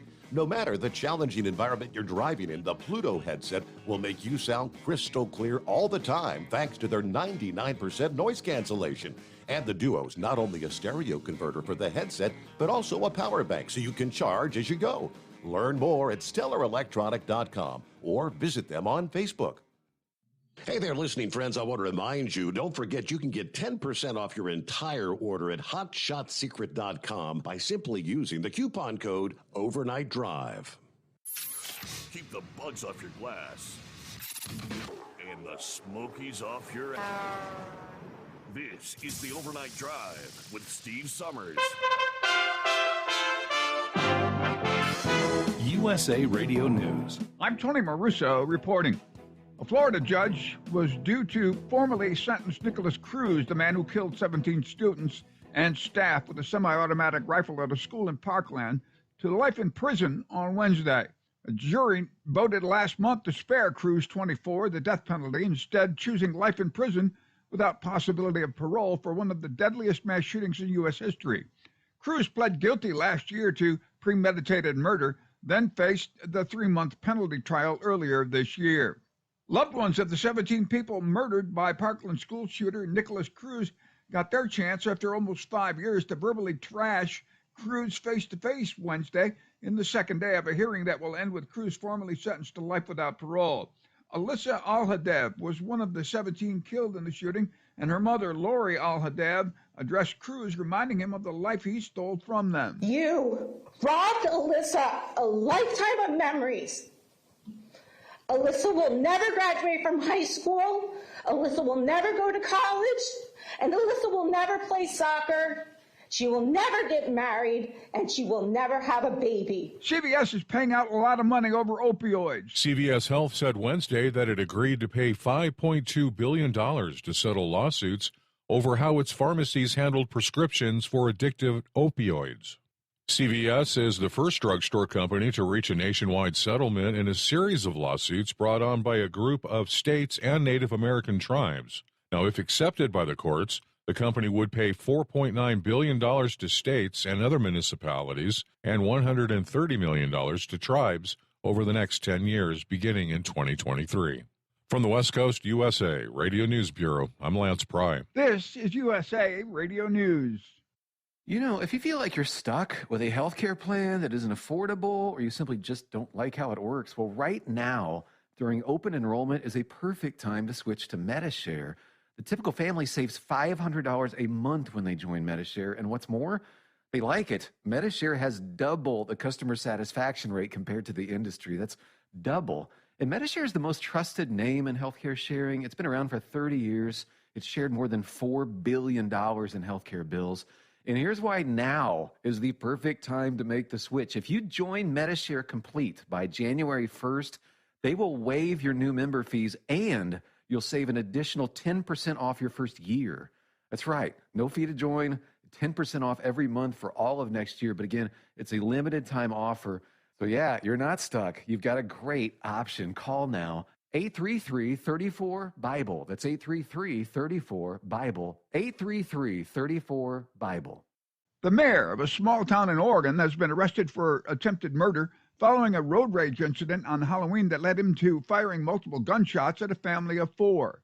This all took place about 65 miles east of Portland when they encountered an SUV that was driving erratically, according to a statement from the Hood River County Sheriff's Office. The SUV suddenly pulled over to the side of the highway, and as the family passed the suspect vehicle, a male stepped out of the passenger side and fired multiple rounds from a handgun. It took less than 24 hours for investigators to identify the suspect as Doan Jones, the mayor of nearby Rufus, Oregon. Jones was arrested, charged with 1 count of attempted murder and 4 counts of attempted assault in the first degree. Elon Musk and Twitter won't let anyone who was removed from the service for violating its rules back on the platform until the company has a clear process in place, which he said will take at least a few weeks. Musk, who recently completed a $44 billion takeover of the company, said on Twitter early Wednesday that he had spoken to a number of, "We will continue to combat hate and harassment and enforce our election integrity policies." On Tuesday, during the Philadelphia Phillies defeated the Houston Astros 7-0, Tim McGraw donned a Phillies jersey circa 70s and 80s, emblazoned with the name and number of his late father, Tug McGraw, a former Major League Baseball athlete. Tug passed away in 2004 at the age of 59 after being diagnosed with a brain tumor. For USA Radio News, I'm Tony Maruso. Technology lets you access a personal trainer from home, like on this exercise mirror. Less talking, more squatting. But to keep your hybrid workforce in shape, you need more than technology. And kick. And jump. You need PCs powered by Intel vPro, custom configured by CDW. Hardware-based security and remote management make it easy to protect and monitor PCs from anywhere. Wait, don't turn me off. Intel vPro makes secure remote management possible. CDW makes it powerful. Learn more at cdw.com/Intel client. It's coming. Crisp fall mornings turn bitter cold. As you fire up your diesel, you can see your breath on the inside of the cab.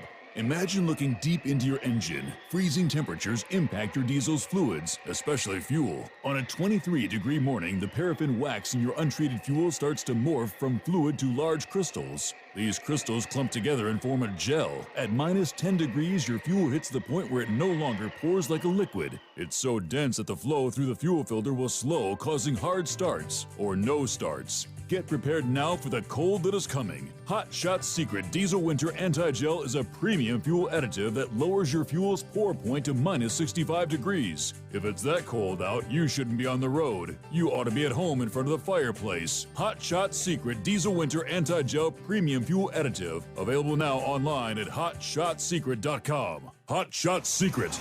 Powered by science.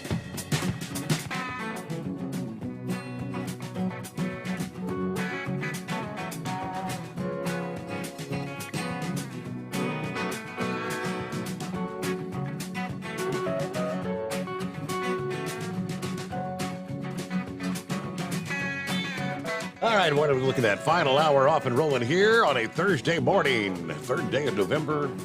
Welcome back. Jimmy Fallon made a little post. Matthew shared it here just a couple minutes ago in regards to, under the heading, Midterms 2022. And it reads, remember that time when Republicans opened the border, spiked inflation, caused a fuel crisis, freed violent criminals, fired people for not getting vaccinated, and ran out of baby formula? You remember that time? No, you don't. You don't remember that time. Yeah, now would be a good time to vote accordingly, kiddos. Yeah, one of the little tidbits in his mix there was freed violent criminals. Been the trend more and more around the country, and I've got another very sad prime example of just that.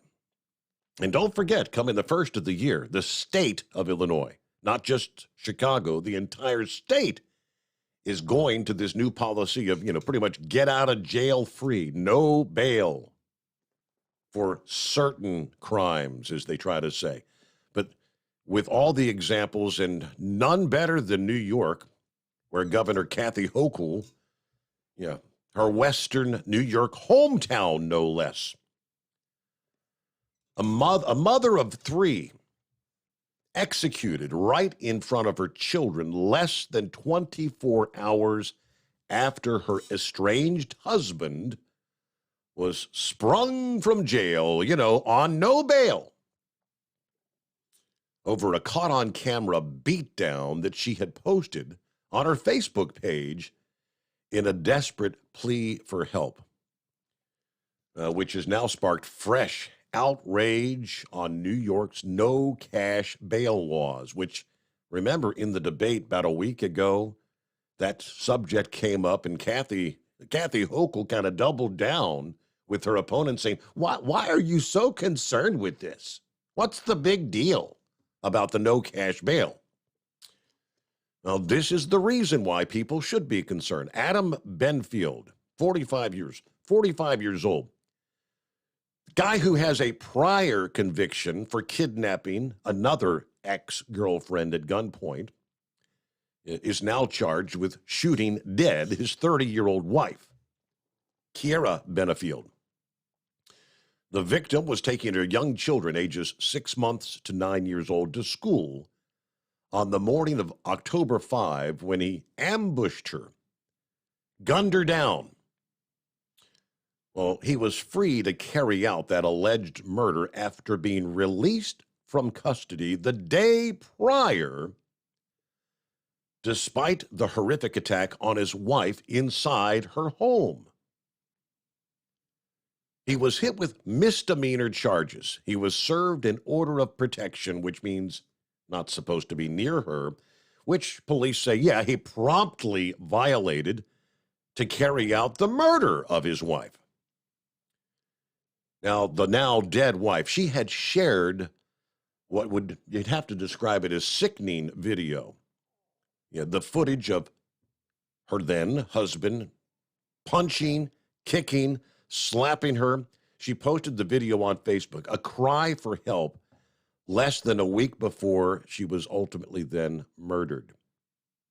Because he got out of jail free. You know, because these criminals, oh, by the way, the purpose of these get out of jail cards, no cash bail laws, they say is much of which, correct me if I'm wrong, based on the fact that they said there are too many, people of color who can't afford to cover their bail to get out. And too many of them are held. In this case, they are both, by the way, people of color.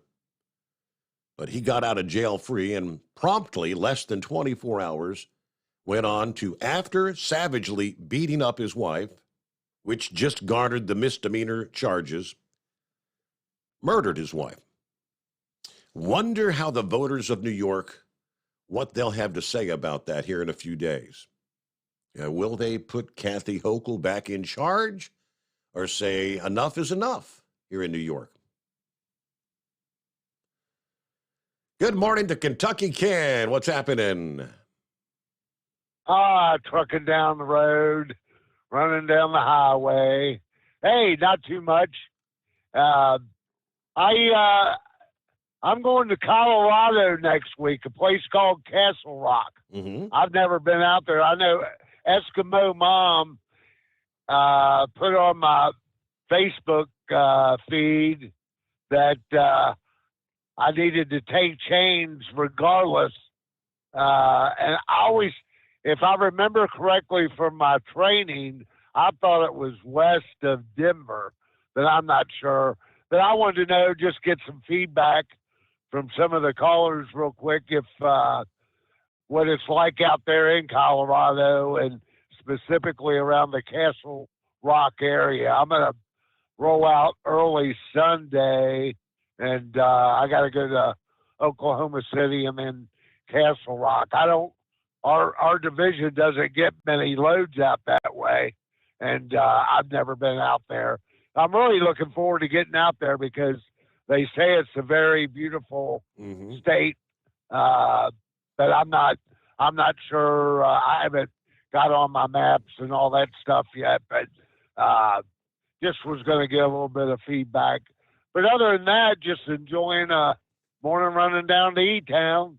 And, the story you just hit on about this bail stuff, I wonder when incidents like that occur, and let's say, what do the judges feel?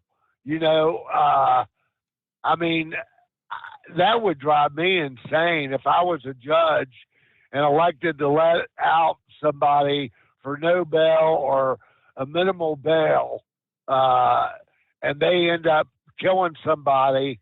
We've talked about it before.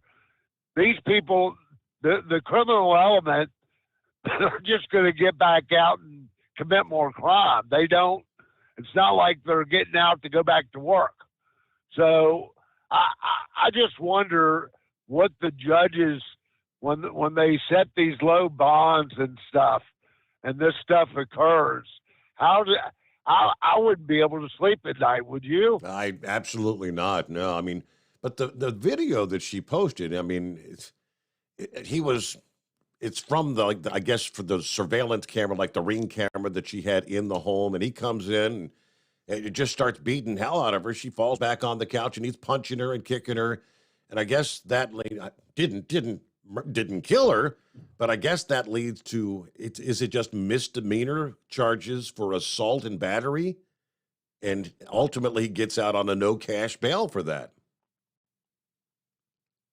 Yeah, but if there was a restraining order to boot, that's a contempt of court. That's a violation of a judge's order. If I know it's only a piece of paper, exactly, but that enables law enforcement. Right, it enables law enforcement to arrest off probable cause for a misdemeanor because of the violation of the order. A lot of victims would say, well, it's only a piece of paper. Yes, it is. But if it's violated and they only need, somebody saying, okay, he violated the order, technically the officer don't have to get a warrant. he or she can go arrest the violator because of probable cause for the violation. Yeah. So it does, I don't know. Those stories just make me sick. And I just wonder, if I was a judge, I just don't understand why they don't look at the history and see all the stuff in their history that starts, and they just act like it's nothing. Let them out. I just don't get it. This stuff's got to change. It's got to change. Well, Kentucky Cam, we'll see if we can get some feedback on, because I technically, I guess I have been to Colorado. We flew out to Denver one time years ago and made that drive down to Casper, Wyoming out of Denver, to do a little live broadcast out there years ago. But it is beautiful country. Yeah. I do know that. Well, I'm hoping I don't have no snow. Yeah. Yeah, that might be wishful thinking right there based on this parade of storms they've got kind of packed and stacked that'll be coming in out west. But all right, there you go. Who we got on the line? Not seeing a name. Rubber Duck. Rubber Duck. Hey there. What's going on? Good morning. Ugh. So we are in a recession because I had a very I didn't want to do this job today. I had to go close up a car dealership. A very high interest used car dealer that caters to the buy here, pay here people. Mm-hmm. Closed a very successful store. It used to be because they can't get inventory. And what they're selling is ridiculous. 7-year-old cars with 130,000 miles on them for $15,000. Are you kidding me? And then the interest gets, no, sir, I'm not. Then the interest gets tacked onto it, 22%. And they're huge, but this was a corporate store, not one of the franchises that they closed. Wow. Which was interesting. And what I found out that a lot of the franchisees are actually the big, large car dealers in your cities, and this is their subprime business. But yeah, car dealers are closing. It's not because they can't get loans, because they finance their own stuff, but there's no inventory, and fuel prices are all over the board in Indiana. Over around Elkhart, it was $5.85 on the toll road. Off the toll road, it's $5.29, and over here towards Angola and on the eastern edge of the state, it's $5.45 on the toll road. It doesn't make any sense what they're doing to us. But yeah, we are in a recession. It's the RV places I went by tonight that are usually slam packed with inventory, nothing. They're a quarter capacity of what they were this time last year, and that's including coming off of COVID. Wow. And we want a new Ford truck to make a rollback out of it. They opened the orders up last week, and they're already got all their build spots for my one dealer that we wanted to buy, so we had to switch and go to another dealer, and they're telling us it'll be close to 2 years. It'll be a 2025 unit when we get it, but we're ordering it now. And the boss has to put a very, very substantial down payment on it. But we see our business going to the repo yards and getting the cars that people can't afford and coordinating them to get them onto the big truck. And we see having to have a tow truck to do it because we saw this happen 2009, 2010. I don't want to be a negative Nelly, but I've been out here a long time. It's 5 to 7 year cycles, and where are we at? Plus, we have the other thing thrown in the middle of it. But this is a beautiful night out here. I've done missed Bambi twice. That's good. You want to miss them. Don't swerve. I caught myself going. There was nobody in the lane next to me, but I caught myself hitting the brake and going, trying to swerve, but don't swerve. Maintain your lane. Maintain your lane for Bambi. Yep. Yep. 38 years, and my natural reaction was to go to the left. So I'll admit it. But anyway, everybody have a great night. Be safe. Let's just pray. That's all we can do. Pray and then get out there and vote. That's the key right there. Tuesday is just around the corner. Yes, sir, it is. And it's 844-3388. And on down checking with Steve. What's going on this morning? How's your phone working out there? I don't know. I'm testing it right now. Can you hear me? So a whole lot better than it was 24 hours ago. I say that much. Well, there's an app on the for the earpiece that you can reset the phone or reset the Bluetooth. So that's what I did, and I made a couple calls, and they said it sounded a lot better. So okay. You can hear me pretty good? Yes, sir. Yes, sir. Good. Hey, Steve, I thought I heard one of your callers a little while ago say that Joe Biden should issue a stern warning to North Korea. Did I hear that right? Yeah, it was Eagle saying we got to let Kim Jong-un know. Yeah. I mean, he's going to have a price to pay or something. Yeah. Steve, the United States of America is probably the weakest it's ever been in the history of our country because of Joe Biden. He is a shell of a man. We all know it. We've seen it for the last 2-3 weeks. Actually, over the last 2 years. But in the last 2-3 weeks, we've talked about this. He's getting worse and worse and worse. Our enemies see this, Steve. They watch us constantly. They know what's going on, and they're going to take advantage of this guy. You know, under Donald Trump, this world was a peaceful world. There wasn't all these conflicts going on, firing missiles at each other. Steve, what do you think is going to happen next when Iran gets their ballistics going? When they start shooting missiles into Israel, what's Biden going to do? Nothing. It's just unbelievable. How about issuing a stern warning to the damn cartel? Right. That's killing hundreds of thousands of Americans. Sex trafficking, human trafficking, drug trafficking. You hear him issuing a warning on that? There are going to be no warnings from Joe Biden. Only statement I've heard is our border is secure, Steve. I don't know what you're talking about. According to Mayorkas and our border czar Kamala Harris, our border is secure. Steve, this is a disaster. What's going on? You know, we've talked about this. It's just sickening. You know, we used to be the most powerful nation in the world 3 years ago, 4 years ago, 5 years ago. Nobody would mess with the United States of America under a leader, under a strong leader. This man is weak. He can't even go on the campaign trail, climb up 3 sets of stairs, and then manage to not even know where the hell he is.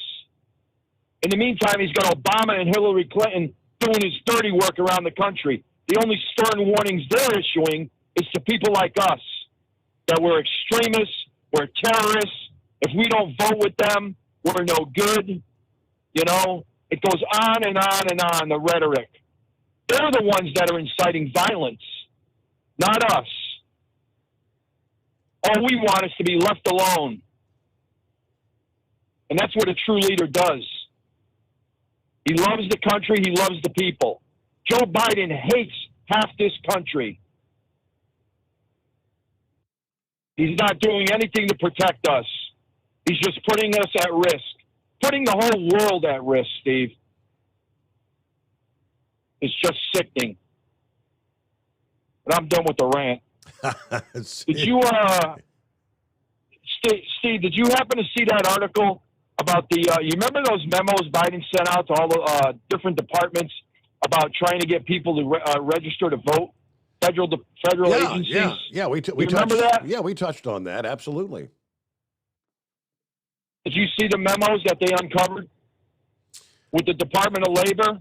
Well, with the food stamp program. They were targeting Democrat voters. I mean, well, Biden surely would not target Republican voters. He doesn't want Republican registrations. He wants Democrat registrations. No, sir. You're exactly right. So if you go into unemployment office, and I've been there before years ago, you go in there, they try to help you find a job. They don't ask you about if you want to register to vote because it's illegal for them to do that. There's certain departments that are only allowed to do that to process those forms because of the sensitivity of the information. You know, there's a chain of custody that has to be followed. So these people are breaking the law. Biden signed those executive orders, and they're looking into this. You know, I mean, they're basically bribing people to say, hey, if you want benefits, if you want us to help you find a job, if you want your food stamps, you need to register as a Democrat. That's basically what they're doing. Absolutely insane. And how about the other thing we found out, Steve, that we all knew that Facebook and Twitter were an arm of the DNC years ago during the 2020, I'll leave it at that. That thing. But, yeah. But did you see what they uncovered on that? I indeed did. That they found what's that? They had portals for the direct contact and censor to be able yes, to. Sir. So that the government had the ability to go in and censor certain things. Yes, sir. Who does that sound like, Steve? What country? Sounds a little like China, maybe Russia, something, you know. Yeah. Unbelievable. You know, we knew that they had influence with the government and they were siding with them, with the cancel culture and the censorship. But the White House doing it, I mean, Steve, it's just unbelievable how corrupt these people are, how evil they are. It's just pure evil. Never seen anything like this. I don't know. I just hope on Tuesday we send a strong message. I hope everybody that was my next out and question. votes. You think things will change on Tuesday? Yeah, the red wave. Yeah, our secure border. I mean, we can share story after story. Yeah, in the trucking headlines, you know, the drugs just keep pouring into the country. Yeah, Customs and Border seizing hundreds of pounds of methamphetamine from a semi-truck. This was over the weekend, last Sunday, at the World Trade Bridge. 24-year-old Mexican citizen in a Freightliner referred for a secondary inspection. Canines hit on the truck. 655 plus pounds of methamphetamine, like nearly $6 million street value. Just days before, 577,000 fentanyl pills in 5 separate incidents. That's the Nogales port of entry also over the weekend. Yes, the drugs are just pouring across our secure border.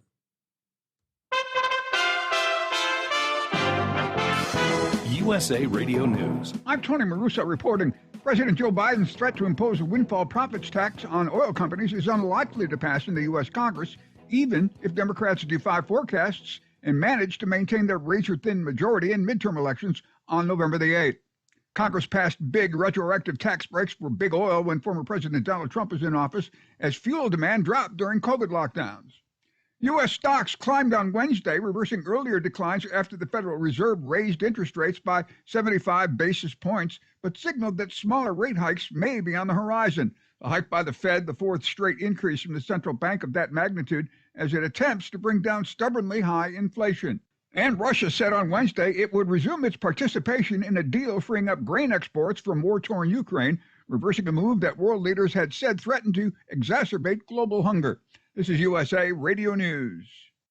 Paid for by government.com. The 1878 to 1921 Morgan Silver Dollar, a true American classic and one of the most iconic silver dollar coins in history. It's been 100 years since the last Morgan Silver Dollar coin was struck for circulation, and now, for a limited time only, full-pound bags of original U.S. government-struck Morgan dollars are being released to the public. That's right, you can own a full pound of 1878 to 1921 classic American Morgan Silver Dollar coins, all in very good collector condition with fully visible dates and mint marks. Guaranteed. Call 1-800-473-1745 now to secure collector-grade U.S. Morgan Silver Dollars by the pound, struck during the Wild West and the Gilded Age. Plus, receive a bonus American Collector's Pack valued at over $25, free with every order. Call 1-800-473-1745 now to secure your full-pound bag of Morgan Silver Dollar coins before they are gone. 1-800-473-1745. That's 1-800-473-1745. At Hot Shot Secret, we share the science behind common diesel problems. For example, Product claims without proof. every trucker on the road has heard product claims about an additive that simply didn't match their experience. Proof is found from third-party testing by a recognized, credible source. That's proof. Hot Shot Secret Stiction Eliminator will improve your performance and fuel economy. For proof, we engaged the Ohio State University Center of Automotive Research to conduct an EPA-certified fuel economy test with Stiction Eliminator on a FedEx truck, a 2006 P500 Freightliner with 247,000 miles. The test showed a 3.6% increase in highway driving fuel economy from Stiction Eliminator, an oil additive. The complete report from OSU is available for download at hotshotsecret.com. That's proof.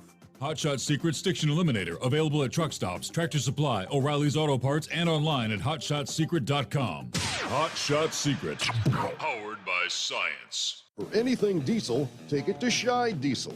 They provide a wide variety of services and diagnostics to determine what the problem is with the latest technology. From simple oil changes and preventative maintenance to fuel system diagnostics and repairs, engine rebuilds and cylinder head repairs, and rebuilds with our in-house machine shop. They also have on-site DPF cleaning for exhaust issues and DOT inspections. If your diesel is asking for some attention, Scheid Diesel has the specialist you need for anything diesel. Located in Terre Haute and Lafayette, Indiana, and Effingham, Illinois, Scheid Diesel has you covered. Hey, don't forget, as a listener to this program, you get 10% off your entire order at hotshotsecret.com by using the coupon code Overnight Drive. Attention all truckers, Dean Michael, the tax doctor here. I want to talk to you about those dreaded tax problems. I know you want to keep on trucking and not even think about them. Well, let's face it, they're not going away all on their own. You need professional help. I've been helping truckers put their tax problems in the rearview mirror for years. I can help you too. Call me for a free consultation at 888-632-4506 or go to mytaxhelpmd.com. It's like I always say, keep your eyes on the road, I'll keep mine on the IRS. 888-632-4506. How do you sleep on the road? After downtime, do you wake up well-rested and invigorated or tired, achy, and sore? Well, if it's the latter, you're not sleeping on the Big Rig Mattress. The Big Rig Mattress is a hybrid with an individually pocketed spring core that's engineered to deliver the best restorative sleep for your time on the road. Many drivers have said they sleep better over the road on the Big Rig Mattress than they do at home. Learn more about the Big Rig Mattress at thebigrigmattress.com or call 877-736-4233. Most standard sizes ship within 72 business hours. The Big Rig Mattress, 100% made in the USA since 2009. Because Channel 19's a little congested. Call Steve now at 844-844-3388. The Overnight Drive.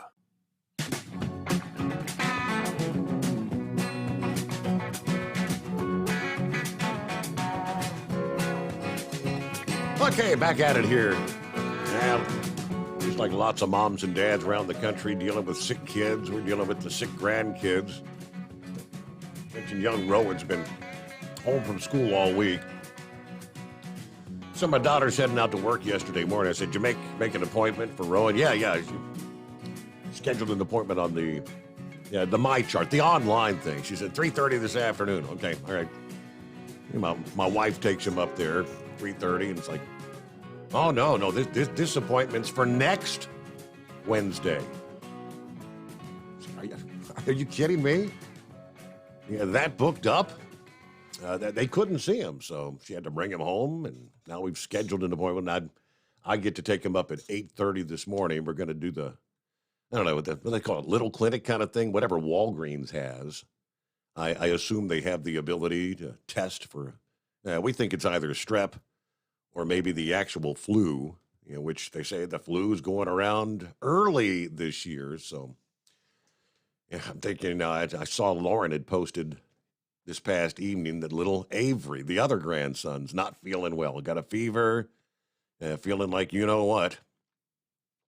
Yeah, Rowan wasn't feeling real good on Monday. He wasn't that bad yet, but yeah, he did have his Halloween costume on, and I remember as the evening was wrapping up, little Avery picked Rowan's mask up off the couch and put it on for just a few seconds. I thought, oh, man, I said, no, I was thinking to myself, don't put that on. Rowan's sick. I just kind of wonder, whatever prognosis we get for Rowan this morning, I think that might be what little Avery may have. But we shall find out. I don't think it's the allergy thing. He's sicker than that. But Rowan hasn't had a fever. Just cannot breathe through the nose at all. Got the cough and all that going on. So fun with the snotty-nosed kids, right? And now we just wash your hands, use the hand sanitizer. Try not to get it, because I don't want it. Papaw don't want it. All right, 5-7. Hey there, back at it. Yes, sir. Well, thought I'd throw this out.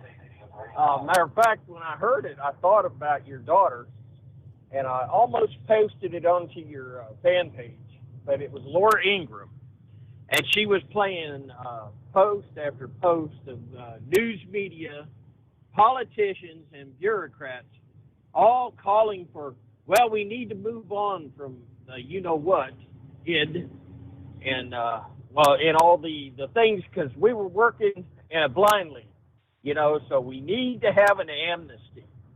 Well, first off, I remember they were saying that all this stuff was you had an immunity for doing this stuff, and it wasn't government, it was business.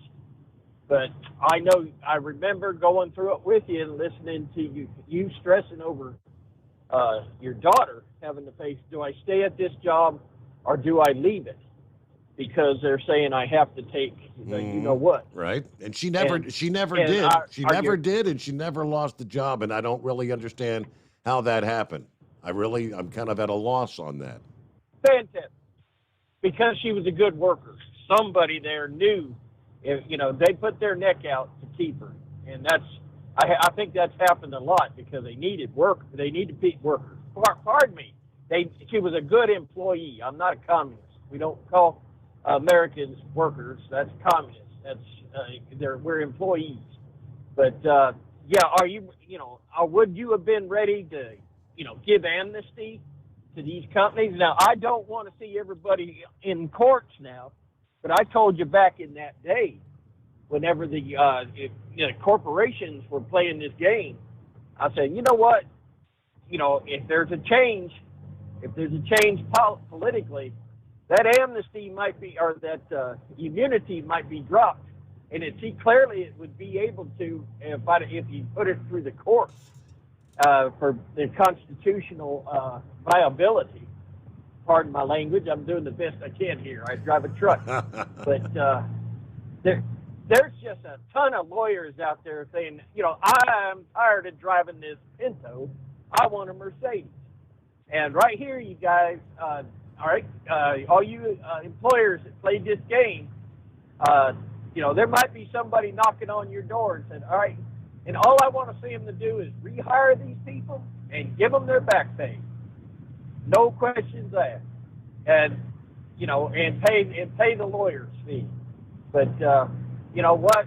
That will go a long way to keep from the government using industry to violate our constitutional rights.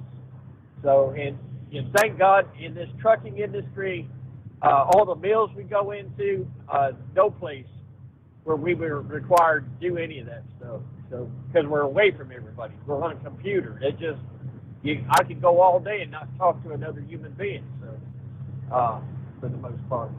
But But they're here. They're smelling the coffee because they're already on there and they're already trying to. And by the way, when's the last time you heard from Anthony? So, they're smelling the coffee and change coming down the road. And you know what? I'm not sure if I want 100% vengeance, get back.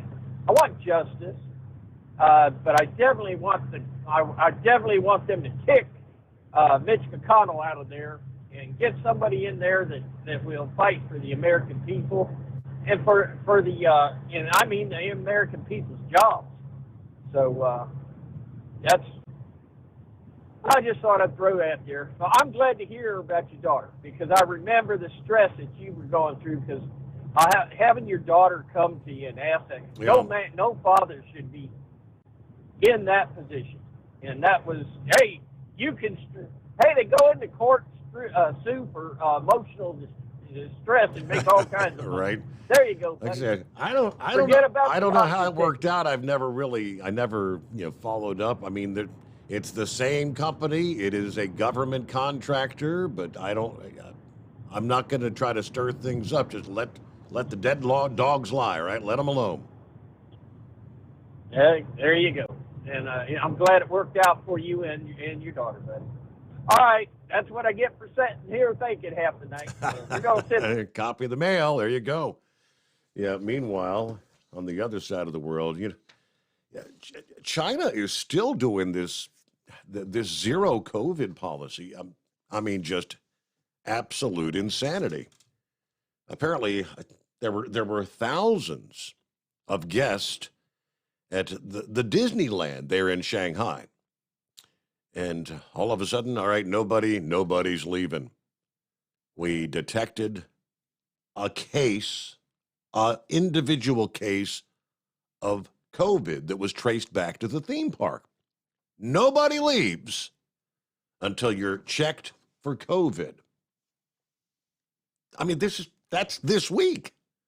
Monday, the park locked down Monday a little before noon local time as the government announced everybody's going to be tested before you can leave.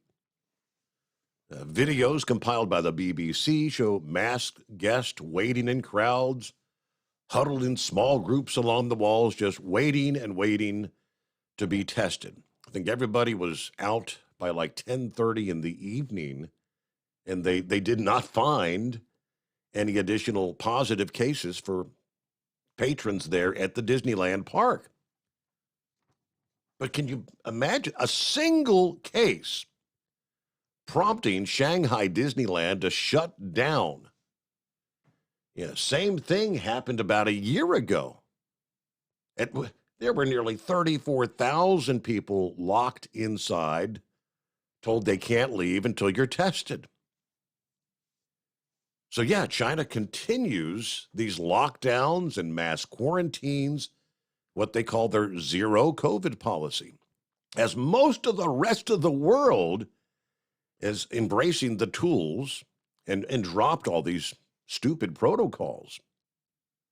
There are growing signs of public anger and economic problems, but no hint whatsoever that Xi Jinping is going to change anything anytime soon. Shanghai residents this year have already endured a 2-month lockdown, one of the longest and most severe. Food, medicine shortages. The lockdown also suspended operations at Shanghai Disneyland for 3 months there.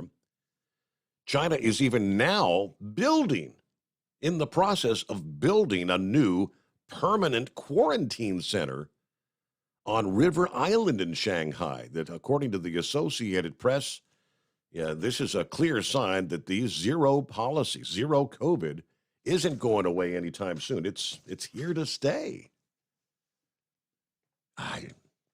Something's awry in China. What more can you say? All right, let's try Gilligan this morning. What's happening, Gilligan? Oh, not much. Same old thing, just different night. Steve, I want to touch on a couple things.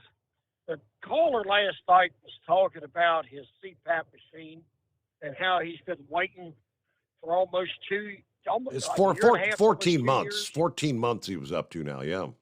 14 months. Okay, I couldn't remember exactly what it was. Yeah, I believe it or not, I just got mine like a month ago. That's it. It's amazing how long we've been waiting for these CPAP machines. I just got mine just under a month ago. It's crazy. There's supposed to be all this these huge dangers of using these machines, but they're no big rush to get them out, get replacements out. It just don't make any sense. If it's that big of a priority, why are they dragging their feet and getting replacements out? I'd almost guarantee the manufacturer of those machines, there are chips in those machines. They're electronic devices. They probably can't get the damn chips. Yeah, probably so. But I'm at wit's end. I finally did. Like I said, I finally got mine like a month ago. I heard you report on Monday morning show. Did I hear that right? That fuel at Breezewood over the weekend was $7.25 a gallon. Someone had posted right? a photograph from the marquee there, yes, in Breezewood, PA. Now, I don't know if the moniker, the sign was wrong, if it was supposed to be $6.25 maybe. I never got any follow-up. I asked if anybody else had seen that. Yeah, that seems like $1 over what it should be. I checked. I think it was the TA, which they're usually the higher one there at Breezewood. I haven't been up to Breezewood for a few years since I changed jobs, but the TA there was usually the highest one. If I'm not mistaken, when I checked earlier, their diesel was at $6.39. $6.39. Very high as it is, but that's still almost $1 cheaper than $7.25. Okay. I was just curious. Yeah, I mean, it may have been someone inside. I guess they pushed the little button inside to set the monitor outside. Maybe they hit a 7 instead of a 6 or something. Yeah, that's a possibility too. Yeah. Okay. Yeah. Well, by the way, on the lighter side, has anybody heard from Country Bumpkin this week? Have you heard from him? I can't say that I have. I don't think so. Well, man, Eskimo Mom's a little worried about him. When he left the party there Saturday night, he was kind of wobbling down the sidewalk. Oh, boy. Swinging side to side with a half-empty bottle of Seagram 7 in one hand and a six-pack of my old German in the other. I'm afraid that maybe they picked him up there. I don't know. Call out the Country Bumpkin. If you're in jail, we might be able to get you some bail money if we scrape a little bit together. Well, that's about all I got for tonight, Yeah, Steve. I think you got a whole nickel left in that. What's that name of that fund you got there? Boy, it's hard to keep track of all these space mission things. You got we had the launch of the Falcon Heavy earlier this week. That went off successful. We're rolling out the Artemis back to the launch pad coming up Friday. The other big, it's the Starship. That's the other SpaceX. They tell us Starship could launch on their first ever orbital test flight coming up next month. Now, that's the timeline. It's not a sure thing. One senior NASA official suggested SpaceX wants to fly one of their Starship prototypes into space for the first time, again, next month in December. Of course, NASA has a stake in Starship's progress. NASA picked the giant rocket as the first crewed lunar lander for their Artemis program. If all goes according to the current plan, a Starship would actually put boots down near the moon's south pole sometime in 2025 or 6 on the Artemis 3 mission. We track 4 major Starship flights. The first coming up in December, part of early December. No Starship prototype has taken flight since May of 2021, and every launch they've had so far reached a maximum altitude of, say, 6 miles or so. Their desire to fly an orbital mission has prompted a rather lengthy environmental review by the Federal Aviation Administration. There's still several things they got to finish up, but this would be a launch from the Starbase facility in Texas, in southern Texas, down there toward Brownsville. Of course, they've had a number of delays from late last year. So be interesting, keeping up with all these big space missions and launches. And again, the moon mission, the moon orbit mission, the Artemis is going to be rolling back out to the launch pad coming up this Friday morning, as a matter of fact. All right, we head down the home stretch here on a Thursday morning. What's happening with Knuckle Buster? Morning, Mr. Steve Summers. I've had 2 of my grandbabies already done had influenza A. That was the same week that Tennessee and I both got a flu shot, so we were kind of nervous about that. Was it actually going to work now that we were around it? My next door neighbor, the one on the other side, he got influenza A, and they had to put him in the hospital for internal bleeding from it. I don't know what all was on that. So anyway, stay safe out there, people. Kentucky Ken, if you're going to Castle Rock, I believe they're under a wildfire warning over there. If you're coming out of Oklahoma City, you're either going to have to go up through the panhandle of Oklahoma or through the panhandle of Texas. And it's good secondary roads up through there, but the state of Colorado requires everybody to carry chains from September the 1st to May the 31st. It's a $500 fine. You get stuck and block traffic up, it's a $1,000 fine. So I think we had a little, I think they were doing checks out there about 1st of October out there, right? Mm-hmm. Yep. Yep. So you might want to get your boss man to make sure you got the chains in that truck. Yeah, I don't know. He said he doesn't. He ain't been out there, so I wonder if they've got the chains in there.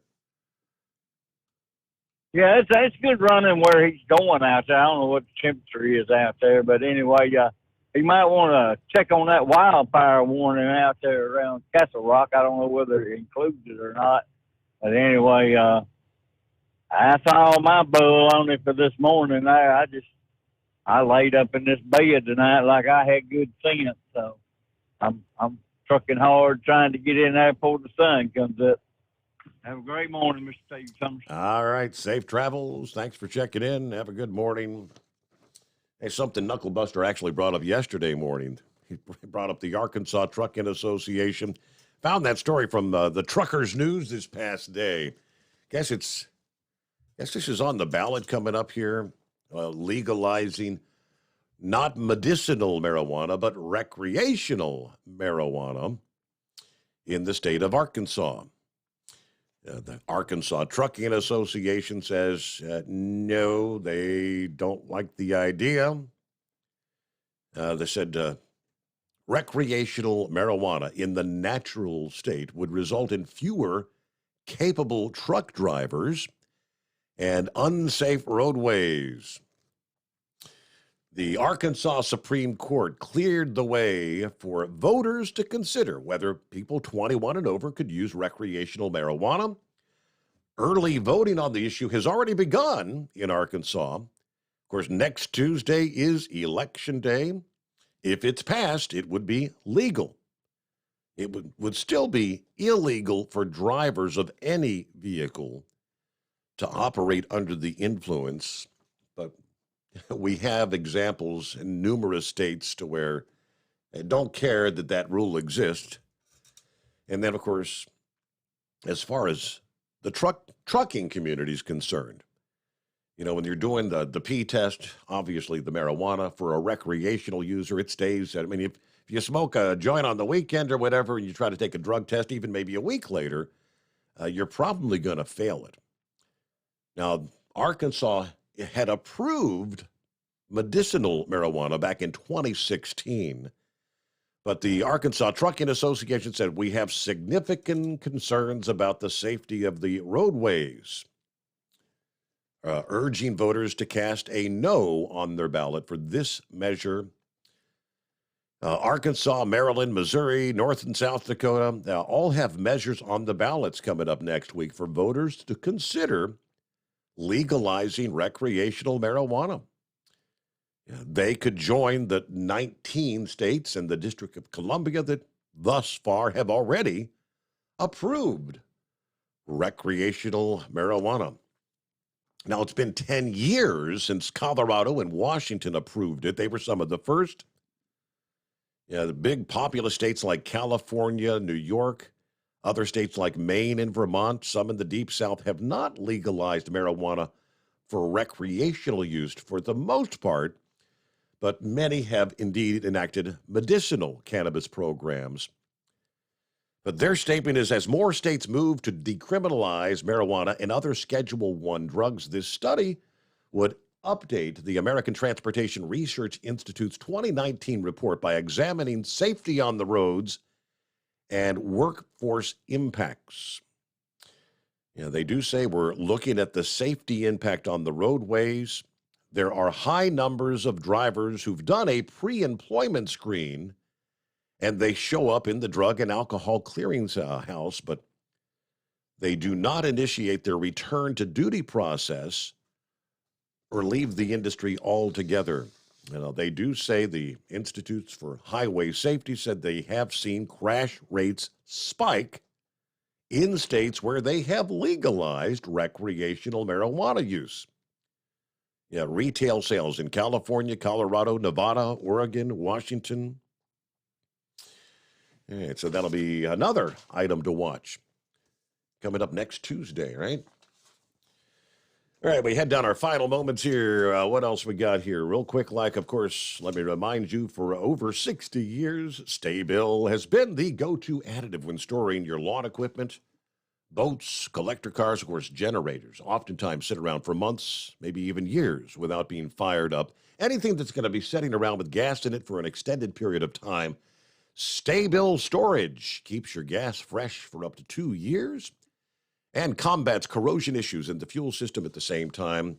Store your engine the right way with Sta-Bil. And if you go to goldeagle.com, you can order your Sta-Bil and other products there. Get 15% off your entire order by using the coupon code OvernightDrive at checkout. Hey, thanks so much for spending some time with us. Hope you'll join us back here at the midnight hour tonight for our Friday edition.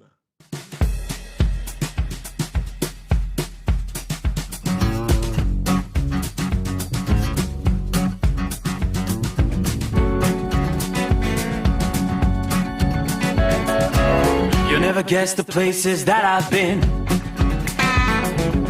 You never guess the places that I've been. 'Cause everything is like a dream, yeah, but only in that dream that I live in. I'm never gonna let the day begin. Never gonna let the day begin. 'Cause everything is like a dream, yeah, but only in that dream that I live in. Oh, don't wake me up before you go, and I'll just make this bed my home. Oh, darling, please just let me sleep. Give me my dreams.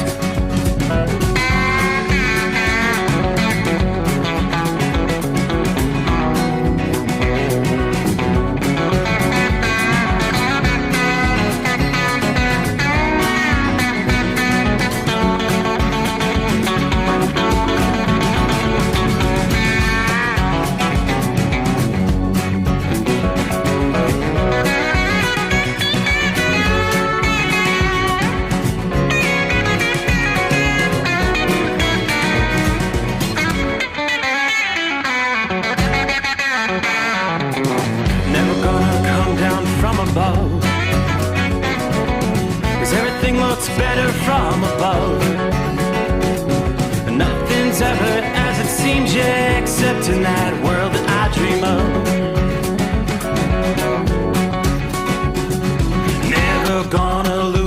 ones I love. Never gonna lose the ones I love. 'Cause everything is like a dream, yeah, but only in that world that I dream of. Oh, don't wake me up before you go, 'cause I can't face this day alone. Oh, darling, please just let me sleep. Give me my dreams. Give me my dreams. Give me my dreams.